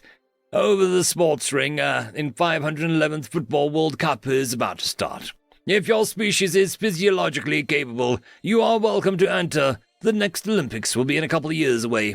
Of course, our digital library contains the most complete collection of human text, art, and video in the universe. You'll be excited to hear that quite a lot of untransmitted work was recovered. Scenes and facilities flashed up. Scaled centaur people laughing and fluttering insectoids in the sunslit plaza. The Hurricane R pilot, humanoid robot swinging a bat, sending a ball towards the starry sky. A heterogeneous crowd moving in time with flickering human holograms performing on stage. Unfamiliar silhouettes looking on as the sun set behind an empty earth. We're not sure what happened to the humans. I expect you heard the final transmissions, just as we did. There were high levels of radioactive elements in Earth's atmosphere when we arrived, but, there wasn't much left. The eye stalks retracted, and the creature paused. It didn't seem right to leave, so we didn't want to give them up. The finest bards in the universe deserve to be remembered. So, here we are. End of story. Story number 2. The Galactic Bear Trap, written by Prenther. Tral was excited to have his first posting for the Confederacy of Sovereign Systems since his training's completion. He was assigned to be the navigation officer aboard the Cleansing Light. As navigation officer, he was on the bridge during his duty and was permitted to watch the stars wherever the ship traveled. The sight of endless space and twinkling of faraway lights was something the simulators could never do justice. His excitement was significantly dampened when they arrived. Sol System, a notoriously bland star system with only one major defining feature. A life-bearing planet with sapient life currently developing its civilization and having recently sent their first mining expeditions to the natural satellite orbiting their planet. It was the worst posting in the fleet one could get. It was boring, it was tedious, and worst of all, you only went to FTL to see new stars.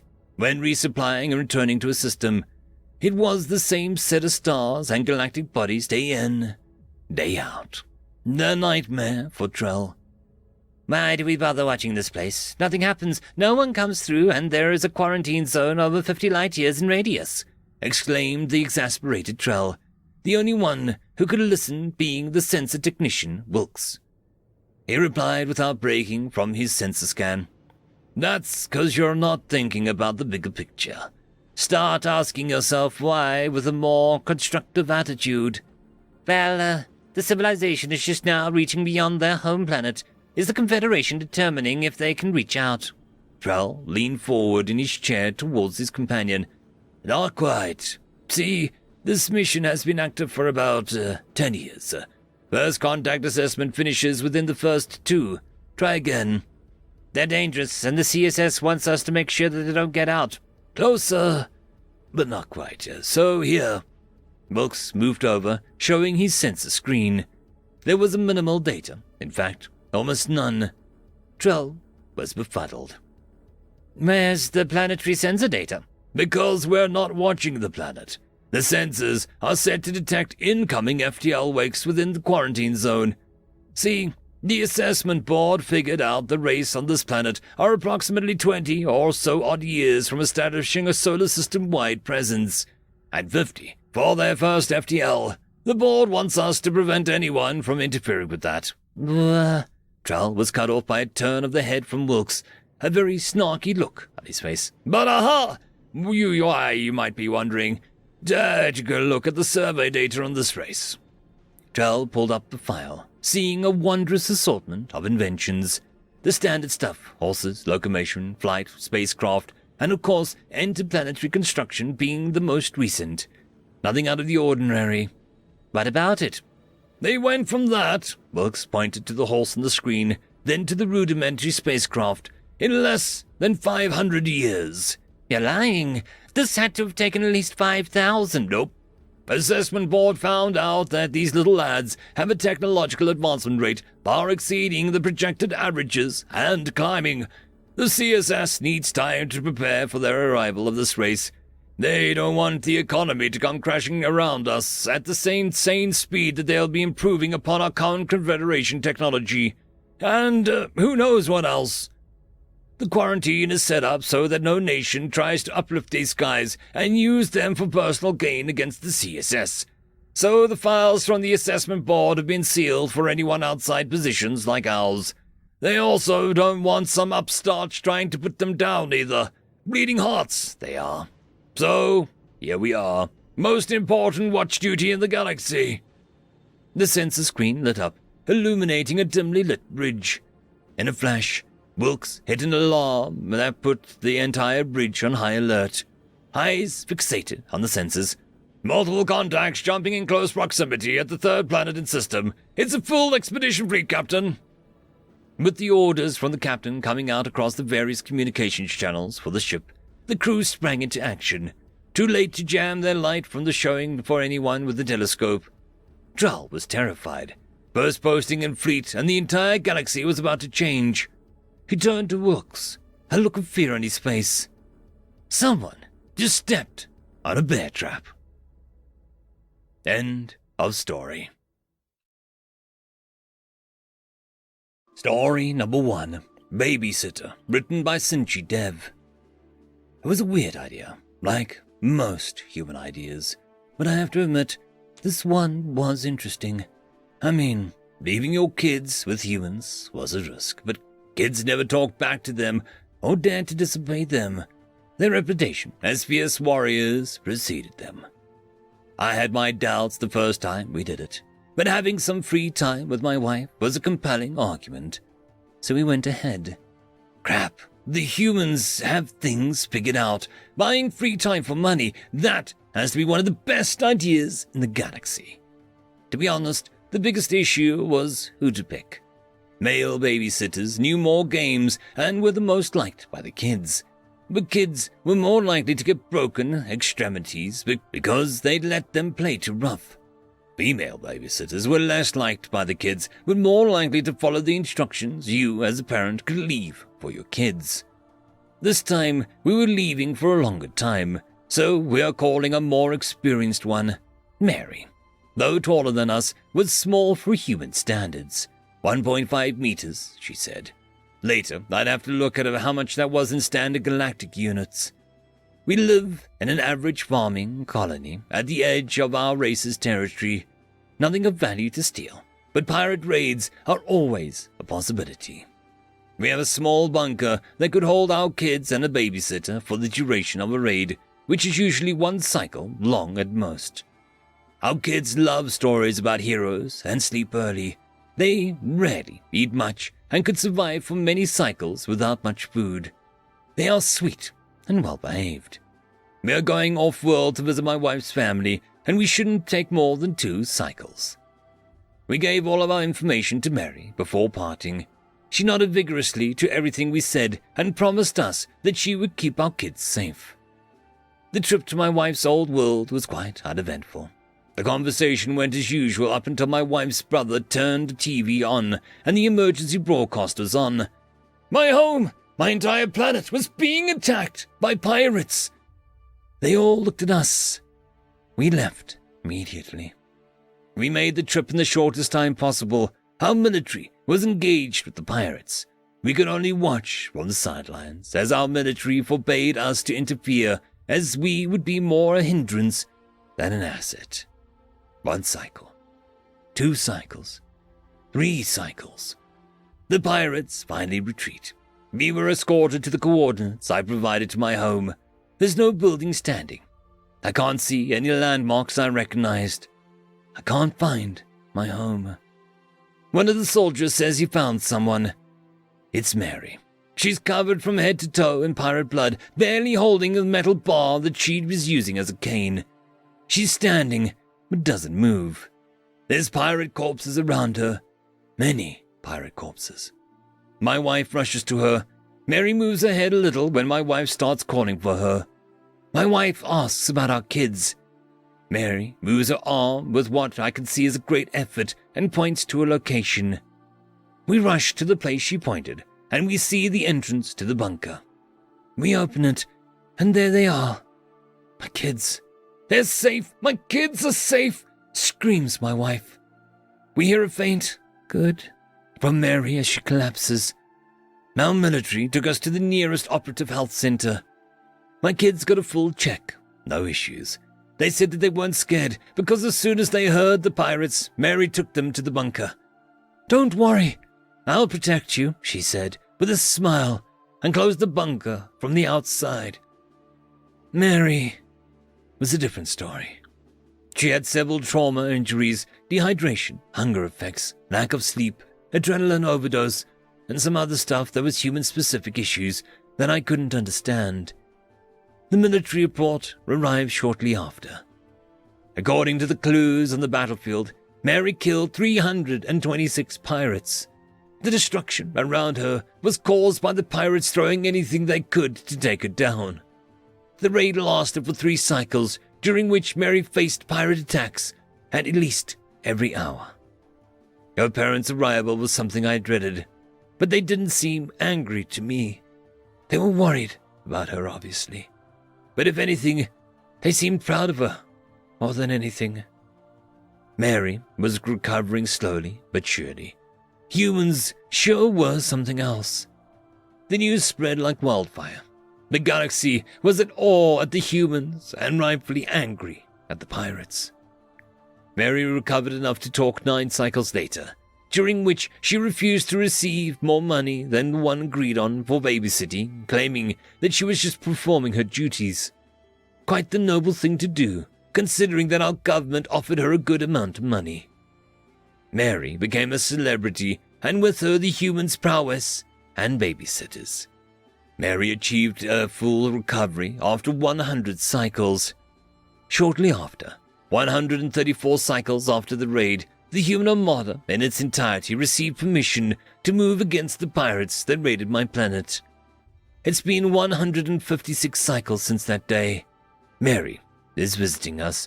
She talks to us about how she was granted a scholarship to her favorite university, the only thing that she did accept as a reward. While laughing, she also tells us how babysitting became really profitable for humans. There's a special reason why she's with us this night. Today is the day the human armada flies above us before entering pirate territory. The sky is filled with lights from human spaceships. While looking at the sky with my family, I can't avoid feeling grateful that we got a human babysitter. End of story. Story number 2. Human Death, written by Space Orcs Collector. It was a magnificent hall, grander than any mortal could dream of, and dwelling in that hall were beings more terrifying than any mind could fathom. And one word could encompass them all. Death. These beings were different deaths of beings across the universe. For an aquatic species, ultimate death would be a volcano, boiling water in which they live. For the silicate species, ultimate death would be a tsunami, which would send them to the depths away from everything. For a herbivore species, ultimate death would be a predator, an unstoppable and remorseless killing machine. For a void-born species, ultimate death would be gravity, the limitless and crushing power of matter. In such a place, one might right assume that nothing could affect these titans, but that is not true, for a rumor began to spread that a death not seen in eons will be coming. The death of humans. Every being imagined him differently. He might be a predator, a natural disaster, maybe a force of nature. What could be a thing that kills the most humans? It might even be all-ending force of entropy. No one knew for sure. While everyone thought and pondered, a small black-hooded farmer wearing a tattered black cloak, holding an old worn but well-kept scythe, entered the hall. He went unnoticed amidst the giants around him, but if you really concentrated, you could feel him come in. Feel a small drop in temperature wherever he went, as if atoms themselves respected his presence and slowed down for him to pass.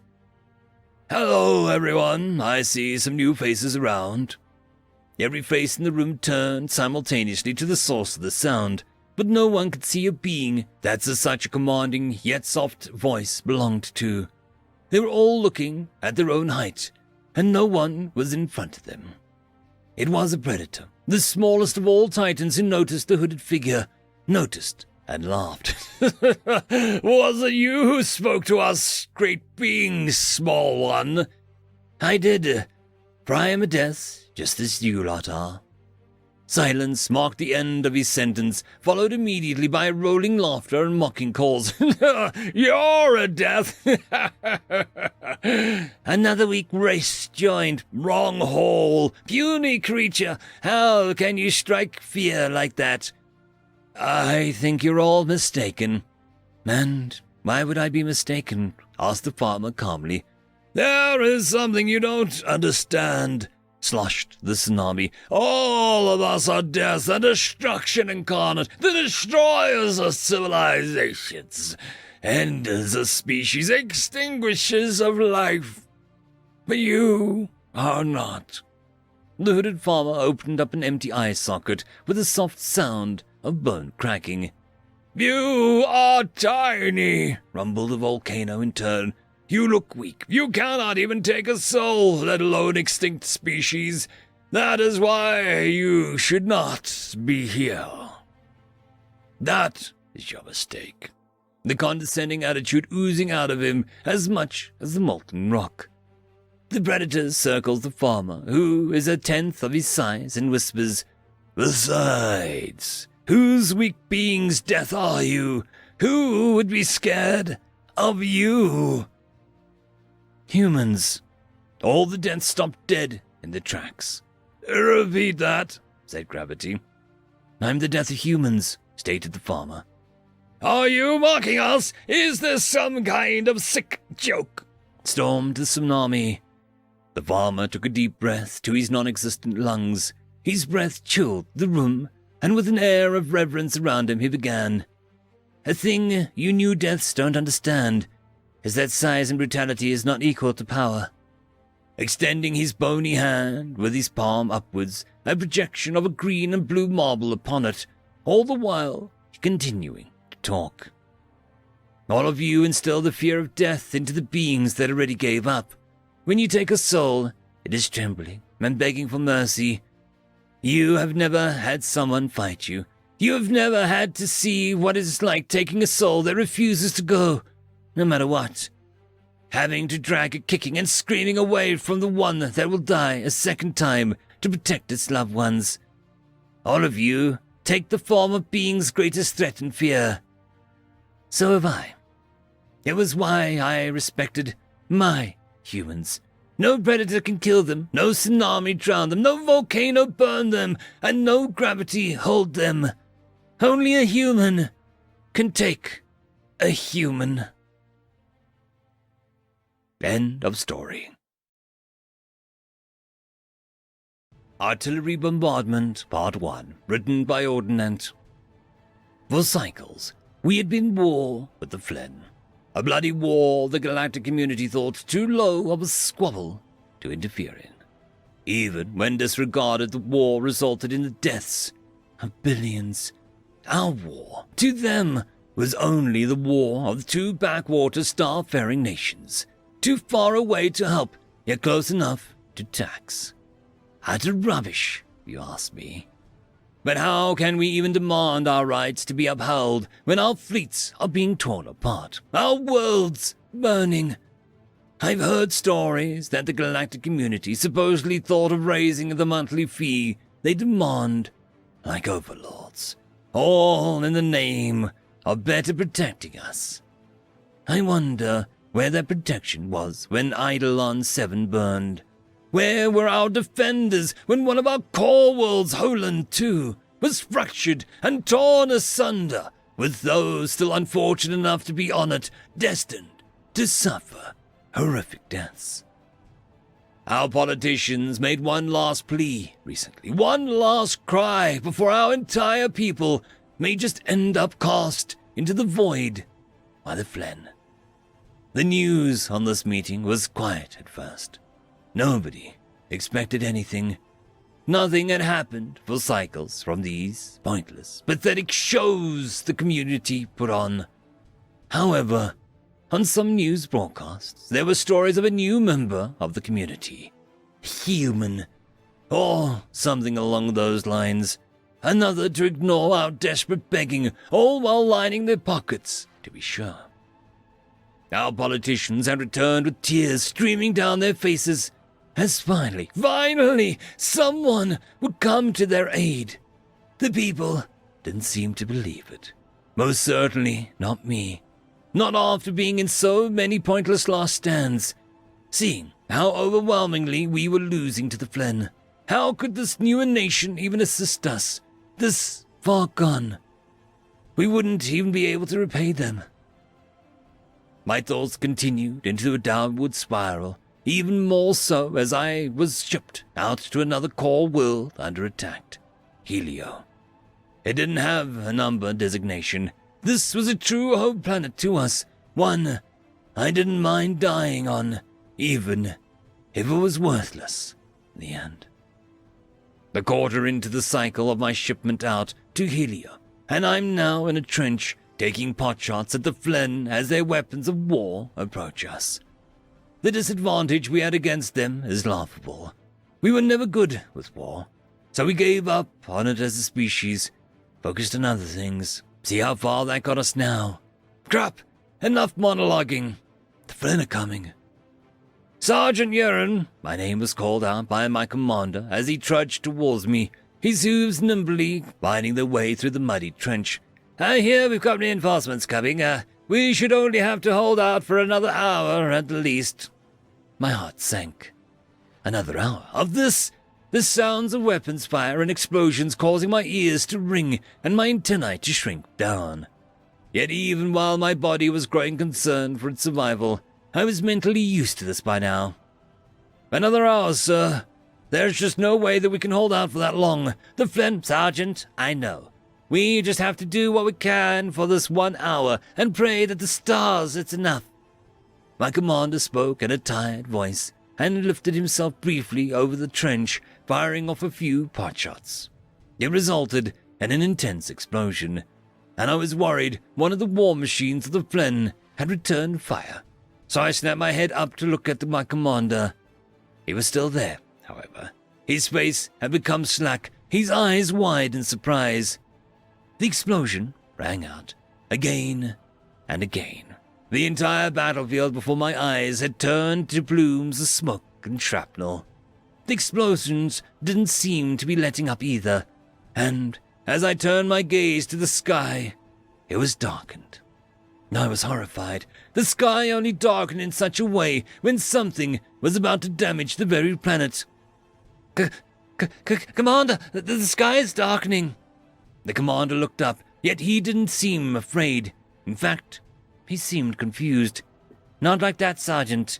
I've seen those skies before. This is far different and, early. They said an hour. Just as he finished speaking, a bipedal creature jumped in. I was too shocked to even try and point my gun at the creature, who soon spoke. An hour? Holy hell! Did you guys mistranslate us or what? We told your high command it'll take us about 10 minutes to get set up, and another 5 minutes to get boots on the ground over here. The creature seemed disgruntled, and only then did I find my voice. You're a human. One of the new members of the community. Why are you... My voice trailed off, deafening by the sound of the explosions. When would those ever stop? Yep, I'm what you call a human, though that whole community thing is just for show, so those slimy bastards will leave us alone. How could we truly side with pricks who would leave an entire world to burn like this? The human's face contorted. Its eyes were filled with anger, strong enough to cause not just me, but even my commander to backpedal a few steps. It seemed to notice and raised its hands. Forgive me. I've heard Xenos can be a bit flaky when presented with the full brunt of our emotions like that. Don't worry, we're on your side, so is that. It pointed to the explosions as it seemed to finally cease. Ship-to-surface bombardment with weaponry we've used for centuries. Massive guns always get the job done. Or, as it is called on the ground, artillery. These, what were they? Flen? Yeah? They don't stand a chance. The creature seemed to puff out its chest before taking a more focused look at it seemed to receive communications. We can't stand around anymore. First volley was a test run to see how well it fared within this atmosphere, and if the planet could handle more. Get everyone to leave these trenches and fall back to your nearest base. Those shells are about to get a lot bigger. End of Part 1. Story 2. Artillery Bombardment Part 2, written by Ordnance. Perspective. Osenti Sergeant Urine. The human had told us to fall back, and my commander relayed that order. With haste, our entire battalion pulled back from the front. I led my squad as we ran across the war-torn ground towards our nearest base. If it could even be considered a base. It was more of a hurried outpost built solely for logistics. I focused my thoughts on moving my legs, and on the human and its own soldiers managing to run with ease along the ground despite being bipedal. Another thing I was beginning to notice was the difference in stamina. These humans, do they ever get tired? I grumbled to myself and could hear others around me doing the same, as their legs were certainly complaining the same as mine. Focus! We're nearing the base. After what felt like hours of running, but had been only nearly a single hour at most, we were through the gates. We shuffled inside, yet the humans who had taken the lead stood outside, gazing off towards the battlefield. What are you all looking at? Did the Flen follow us? I panicked for a moment, my grip tightening around the handle of my weapon. A stranded plasma bolter was issued to everyone in our army, a far cry from the Flen's weaponry in terms of effectiveness. However, both looked completely different from the weapons humanity used. Huh? Oh yeah, it seems like it, but they're still pretty far back. The initial shelling seemed to stun them for a while. The human turned away and began speaking in some strange language. It was only now I realized that we had been speaking in my native language without any issue. I was so used to my own language that I hadn't noticed an alien who was also speaking my language, and fluently at that. The human was speaking into a device and to the soldiers around him, relaying information and orders most likely. I stood and waited for them to finish. It turned back to face me with a somehow unfazed look, even though it had just admitted that the enemy was closing in on us. Now that we've fallen back and the ships in orbit know the target area is clear, they can finally fire for effect. The human gazed back out at the battlefield. I followed the human's gaze, looking out onto the battlefield. I could see them faintly, the war machines of the Flen. I shook my body to the core. I was out in the open, exposed to their weapons. I had to run. Death was coming for me. A firm grip on my shoulder stabilized me, and I could see the group of human soldiers gazing down at me with worried expressions. My breathing was out of rhythm, and my twin hearts were thumping irregularly. Calm down, Sergeant. Those machines aren't in range, and I assure you that they won't make it much further. The human's voice helped soothe my worry. It was a soft voice, even amidst the battle. Yet, when I looked up, the one who spoke, the raw anger was back from the last time. This time, however, this emotion came from each human. It was overwhelming. The human who had spoken to me spoke once again, this time in its language, or at least what I thought was its language. "Give these bastards hell, Captain Jiro." The humans around the one speaking moved their heads up and down in the same gesture. Their piercing gazes stared down at the field in wait. In the next moment, a whistling sound filled my ears. No, it had filled the very air itself. A shadow loomed over our heads, and in the next moment, the planet shook. Where the Flen machines once stood as unstoppable menaces, only smoke remained. The ground was littered with craters as the rumbling continued. I could hear the sum of my own kind's screams. One of the screams may have been my voice. The very planet was shaking. A horror beyond horror for us. My commander strode out and stopped once he caught sight of what remained of the battlefield. Even he seemed stunned. But as expected of a commander, he quickly collected himself and turned to face the humans. "That shaking, was it you? Will the planet be fine?" My commander's voice held a mixture of distrust and fear. Our saviors could potentially be demons themselves. I could easily understand his thoughts on this. The humans seemed to pause for a moment, long enough to cause my heart to sink. "Well, the planet will be fine, but you probably won't be doing much farming in this area for a while. Sorry about that." The human scratched its chin and lowered its head briefly in front of the commander. "The planet will be fine." The commander and I each let out a breath, our hearts slowly calming down. "Thank you, humans. You have defended our home and no one else has." The commander crossed his front legs together and lowered his head, a sign of true thanks. "You're talking like this is over." A smile played out on the human's lips, and the rest followed suit. It sent fear racing down our spines. The smile of a predator with its prey within its grasp. "We still have to fully remove the Flen's presence from this planet. Then after that, we reclaim your lost systems. Then after that, I'd be a retaliatory strike into Flen territory. Get them to surrender, then it's our diplomat's job."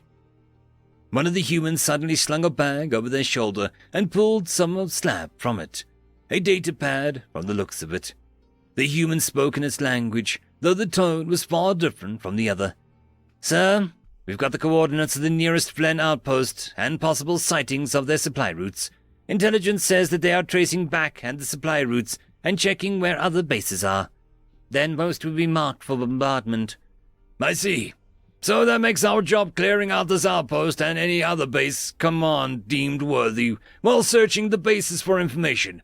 Understood, Specialist Manova. Keep me updated." The human finished, speaking and looking back at my commander. It once again articulated with ease in our language again. "We have orders to head to the nearest Flen base and capture it, then search it. There will be 2 platoons left here for defense and communication." The human raised their hand on top of their head before turning around. "Oh, wait!" Our commander spoke a moment before I could. "You're already going to move out. Don't you need to recover and rest, aren't you, He didn't finish the sentence, but the rest was obvious. Aren't they afraid? How are they not afraid to charge into enemy territory? The commander gazed at them questioningly. The human let out a breath through its nostrils before speaking. "Sir, you don't win wars by spending vital time recovering and resting. The Flen are reeling from this blow, and we need to keep the pressure on. It's been an honor to personally fight by your side." The human repeated its previous gesture of moving its hand to its forehead. "Let's move out!" The human shouted in its own language again and turned away from the commander. The squad of humans walked away together towards the beaten and battered battlefield that awaited them. "Commander," I spoke without realizing it, my eyes shifting to focus on him. "Yeah, I know. We might truly be saved." The commander sniffed and tightened his grip on his weapon. The air the commander was giving off was different. "You heard what the human said, Sergeant Yearn. The Unsanti must learn to strike back. We've only been defending ourselves since the war began. always too stunned and afraid to truly fight back.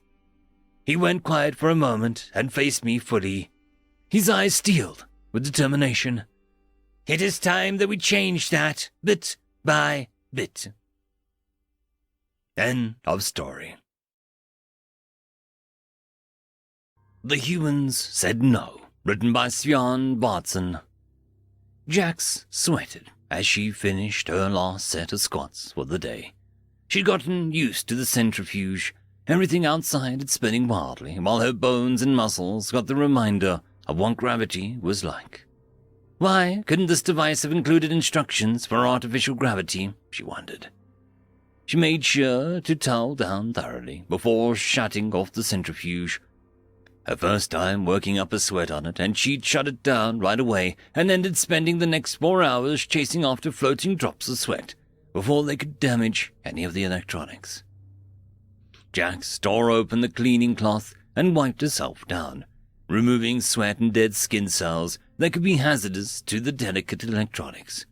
The cloth captured all of the moisture and, when placed in recovery, wrung it out and purified and recycled. By this point, she was sure that she was drinking the stored water of the 3rd or 4th time. When the device was first discovered, a 5-year-old Jax had no idea that they'd uncovered its secrets in her lifetime, even less of a clue that she'd be the one picked as ambassador. Why me? She asked herself often. The committee had made their choice plain. They needed a pilot with an understanding of politics. Not a lot of those around. As a colonel in the Air Force, she was on the verge of acceptance into NASA when her master's degrees in political science reared its ugly head. She'd been reassigned to the U.S. Space Force, strapped into this, contraption, and told to go make a good case for humanity. Of course, that ignores the whirlwind tour through the halls of governance of nearly every major nation. The craft she piloted was built by a joint effort of NASA, JAXA, ECF, Roscosmos, CNSA, ISRO, and who knows how many multinational corporations. The controls were based on the F-39E that she flew in the Air Force. The engines, though, were something that you'd expect to come from the mad scientist's lab. And the box strapped down beside the bulkhead, the one that was in the device, was maddeningly resistant to any effort to figure out how it worked. So, here she was, currently traveling at, she checked the readouts, over 200 times the speed of light, and still accelerating at what would be somewhere in the range of 20 to 30 Gs. Here, inside the bubble, though, it was as though she was unmoving. Rather than think about it, she dressed in a soft, one-piece coverall that acted as an undergarment for her uniform and for her EVA suit.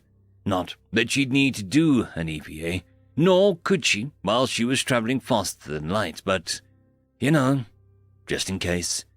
And on takeoff and landing. Years of piloting made her aware of the most dangerous times for any flight, takeoff and landing. Everything between was gravy, unless someone was shooting at you. "Hey, Box," she said. "Yes, Jax." Its voice was flat and artificial. "How long did you watch Earth?" 1,104 rotations around the sun. "Rounding. Nice. Thanks for not telling me at the 14th decimal place this time. That's your rotations in Jupiter, Trojans. How about Earth years?" 13,096. "Nice. Rounding up. You keep learning like that and I might have to name you." "I have no need for a name." Jack scrolled through her tablet, looking at the past lessons. "You say there are 22 member species in the Union." "As of the last update I received 97.5 years ago."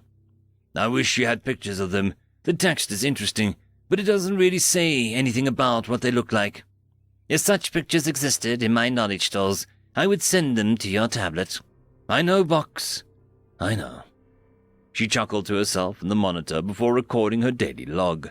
It wouldn't do to look anything less than thoroughly professional. Her hair didn't look too different than it had in Gravity, owing to the tight curls. She smiled, her single dimple on her right cheek making itself known. "That's why they sent a black woman," she thought, "so they don't have to look at crazy hair floating all over." Daily log, Colonel Jax Walker. On day 91. I should be reaching the gate in another 31 hours, give or take. I've been through the lexicon of the pronunciation practice enough times that I should be able to reasonably be fluent. There are some glaring omissions from the lexicon, however, putting me in a position where it's impossible to talk about certain concepts in their language at all. I'll do my best to get to the point across, but I feel like we might have to be purposely hamstrung in that regard. All systems are optimal, med shows I'm fine, with little muscle and bone density lost, to be expected. Walk her out. When the countdown showed that she was approaching the gate, she held her breath. Well, Vox, our gate worked. Let's hope that this one does too. If the gate didn't work the way they thought, she might just keep accelerating in a warp bubble until the fuel ran out. What happened then would be anyone's guess, as they were dealing with technology that used physics no human had yet deciphered. She watched the countdown clock and the estimated speed, 223 times the speed of light. The countdown clock hit 0, and the estimated speed did as well. No flash, no weird distortion, nothing. Just hanging in space near a massive station. Looks just like the picture, Jack said. Welcome to command station, the voice on the comms said in their language. Human vessel, first contact to command station. Permission to dock. Automated docking sequence begun. Do not attempt to pilot your vessel. Jack sat back and watched as the ship glided into the opening dock. The door shut behind her as soon as she felt the ship sit down. You guys have artificial gravity? She asked the squat box behind her. It would appear so, it said. Why didn't you share that with us? I do not have that in my knowledge, Stalls. Along with half your language. Jax was about to go on another rant about the lacking lexicon when the ship's doors opened and a machine of 4 legs entered. Greetings, Ambassador. We will go to the council chamber, it said in their language as it picked up the box. It is good that you brought a biological sample along. Biological sample? Jax asked. And it speaks our language. The machine turned its sensors around to face her. You may follow us.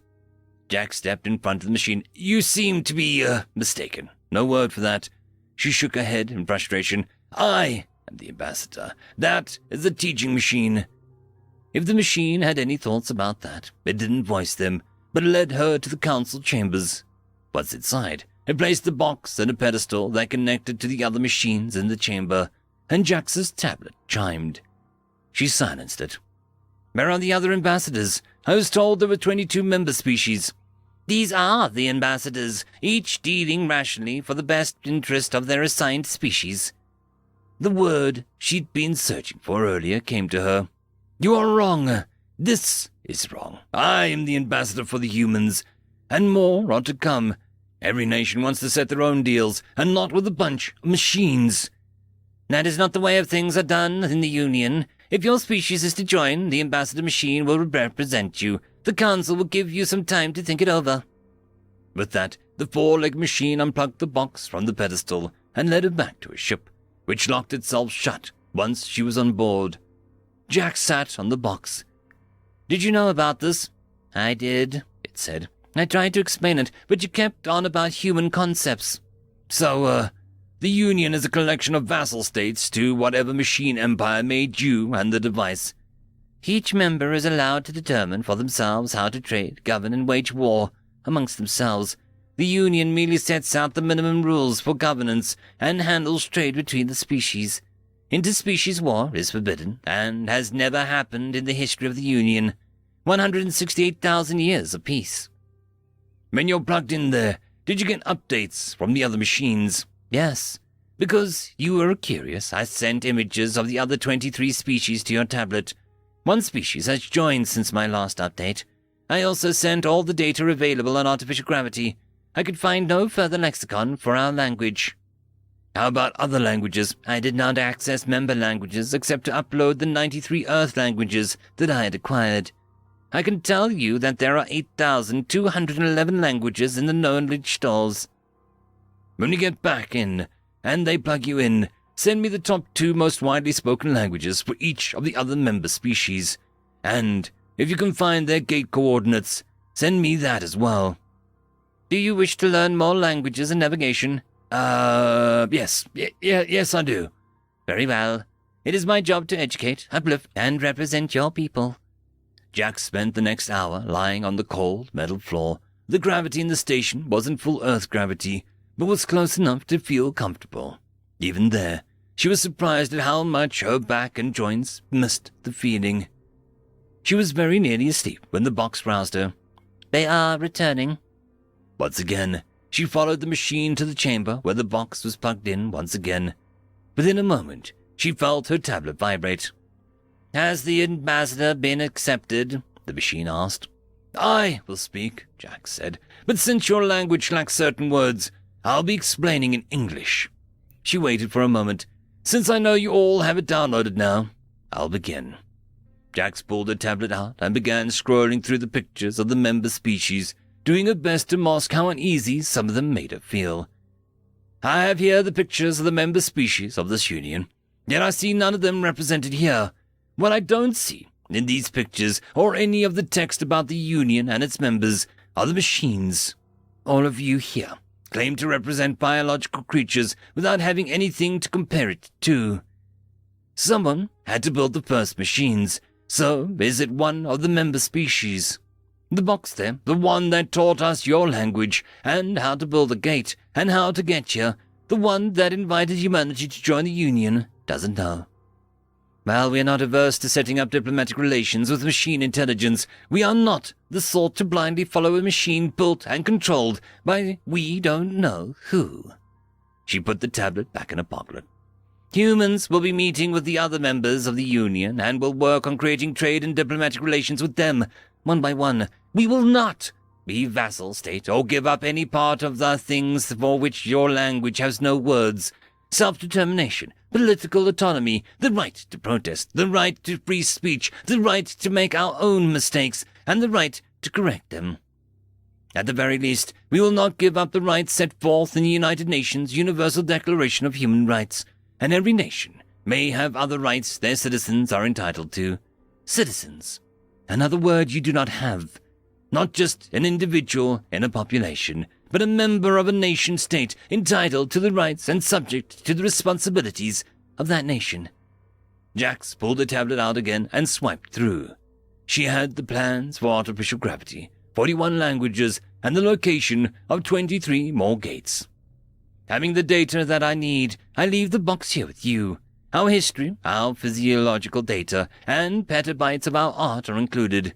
We leave this as a gift to the machines, and hope that you will share them with your member worlds. We are not perfect, and we will not hide that fact. You, ambassadors, though, must come to terms with the fact that, despite being machines, neither are you perfect. With that said, humanity will not be joining the Union. Jax spun on her heel and headed out of the chamber. She had almost reached the ship when she felt the powerful, mechanical claws close around her arm. You may not leave with the data that you have stolen from the Union, the machine said in perfect English. Jack sighed and handed the machine her tablet. She watched as it crushed the tablet and ground it to a fine powder. Arsehole. The machine released her. Your ship will be removed from the landing bay and autopilot, and a security ship will escort you to the gate. If humanity wishes to join the Union at a later date, you or another human may return to inform us of your decision. The security ship was the size of a skyscraper, bristling with weapons. 168,000 years of peace doesn't result in ships like that, she muttered to herself. Once she had passed through the gate and was accelerating on her way home, Jax opened the storage compartment above her sleeping hammock. She pulled out a tablet there and fired it up before sitting at the console. Daily log of Colonel Jax Walker on day 93. I think, I'm on my way back home. The gate works the way we thought. Joining the Union is a bust. The box was meant to be our ambassador and make all our decisions regarding trade and interspecies relations. That would also impose the Union's restrictions on our own laws, from a bunch of machines that don't understand basic rights. The Union is not a true union. It is a machine hegemony. Still, no data on who built them, on whether they were running the whole thing from the shadows. I lost a tablet to one of the machines. It ground it to powder. The backup works fine. The autosync worked perfectly. I'm coming back with more information about the other 23 member species, their most widely spoken languages, and the location of their gates. As a bonus, I also have plans for artificial gravity. If the air gates can make heads or tails of it. All systems are optimal. Med shows I'm fine. Walker out. End of story. Story number 1. Peace Talks, written by Echoing Cascade. General Rain was an incompetent coward. The problem was that as far as everyone else was concerned, he was a genuine hero. Rain. I reached the exalted rank of general by sheer luck, hiding when running was not an option, and had gotten credit for several miraculous victories by virtue of being the only officer alive when the dust settled. Rain mused on his glorious career, which was thankfully coming to an end. The diplomats had finally managed to convince the religious Thormic that they couldn't win a war against Earth and its allies, that while they may be immortal gods, their soldiers were but flesh and bone. He sighed wearily. All right, just one more diplomatic meeting and this whole sorry affair will be over. Gods, give me strength. Make me stone so my enemies may break and shatter as we clash. His silent prayer finished. He entered the meeting room in a large prefabricated house built on neutral ground. The meeting had been a trap. The retinue of the Thormic gods had brought with them were filled with organic explosives and had blown themselves up alongside the bulk of the security personnel. The Thormic honor guard then killed anyone who might fight back that had survived. Rain was now clad in chains, presented in front of the Thormic gods. The filming crew that was present for the peace talks had been forced at gunpoint to broadcast the scene. The father, leader of the Thormic, approached him and slapped him across the face. "You vile heretic!" Rain tanked the hit without a problem, and with the best devil-may-care grin he could fake. "All right, don't crap your pants and keep eye contact. There are cameras watching you," the general reminded himself. "I believe your grace hasn't grasped the idea of peace talks. Would you like me to explain it to your head priest?" He looked around the room and spotted what was left of the exploded Thormic priest and nodded in his direction. "Though he looks to be a bit indisposed at the moment. No matter, I have nothing else to do. I can wait." The father didn't smile and gestured at the camera crew to make a close-up of the general. "Say what you want, mortal. Soon your death will be broadcast all over the sector, and your soldiers will break." Rain was perplexed, and for a moment the sheer stupidity of the statement overtook his focus on survival. "I'm sorry, you think my death would break the army's morale and bring you victory?" Father nodded and smiled. "Without your leadership, your soldiers will wither and die." Rain was by no stretch of the imagination patriotic. He had joined the army because it seemed like a good idea at the time, and because the notion of war with other species was laughable. But even he found the slight on the Terran army insulting. Rain. "My soldiers will wither and die. My soldiers will rage. If you are gods, then every one of my soldiers is a pantheon. You will burn!" He was quite shocked at his own outburst, not certain where that had come from. A few minutes passed in stunned silence. The father eventually rallied and approached the general, who had begun to blink rapidly in what he assumed was distress. "No, mortal. It is you who shall burn." He snapped his fingers, and one of his guards gave him a handheld flamethrower. He was taking aim when a strange sound stopped his movements. "What is that?" "You're right, today I burn." "What is the meaning of this?" "I brought the flames." The general closed his eyes, certain his number was finally up, as the bomber began its run. He was calm and serene. The notion that it was finally over brought him more peace of mind than would have thought possible. "Gods, give me strength. Make me a stone so my enemies may break and shatter as we clash." Then the nuclear explosion obliterated the building. Their decapitating strike had been ruled out by High Command. Killing the Thormek god would be too destabilizing for their society, they claimed. But as the general blinked, "Nuke them! Frack their religion!" Colonel Miriam, who had responded to the attack on the peace talks, chose to honor Rain's final orders. The death of their gods brought chaos to the Thormek theocracy, as was expected, but it did bring closure to the war. The Thormek people, having seen their gods die, live on HoloNet, abandoned their religion in surprisingly quick order. In the fullness of time, a new religion, the Order of Stone, rose amongst the Thormek. It was built around a single, well-known prayer. "Gods, give me strength, make me a stone, so my enemies may break and shatter as we clash." End of story. Story number 2. Human, what is this luck you speak of? Written by Random 3X. Greeble walked into the control room and noticed that Human Keith was displaying signs of emotional distress that he had learned to recognize at the Working with Dirtling seminar. Being the representative of the interspecies relations, Greeble felt it necessary to approach Human Keith and offer assistance. "Is everything okay, Human Keith?" he asked. "Huh? Oh yeah, I'm alright. I'm just having a bad luck day," Keith replied with a shrug. "Ah, I understand it is. Apologies, Human Keith, but what is this luck, and how has it made your rotation negative?" Greeble asked, worried that it was some kind of parasite that he would have to report. Luck. Just lots of minor bad things that are happening. Clearly, I've used up my karma for the week," Keith replied with a light chuckle. Another new word. Karma and luck. These must be potent illnesses to flare up and infect a sentient's entire day. "Do you require a visit to the medical suite to have these karma and luck purged?" Greeble offered. "What? No.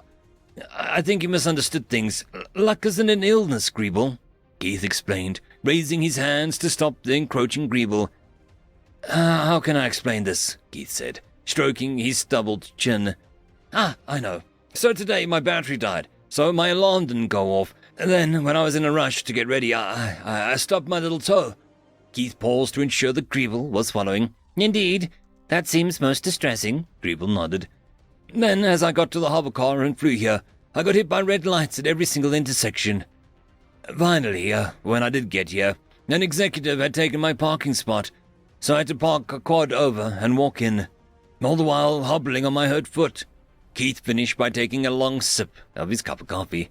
"I understand these are all events that have happened, Human Keith, but I fail to see how these are connected events related to this thing that you call luck," Greeble asked, now even more confused.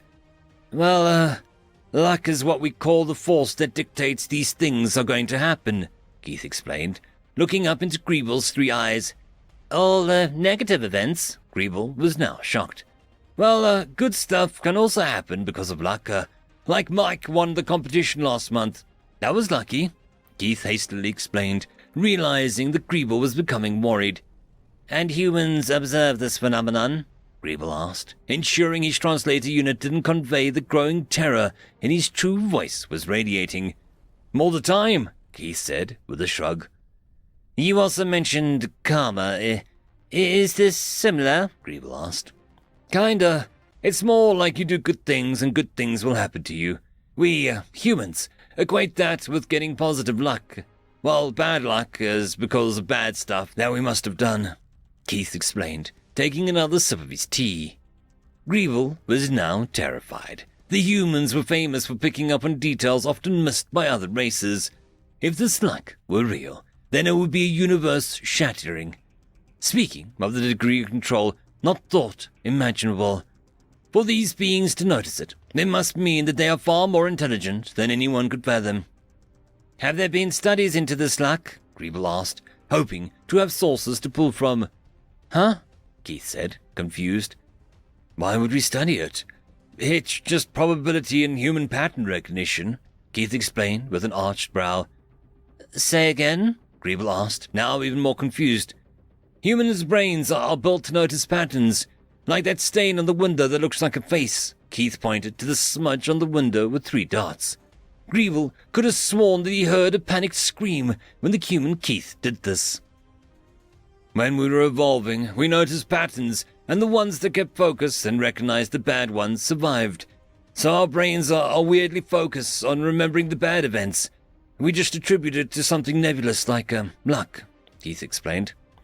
Like I'll remember today because of lots of minor inconveniences, but I'm not going to remember the day that I hit nothing but green lights and got to work on time, Keith said, giving the most apt example that he could think of.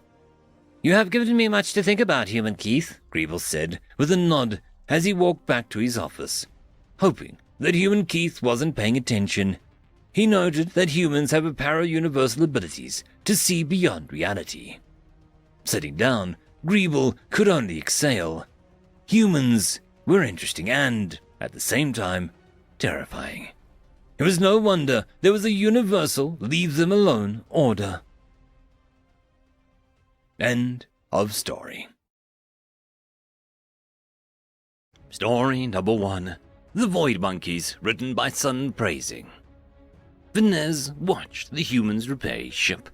Said ship was one of the smaller space logistical freighters that distributed goods from hub worlds to smaller colonies. It was damaged by a bad exit from warp space, too close to an asteroid field. Nothing life-threatening happened, but he had to repair his ship. This was pretty normal. Most FNAFians like him paid humans to repair their ships. It was pretty fast, not too expensive, and allowed them to stay in the ships to do whatever while they waited for the repairs to be done. He always wondered about why people still did jobs like these. Almost everything is automated. Sure, robots are either remote-controlled or wanky, with non-database ships at best if automated. But they don't live, so it doesn't matter if one of them sailed off into the endless void, or got hit by mini-asteroids, or had a sealant leak. A loud clunk pulled him from his thoughts as one of the humans first knocked against the glass and then signaled him to go to the auto-translated voice chat on channel 16 of the ship. Vinez typed a few buttons into his personal assistant to join in, and was promptly greeted by the cheerful, welcoming humans are known for amongst space logistic pilots. Greetings, I hope I didn't disturb you. I was seeing you looking at your work process and was wondering if I can answer any questions you might have. Actually, I have one. How come you work with this job? As far as I know, only humans are willing to do vacuum repairs. Almost everyone else uses robots or pays you. You see, there isn't much else that we can do. As a non-plague welders, it would actually be more dangerous to be inside a multi-species ship than outside. What? Wait. I thought only plague welders are allowed in the galactic community. More or less correct. We're officially not part of it. Still need to make money, though. But I take the dangerous jobs like vacuum maintenance and repair. Why not, I don't know, financing? Because all jobs, even those where only communication is required, are more efficient if you can actually talk, or at least see each other. So, no niche for us. Also, they almost always require some kind of assets or money, which we don't have. But it's dangerous. We can use robots for this. Robots are expensive to code and bad at improvising. We can do the job better. And sure, when something goes wrong with the results, we're pretty sure to die. But we have engineered them pretty good to not fail. Also, if it does out here, it's only one. If it were to happen in a multi-species atmosphere, we could potentially take in a plague with a long incubation time that wipes out an entire ship, or way more. Well, makes sense, I guess. But why work at all? All the other non-plague world races seem to do fine on their own little biosphere in their home system. You see, non-plague welders don't really get any communication, technology, or even protection from the galactic community. The new warning and communication beacons that pop up in their systems are usually paid for by humans, since they require community tech and thus cannot be bought or produced without some kind of connection to the community. I see why, yes. And while we as a race are not really decisive or even politically united, we do value freedom, and most of us think these civilizations should at least have some basic technology boost and the ability to communicate with others. We combed the stars for centuries while nobody in the community bothered to even show themselves to us because we were just non-plague worlders. Well, some of us made a primitive warp drive, made a small outpost outside of the containment zone, as every homeworld of a non-plaguer world has, with a strict no-coming-back policy and starting to working, so others can at least know they're not alone. Venus went silent, as he needed some time to think about it. Anyways, the ship's not gonna fix itself. The human seemingly thought the conversation to be over, indicated by a small beep that signaled that the participant left the voice link. The Fanafian then continued to stare off into the vast void, thinking about how he valued his safe job and what he would have done as a human. End of story. Story number 2. A puzzle begs to be solved, written by Adriel. It started with a simple message buried on some space rock. 3 long numbers, etched in glass and impossibly detailed. The craftsmanship alone made it a curiosity. But the message was even more mysterious. Myra scientists puzzled over it for weeks. Every cipher, coordinate scheme, and mathematical operation turned up nothing. News spread. Theories were proposed. Soon the entire planet of Iara was talking about it. A treasure hunt had begun. Now the Myra were a secretive bunch. A caste system is built into their DNA. Which caste is on top is constantly changing, as political maneuvers and espionage do their work. When the Myra chose to follow the clues, several groups were formed. They did not like sharing resources. The eyes of the Myra changed color during childhood based on the emotion they felt most strongly. When the warrior caste took to the challenge, their crimson eyes indicated passion.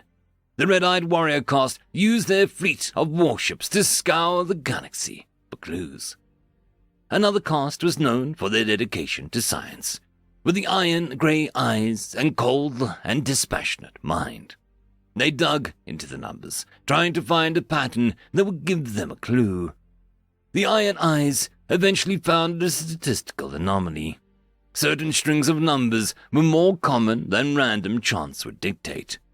Mapping the entire string onto 3D space using the anomalies as points created a star map with an obvious destination. A deal was proposed. The Grey Eyes would let the warrior caste visit the destination using the scout ships in exchange for information on what they found. The scout ships dropped out of warp above the abandoned outpost of some kind. It wasn't on any maps, and any indication who built it was stripped away. Another glass plate was found at the center of the structure. On it was a diagram of set of icons that didn't match any known language. The warriors honored their agreement, giving a full scan to the Iron Eyes. It seemed the scientists would have the edge soon. The icons described a hydrogen atom during phase transition, disestablishment units for time and distance. Another series of icons were discovered to be pulsars. Using other information, it was possible to derive the position and flashing patterns of each pulsar. Another map had been discovered. This one was significantly closer to Myra space. So a science vessel was dispatched. A small exoplanet was found at its destination. Curiously, despite lacking a star or atmosphere, simple microbial life thrived there. Samples were taken, and another clue was found encoded into their genome. A game of clue hunting continued for some time. The genome led to a hidden site of Galnet, which pointed to a specific patch of cosmic microwave background. The color map matched the height map on a well-known planet which contained another glass plate. Hidden asteroid after obscure map after mathematic curiosity kept the Myra busy for over 2 months. As it turned out, there were several possible paths to the destination. The same cosmic microwave background map led to a nebula, another clue hidden and the microbe genome contained an audio file. Several different casts began hunting, and no amount of secrecy could cover every trail. A curiosity had spanned into a race involving thousands of Myra. Even pirates got involved.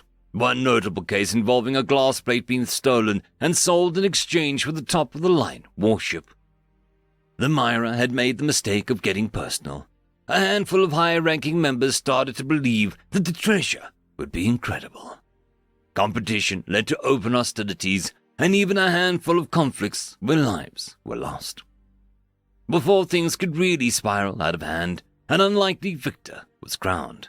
Amber, the color of empathy, marked the eyes of the one who found the final clue. She was a skilled diplomat and managed to talk a number of the Galatech traders out of their clues. The final clue was a single video console in the middle of an empty room. As soon as she entered, Universal Translator spooled up and a message played. A human woman gave a pre-recorded speech. "Congratulations, you have solved the puzzle. That process wasn't cheap. Fleets of scientists, military resources, and no small number of political favors were spent to crack the clues. Competition led to distrust, infighting, and at least one battle between your own forces. We count 2,000 lives lost. I must admit that this surprised us. The entire treasure hunt was crafted by a small team over 2 weeks. Every clue used cheap and readily available technology. Ryla Volt, head of psychological warfare for the Terran Defense Fleet. There is a war coming, and I would like to offer our services." End of story. From Ear to Ear, written by Lords of Jupe. The humans are smiling now. Our race, one and all, we shared everything freely. Once we'd beaten and starved each other to our fullest extents, and had brokered hard-earned peace between our respective cultures. Of course, not all of the original races survived the process, and they are sorely missed. Because hindsight functions so superbly when you're drying your own bloodied hands on the pages of the history you author. That nonsense aside, we should have roused ourselves to war and exterminate the humans when we first saw them. They were a blight of a species then, and have become something far more sinister. They are everywhere and nowhere, because of our hubris and our devotion to what we mockingly called forever, utterly unaware at the time of how shallow a concept that really is. Eternity is spending time with your sins and knowing the truths of your victims. It is what is in every mirror, every text, every vid-screen, hologram, and answer-link broadcast, and it carries your echo for what will be, as is understood, eternity. The humans, of course, were smiling when they saw us all.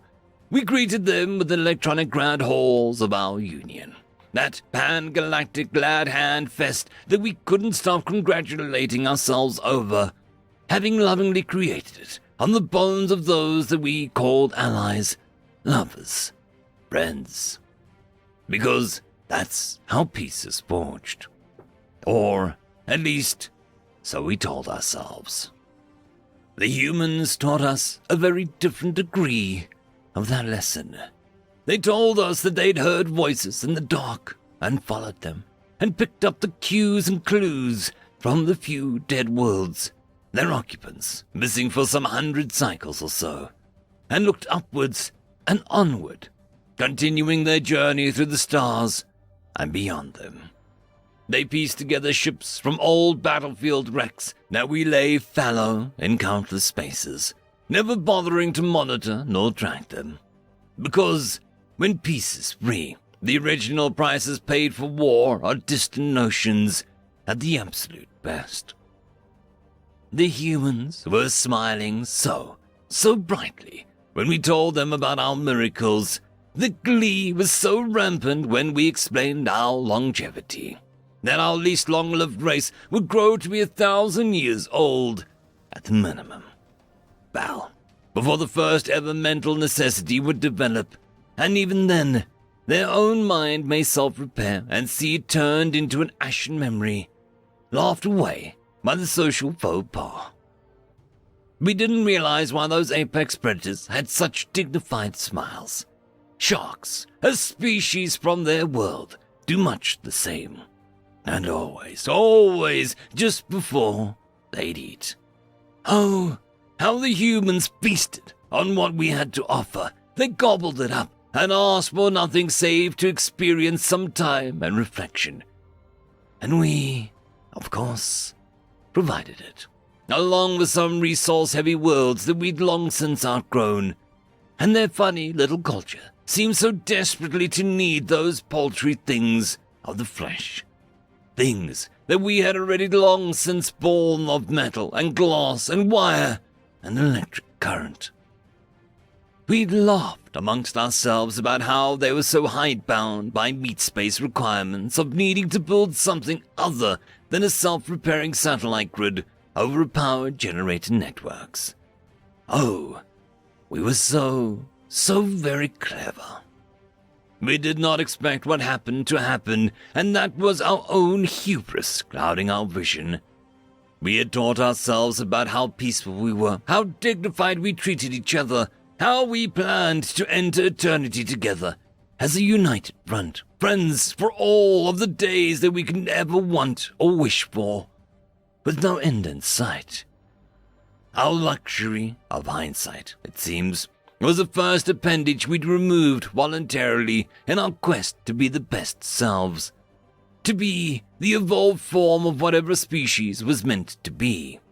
Also, we dreamed and shared the dreams with each other, regaling one another of the tales yet to be told, of exploration, not exploitation, of unity, not unilateral dominion. The humans kept to themselves for 2 cycles before they returned to our electric great halls. They showed us what we'd done and demonstrated their point so effectively. We began to understand our real loss. We'd outgrown death and culpability. We'd forgotten our crimes. We'd ignored that our transgressions were not echoing forward. They had been echoing backward, and that the ripples in the pond of time had lapped softly,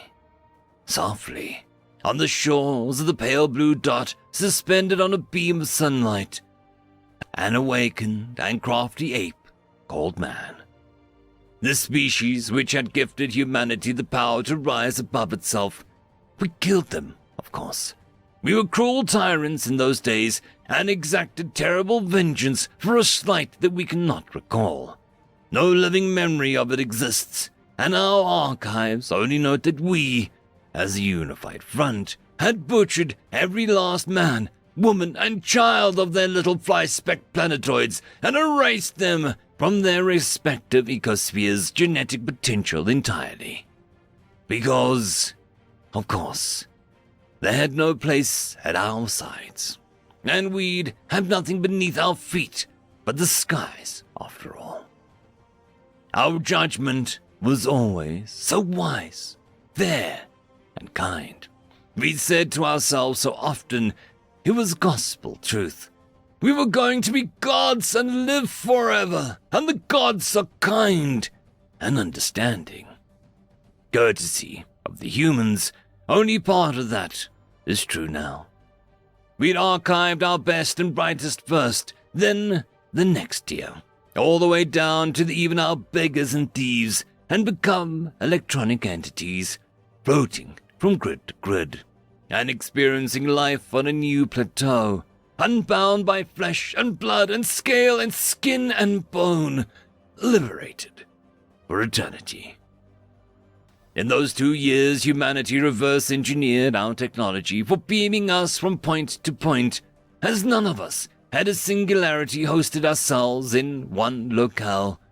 Better to see the cosmos ourselves existing as data traffic, a tide narrower than an electron and wider than any world. We were a wave aimed outwards at each other, networking in such an intimate way. We transcended everything except history. The humans brought it with them, and they brought a word with them, which summarized their grasp of culture, social elevation, economics, warfare, and history itself. Grudge. Simple, basic, unassuming word. To them, it was an instruction book. We soon found ourselves, one by one, moving in single-file beams fired into the event horizons of black holes, slowly erased one after another, listening to each other's excruciating, prolonged death throes, and unable to turn ourselves away.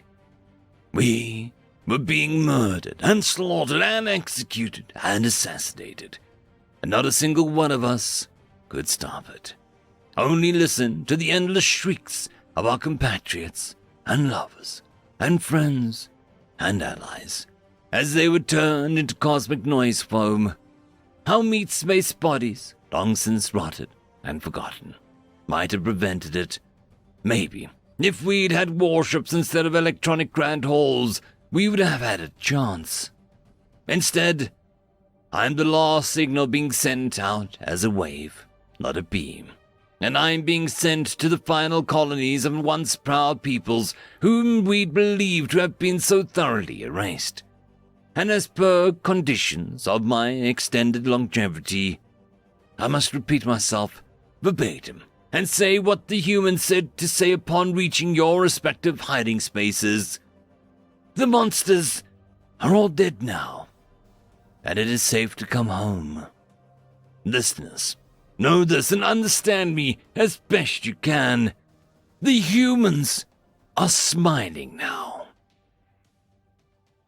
End of story. Written in blood. Written by Sienna Bodson. The two humans stood on a raised platform, looking over the 6 students in the scrapyard, each a different species. Ava, a short, whippy woman, with flaming orange hair, green eyes, pale skin, scattered with freckles, spoke first. You lot are about to graduate with your certificates in engineering, either shipboard or ground, but before you do, you are going to do one final project, as a group. Jorga, a tall, muscular man with deep brown hair, bright brown eyes, and golden brown skin, standing next to her, grinned at the collected groans from the students. That's right. Get it out of your system now. As engineers, the time to grumble is before you start and after you finish. I expect professionalism out of all of you.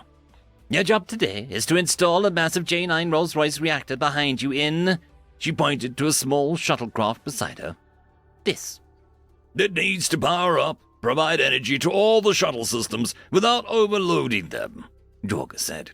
This will require fabrication of custom parts and the use of tools you familiarized yourself with over the last 2 cycles here. You'll have access to the parts bin for this build. Ava pointed to a timer hanging off a broken forklift. You'll have 9 hours to finish this project. It won't affect your grades, but it will make a difference when we write our recommendations. 9 Earth hours, Jorga said, is equivalent to slightly more than half a galactic standard day. Your time starts now. Pan, a Quillari student, raised one of his upper arms, carrying a toolbox in his multi-use limbs while standing on just his hind limbs. What are we to do with the excess energy? Are we meant to shunt it off into the drain? Everything you need to know is in the shuttle or the reactor, Ava said. Jorga was watching the Taraxi students, Livy, their star pupil, while the other students busied themselves gathering up their tools or conversing over how they were going to make it work. She headed straight to the shuttle and walked in. A moment later, she emerged, a puzzled look on her face. She smoothed her ruff with one of her upper hands, while she scratched absently at her waist with her clawed, lowered hand. Careful, Jorga. She's thinking, Ava said. Levy walked slowly around the shuttle, stopping at the rear. She dropped to her knees and felt around the exhaust nozzle on that side. Hey, Pan, could you bring me a number 12 spanner? The crowd now pulled out in their bubble, and they approached to see what was going on. Pan handed her the spanner, and she removed the cover plate from the engine nacelle. After a short look, she stood and began barking orders. Look, I need you to run some numbers, figure out the weight of the reactor's mass at around 20 standard gravities. We'll need a bracket that can withstand that. The alt clacked his mandibles in assent and went to study the reactor. Pan, you're good with power distribution modules. Figure out what we need to power 2 Class 6 sublight engines and 17 grave plates. You might want to step in and double-check that I counted those right. The other students all had confusion clear on their faces. What reason could there be to have so many grab plates in a tiny shuttle? If Levy knew, she was keeping it secret. She let out the other students look inside the 8-seat shuttle, assigning tasks to each as they passed by. Most of them were okay to go along with it, except for the Ranthu student, Imu. They were already a certified engineer from their home system, but were there to learn Terran engineering secrets their people could use to compete in the shipbuilding market. "Little child," they said, running organometallic claws down the scales over their chest. "I have been an engineer since before you were hatched. Do not presume to tell me what to do." Undeterred, Levy responded brightly. "Okay, Imu, what would you like to start on?" She showed them her data pad and already had a checklist of things that needed to be done. They pretended not to pay any attention to her list, licking their 4 non-blinking eyes one by one, before moving towards the back of the shuttle in a strange gait that used both of their hind legs and all 3 of their tails. "I'll make sure the reactor bay is ready." Britlick sent the numbers to her pad and then went to help Pan create the power distribution modules. "We need to make 2, he said. "In case one fails, safety regulations require it." Right, Pan said, doubling the parts list. Livy took her laser measure out and checked the reactor to determine where the mounting brackets would attach. She was making it all out on a diagram on a pad when Yorga approached. "Measuring the reactor? Why not just use the published data sheets?" he asked. "Even if they came straight from the factory, which I highly doubt given the age of everything around here, there could still be some damage from the shipping or something that could offset one of the mounting points. It's better to measure it directly and know for sure than to guess." "So, you are listening?" "Always." Levy finished up her measurements and went to the shuttle to take the measurements for the other half of the equation, where the reactor would mount to the ship. "Child, get out of my way," Imu growled at Levy. "It's a Hydrian shuttle. The mounts are 12 equidistant points and a circle exactly 1.17 spans in diameter." Levy sighed. "Imu, I would just feel better if I measured it for myself. It'll only take a moment, and then it'll be out of your way." Fine." Imu stepped back and slapped their center tail onto the ground impatiently. After Livy had carefully measured under the plate that Imu was removing, she marked down what she'd found and stepped back. "Yep, just as I thought," she said. She called out loud enough for everyone to hear. "I'm heading in to fab a mounting bracket." Ava joined her in the fabrication bay. "Tell me what you're building." Livy turned her pad around to show her. "This plate allows 10 Mount J9 to firmly connect to the 8-point Kolari mount that someone rigged into the shuttle." Ava grinned. "Good girl. You didn't just look at the data sheets. What about these sizes and materials?"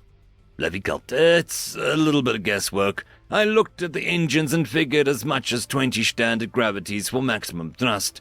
From there, I determined the force of the reactor's mass at those gravities and added 20% for a safety margin." "Aye, you were paying attention." Ava nodded, and Livy fired up the parts printer. While it worked, Livy turned to Ava. "Something I never understood," she said. "Humans got to the stars on their own faster than any other species. Why is that?" "What is it you think that makes us special?" Ava asked.